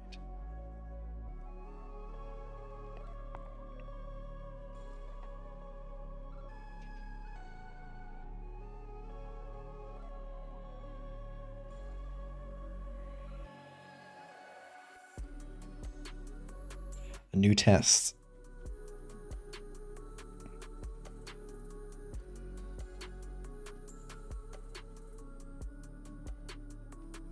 Of faith.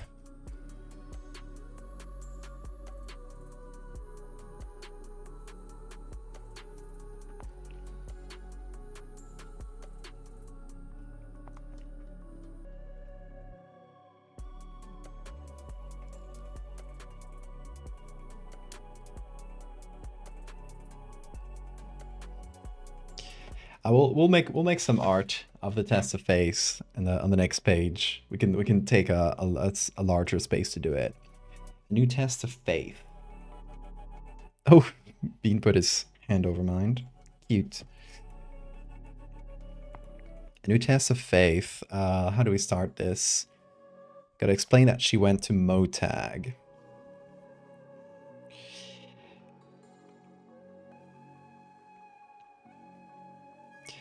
I felt his voice again.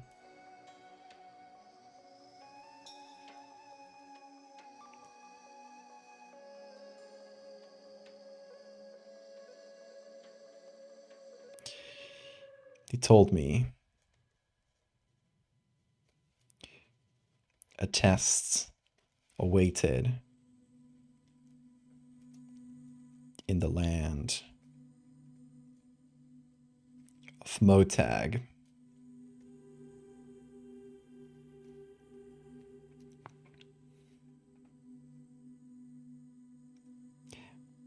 Beside or beneath the Titan skull.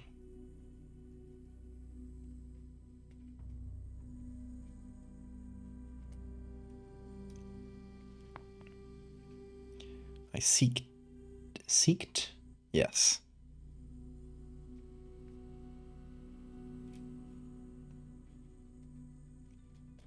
Seeked his call.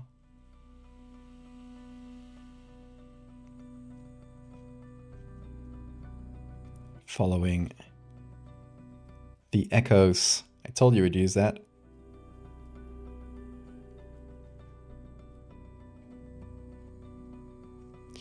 Following the echoes of his voice.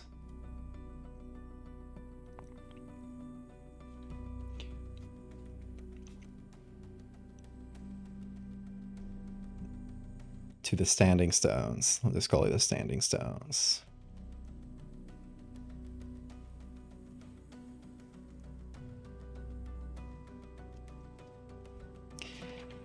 Okay. Here, we make a little drawing of the standing stones.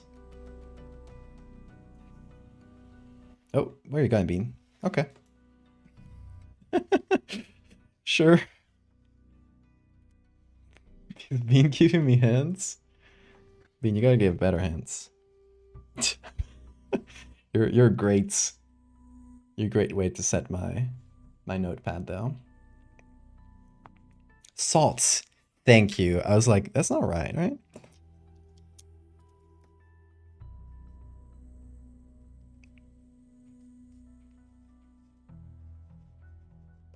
Salts. It's a mess, but eh.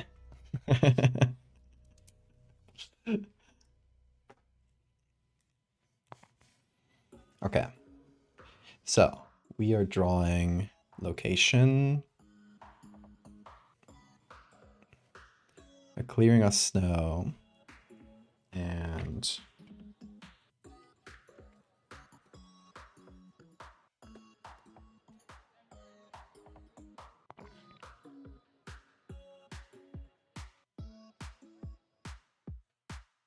I feel like they're kind of like monoliths. Like made all the same shape and stuff. Like they're a bit of a Stonehenge type deal. I don't know what this one was written by Neon initially. I did edit it, but so I don't know exactly what he had in his head when he did it. But I'm sort of imagining like kind of like fingers, but a little, you know, it's a little tough to tell like in the beginning.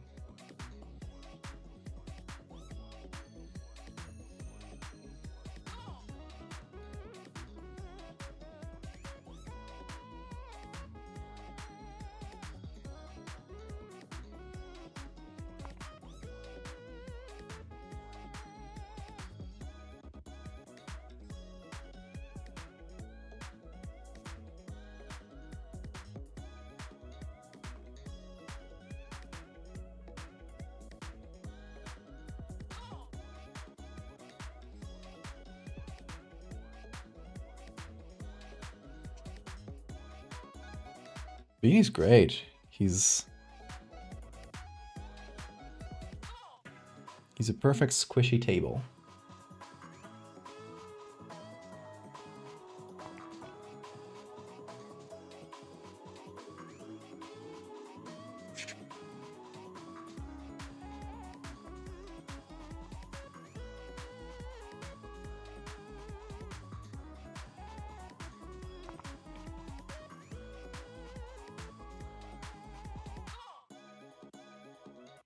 Okay, so a little bit subtle, but kind of like fingers, like a thumb here.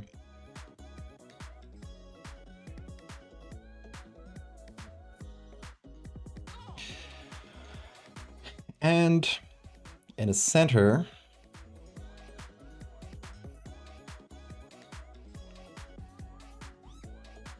kind of the shape of the eye, maybe.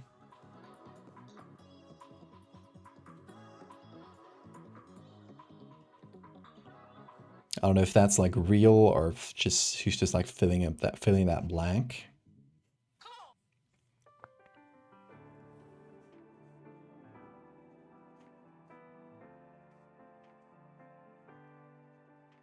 Little stones around it.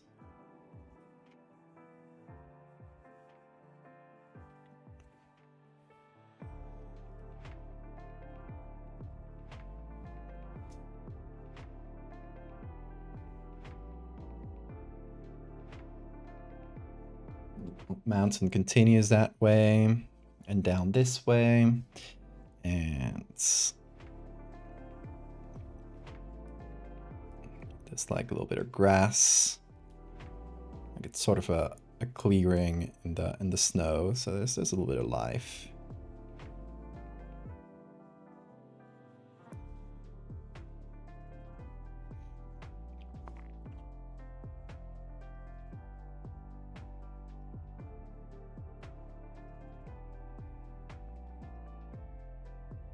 Stickman.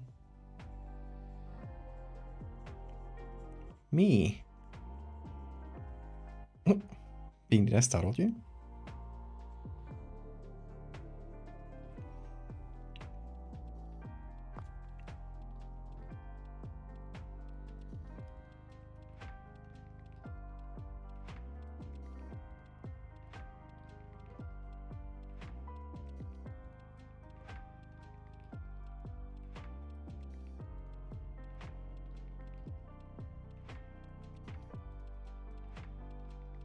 Okay, I'm giving them a bit more of a texture. Kind of cracked.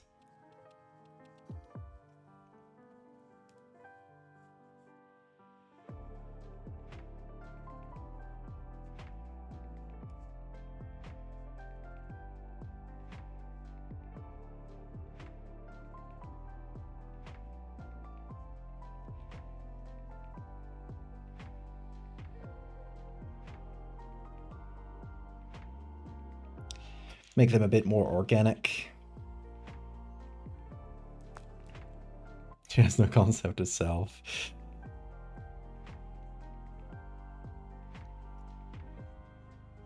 Oh, we gotta... If she survives, we draw a portrait of her and how, like, messed up she looks at the end. How about that? Because honestly, she's been through some shit already, and so far, she's been fine. She's made it out okay.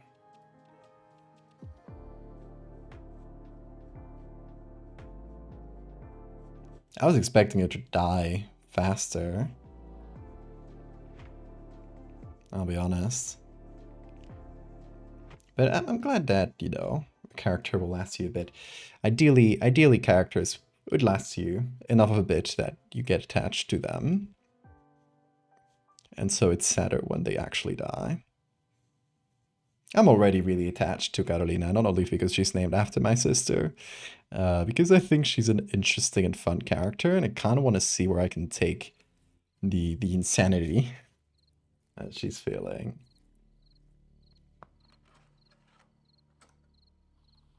Hit them with a Risk of Rain style, you'll have a planet more machine than man type ending. I think that would be great. I wonder what kind of ending will she have. Maybe... Will she actually get what she seeks?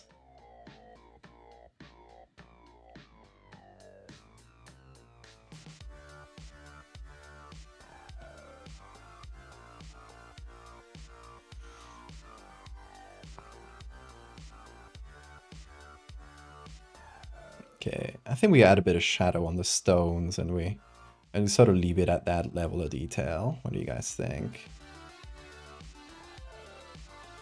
For the sketch. I still want it to be sketchy, right? I want to turn this into a full piece that takes me an hour to finish.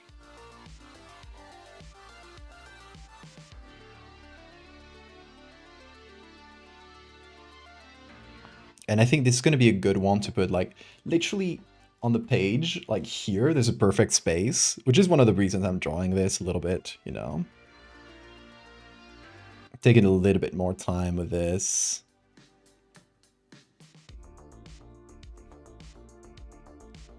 And I'm sorry for the stick figure, but we gotta make space. Details. I hope she lives. I hope she lives too. I like Carolina. She's absolutely bananas. And that's always a fun character to play.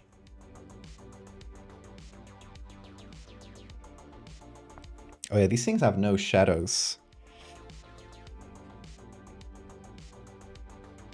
I think giving all these shadows would make everything look better. So I think the light is coming from this side.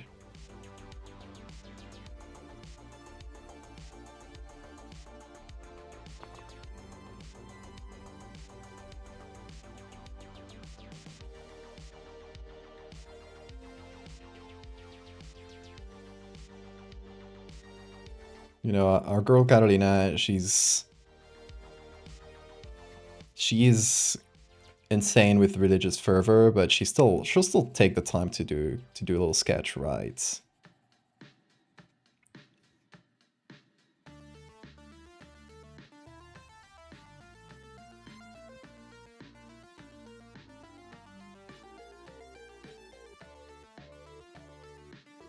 And you're seeing it kind of it's like this. You're seeing it like this because of Bean, but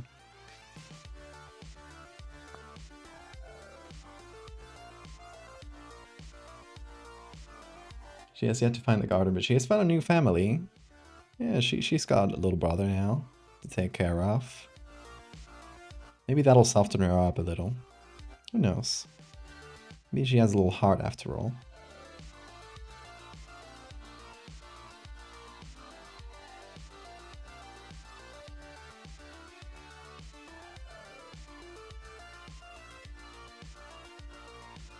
Are you uncomfortable, Bean? Okay. No, he's chilling. He seems to be chilling.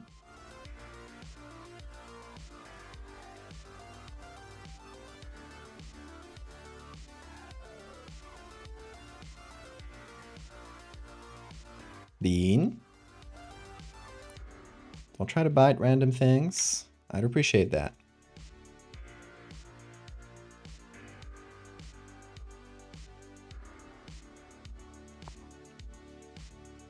Oop. Okay, a little bit of shadows. It gives everything a bit of perspective. So there we go, the standing stones where our girl our girl Carolina did her test of faith. As a reminder to what we wrote, a new test of faith. I felt his voice again. He told me a test awaited in the land of Motak beneath the Titan's skull. I sought his call, following the echoes of his voice to the standing stones. And here's the standing stones. Deserves to spread the madness. She's gotta spread the madness now. He's a hot mess. Okay, so we keep riding. She gets to the standing stones and whoop.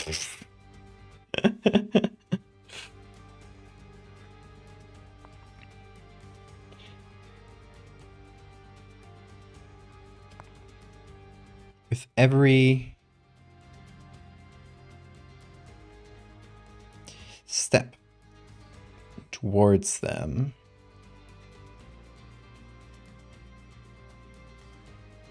I felt the crushing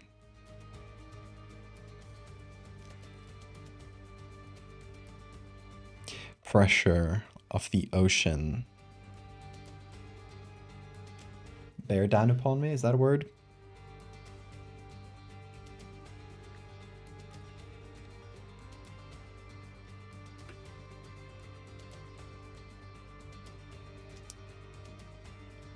Bear down? Yeah. That's a word. That's an expression.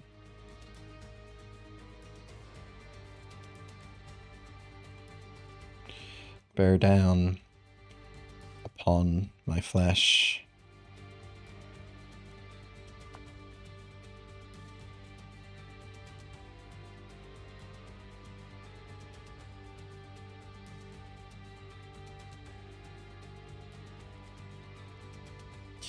But in the center, British spelling.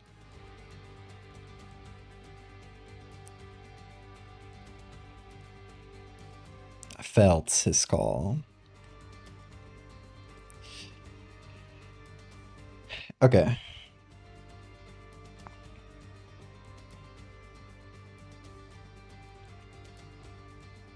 I walked forth. I'm gonna push you a bit. We're off camera.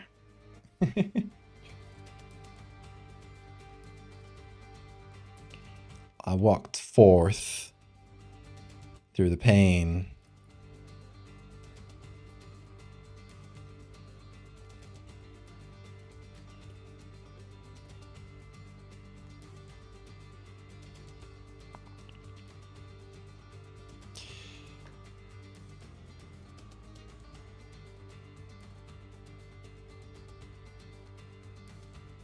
Until I felt my soul. Because she dies, remember? Leave my body.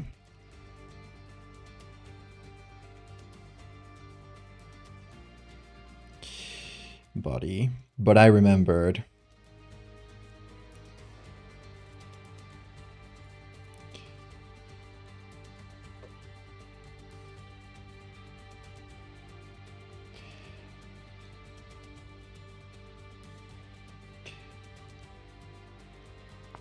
I remembered the words on the rock. Finally, well, finally, it hasn't been that long, but remember when we got this extra life, a stone fell before me, a sign from the Father. The stone cracked, and within I found his word, and it said, my body filled with dark pustules. And she continues. So she scratched something off, and now she's telling us, I walked through the pain until I felt my soul leave my body, but I remembered the words on the rock. Should we actually say the words?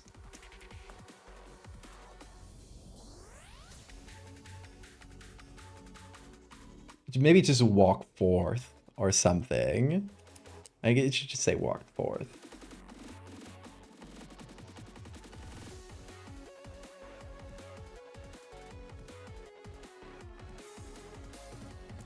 Scratch it. I could scratch it out again, but it would be fun to just like bring that little thread to a closure. Remember the words on the rock.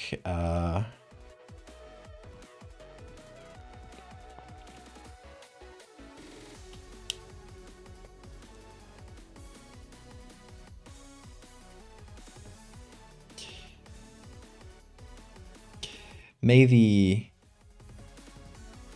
the ocean crush your bones so that you may be born anew. How about that?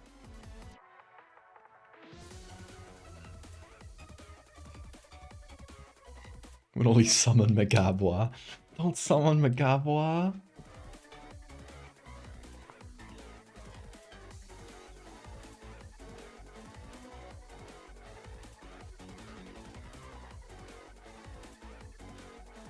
Okay. It's hard to write when you're there, but I mean, I guess it'll make my words shakier, so that might be good.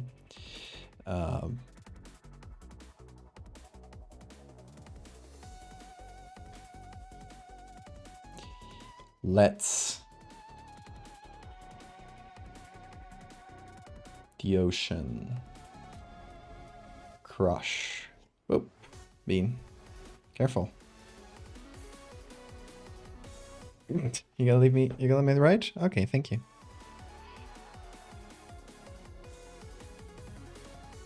Crush your bones. So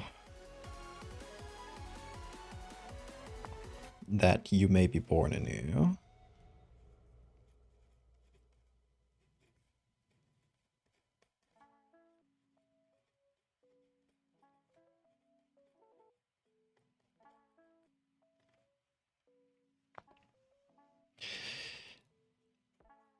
I will double and triple line this one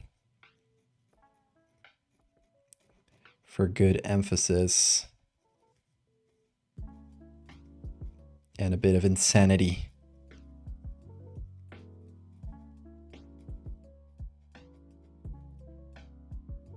It's gonna be really funny if, and probably when, she dies. If you reroll a character and we get like the complete opposite, like, we're just an archaeologist and we find the raving mad diaries of this holy lady who believed she was talking to God. How do we clash those characters together? That would be a lot of fun, honestly. I do wish that if we get, when we do roll a new character, we get like something that feels very opposite.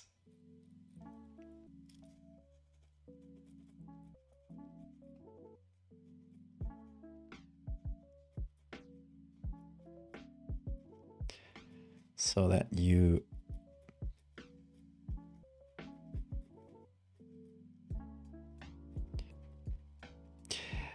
actually, I wanna point out, because I didn't say it at all during the stream.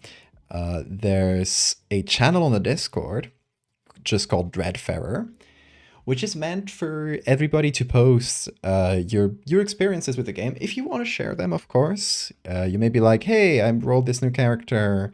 Uh, Here's what happened to them. Here's a sequence of events, or here's a picture of their diary page. And I think that would be a lot of fun, just like seeing what other people have come up with and how people have played their characters. Because you could play the exact same situation, this monument thing, and you could play it with a different character. It would feel so much different. So just seeing those sorts of little stories from you, that would be a lot of fun. Bean wants to write as well.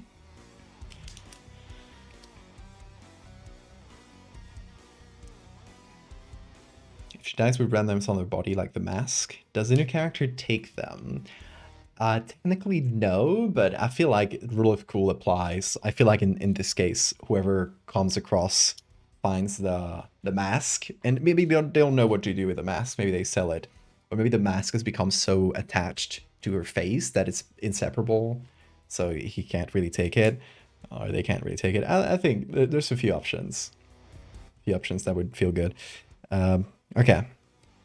Every step towards them, I felt the crushing pressure of the ocean bear down upon my flesh. But in the center, I felt his call. Oh, his should be uppercase. I walked forth through the pain until I felt my soul leave my body. But I remembered the words on the rock. Let the ocean crush your bones so that you may be born anew. And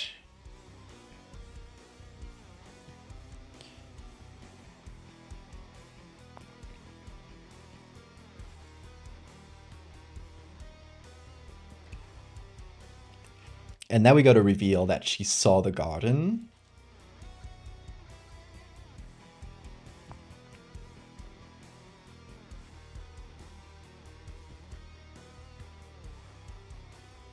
And the serial remake you. I like that a lot.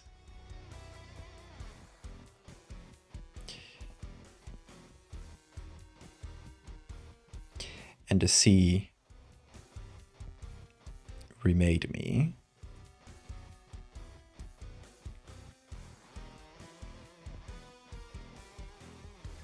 And the father showed me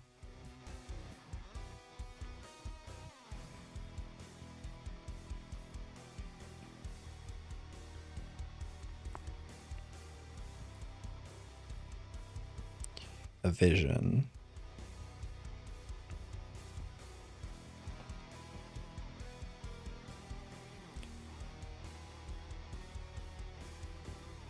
The garden.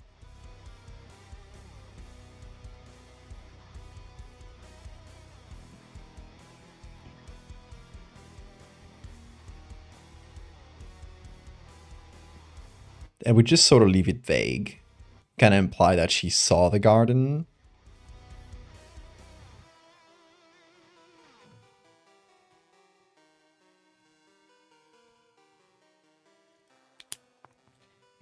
But leave that specific interaction there. Because I think that's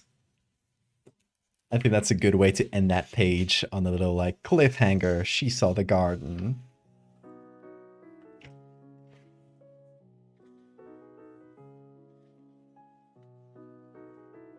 Oh. The garland, yeah.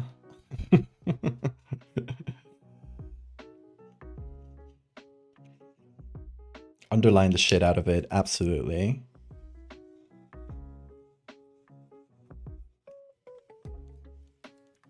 Bean, careful. Oh yeah, Oh, you're going crazy. You're going nuts. You're going nuts. You're going nuts.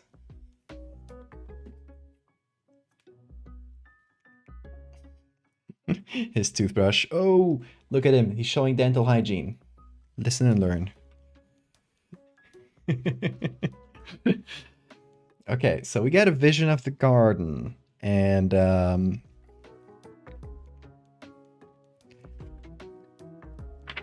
then we visit the Titan Skull. And what do we get at the Titan Skull? We get the moth.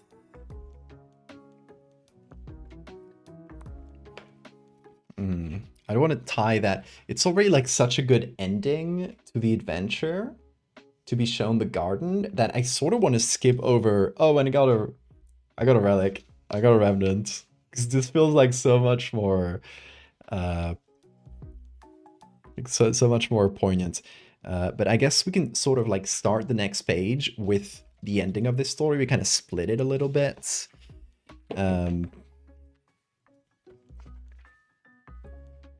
Maybe I just skipped to being in the Titan Skull, and upon the Titan Skull I saw 8 out of 10 dentists recommend Bean. PS, ate them off. Oh, I love that.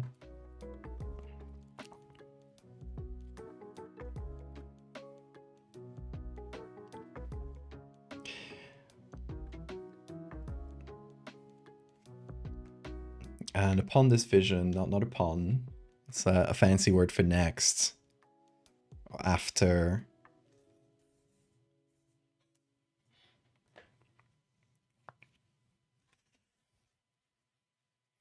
Well, the big skull is a bug and I ate it. Anyway.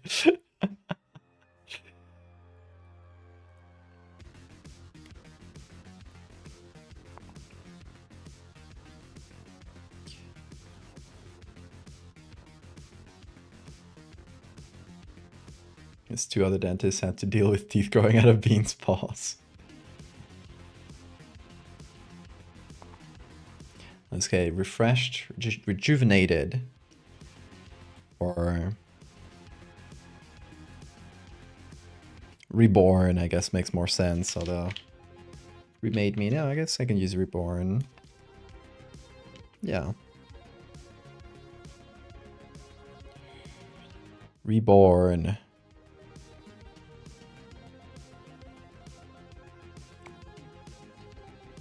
I climbed.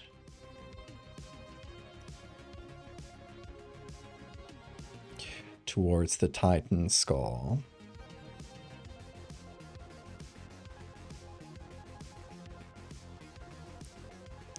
Cool. The visage of an angel. Whoa, Bean. The visage of an angel. With the feathers.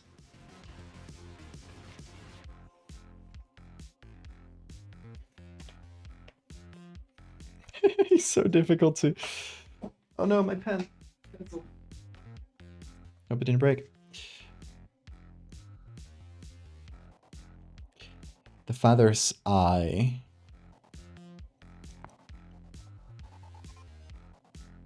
Carved in its...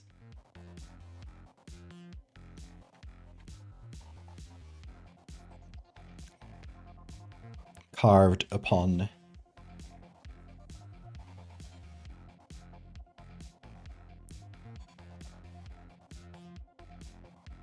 Carved upon its skull, we already used skull. Carved upon its bone.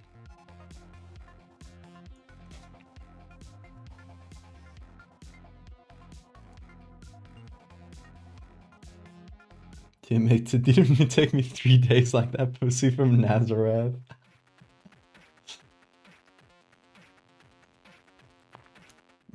Being careful. The father's eyes carved upon its bone.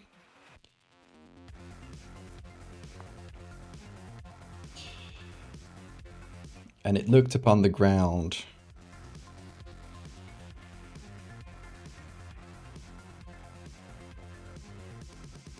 You just used upon. But I guess like this kind of word repetition feels kind of Bible.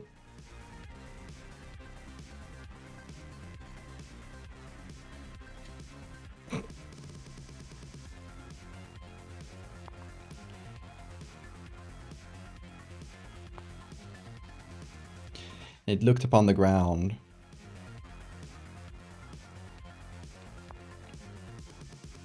Showing me a treasure.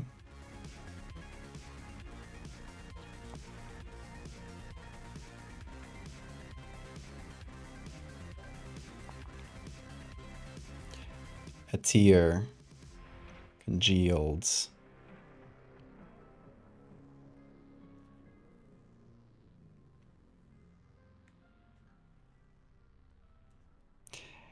Ember encasing.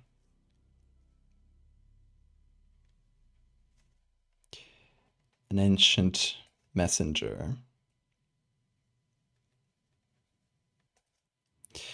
Like the skull.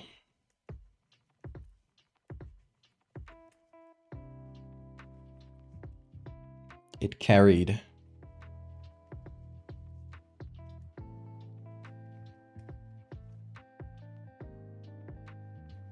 its eye.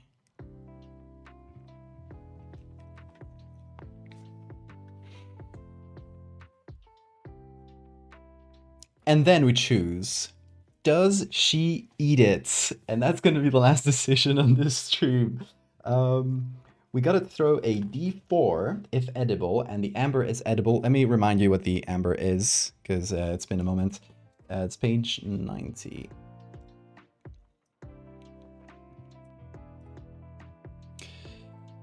Where is this? Molten Head Moth. A rare moth now long extinct, encased in amber and polished into a sphere. Its wings, spread wide, feature the symbol of a large eye. Strangely, the moth is bioluminescent, attracting all manner of insects at night. The light gets stronger and stronger, the warmer the moth is, and at higher temperatures it can be seen for miles in the dark. Fuck the rolls she should eat. We gotta stay by the rolls. We gotta stay by the rolls. And it's a 1. She eats it. Hey, Bean. And Bean nearly ate the die. She eats it, folks.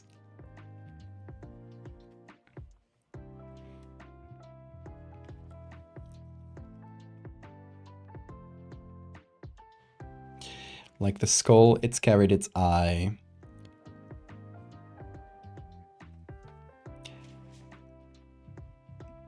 And I felt a deep hunger.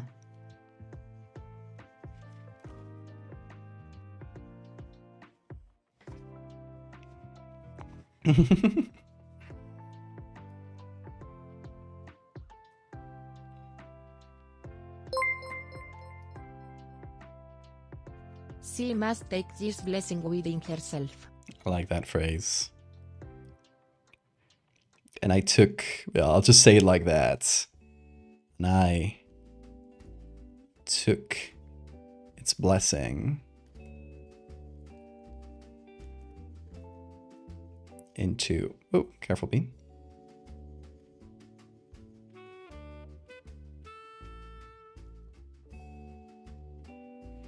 And I took its blessing into myself.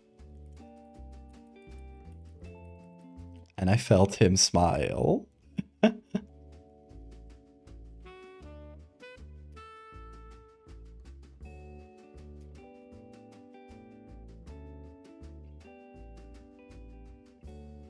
She's insane. I love her. She ate the bug.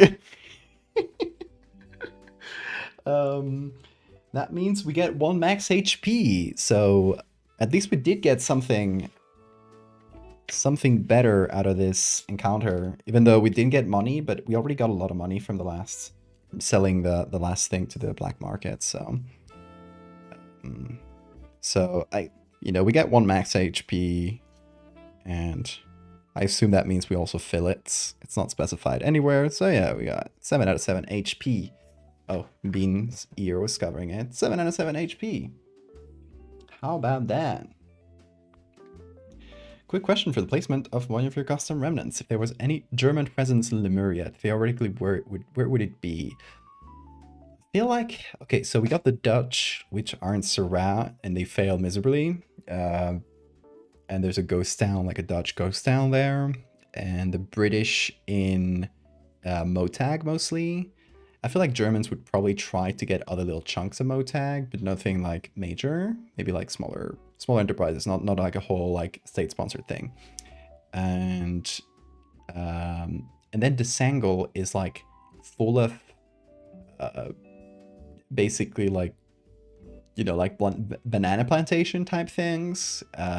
So those are pretty international. There's a bunch of different people there logging and planting things, and basically just, you know, exploiting the natural resources of this beautiful forest. And there's Americans that show up, although there's other nationalities that show up that, you know, are not really specified. So I would definitely put Germans in Desangle.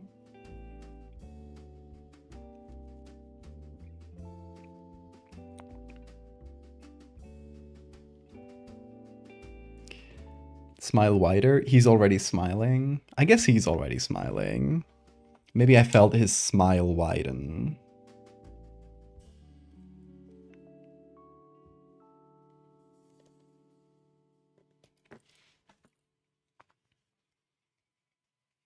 And that's what we call it for today. We're gonna leave it at that. The ending of that expedition. I think it was a really good one. Here we have the story so far. Our character, her name is Carolina. She feels a voice within her that has called her deep into Lemuria, and she feels like she's writing the next gospel. The gospel of the Holy Father. His voice has been calling me for years, the voice of the true Father. It leads me to the promised land. This book is the true scripture, hidden from us by the lying priests. I will travel this land and find the source of his voice, the garden. Money is of little meaning when heeding the call of the Father. Sparing no expense, I made my way to the land they call Lazarak. In the doomed wastes, an eye looked upon me, but I knew it was not the Father's. Bean, don't bite my finger. The pretender God, the false Christians' worship tested my will, tried to break me, but I prevailed. I awoke to a gift that the Father had left for me, a die, a sign of providence. Every time I roll it, it lands on a face with 10 markings. Perhaps he tells me to seek out this number. Following his voice, I reached a temple. Tunnels of rock crossing through a dark monolith built in his name. Oh, goodbye, Bean. Tunnels of rock crossing through a dark monolith built in his name by the earth itself. His words echoed through the caves, and I followed. His embrace was warm and stifling and pure. I fell asleep in his arms. I awoke in the deepest parts of the temple, stumbling in the dark. My hands reached for something. A mask. The Father's face. He smiled, and I hungered. But his voice faded. I wandered blindly through the ash. Did he abandon me? I wore his mask, expecting it may lead me closer to his voice. But I could not hear it anymore. Suddenly, I heard bullets ringing. A heathen, clearly intent on stealing his visage. A shot from my rifle quickly changed his mind. A deep crevice, full of statues, angry, faceless. I felt their judgment, enemies of the Father. And they judged me for carrying his face. And blood flowed from my flesh through his holy eyes. And my eyes grew weak and frail, only capable of witnessing the light through his mask. I blindly carried on through the dark wastes. A stone fell before me, a sign from the Father. The stone cracked, and within it I found his word, and it said,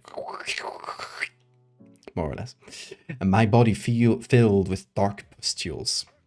When they burst, my mind was clear, and I knew where to go. Marbled ruins buried in ash, pale fingers reaching for their promised heaven, and beneath them the coal of a false prophet. His false words, he's false twice in a row.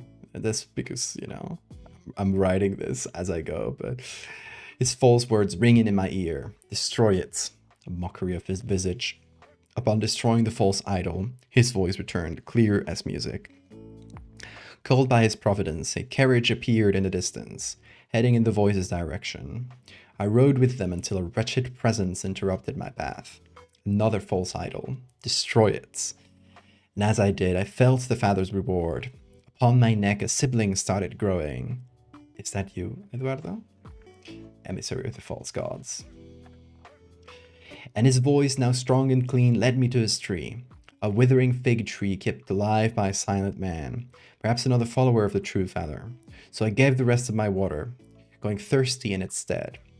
And the father granted me a fig, and the weariness of my travels left my body. Blessed be his holy gift. And through a lake of boiling water, he guided me to his next reward. A charred skull whispering strange messages, surely sought after by collectors, a boon to my voyage. A new test of faith. I felt his voice again. He told me a test awaited in the land of Motag beneath a titan's skull. I sought his call, following the echoes of his voice to the standing stones. With every step towards them, I felt the crushing pressure of the ocean bear down upon my flesh. But in the center, I felt his call.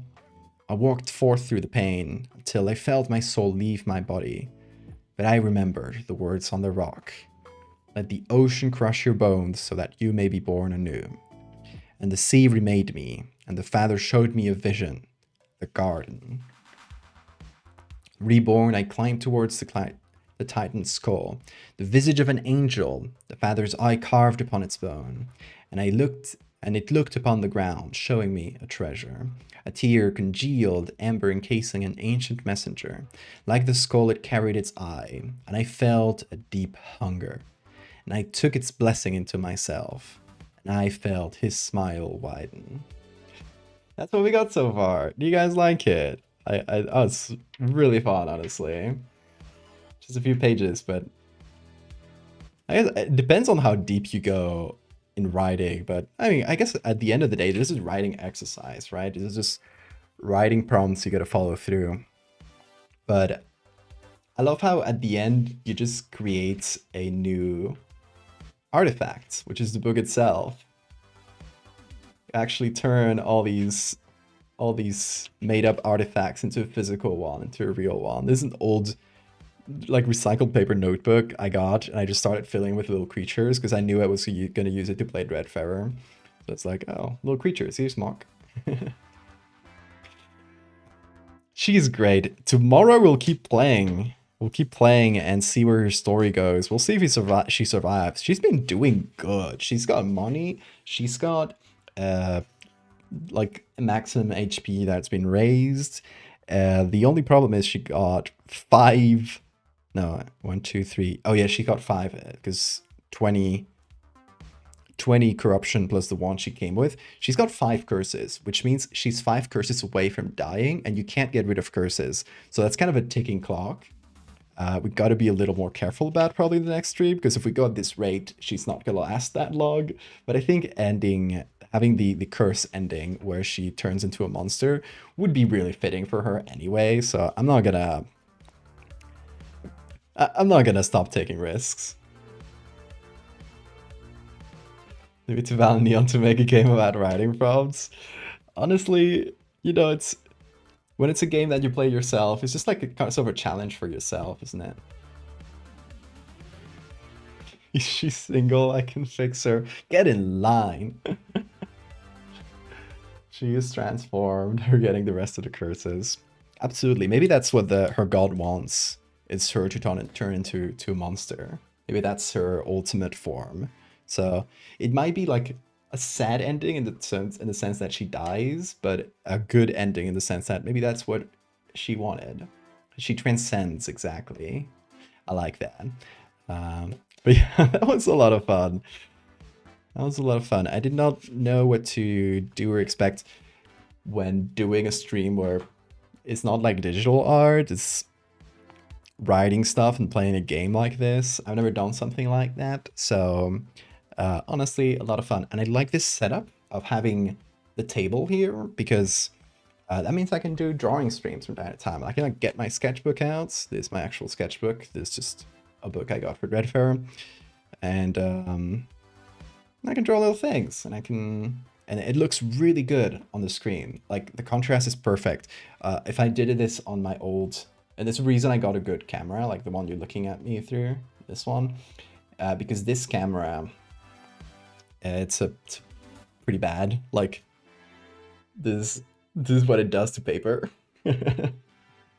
So you can't really do this sort of stream, but it works with a good camera. So it was, in that regard, it was a good expense. So we could play Dreadfarer here. What's her win condition? I feel like her win condition is we either find like a good narrative spot to put the garden and we have her end on the garden, or the curse death would probably fit her quite well, more than the physical death of losing your HPs. And other than that, maybe she gets to the final secret areas of the game and stuff. But it's a game where you don't have like a specific ending. The ending is what you want your character to do. Like, you know, when your character is happy and has filled their book, has decided their adventure is ended, that I think when you should stop the game. So it's kind of up to the player. So yeah, I like the little Dreadfarer here. So that's what we got, folks. Thank you so much for watching. It is getting quite late. We've been streaming for nearly 6 hours. Time does fly. We'll be streaming more of this tomorrow, so do tune in if you're interested in following Carolina's story and her insanity. So yeah, more or less the same hour as yesterday, so stay tuned for that.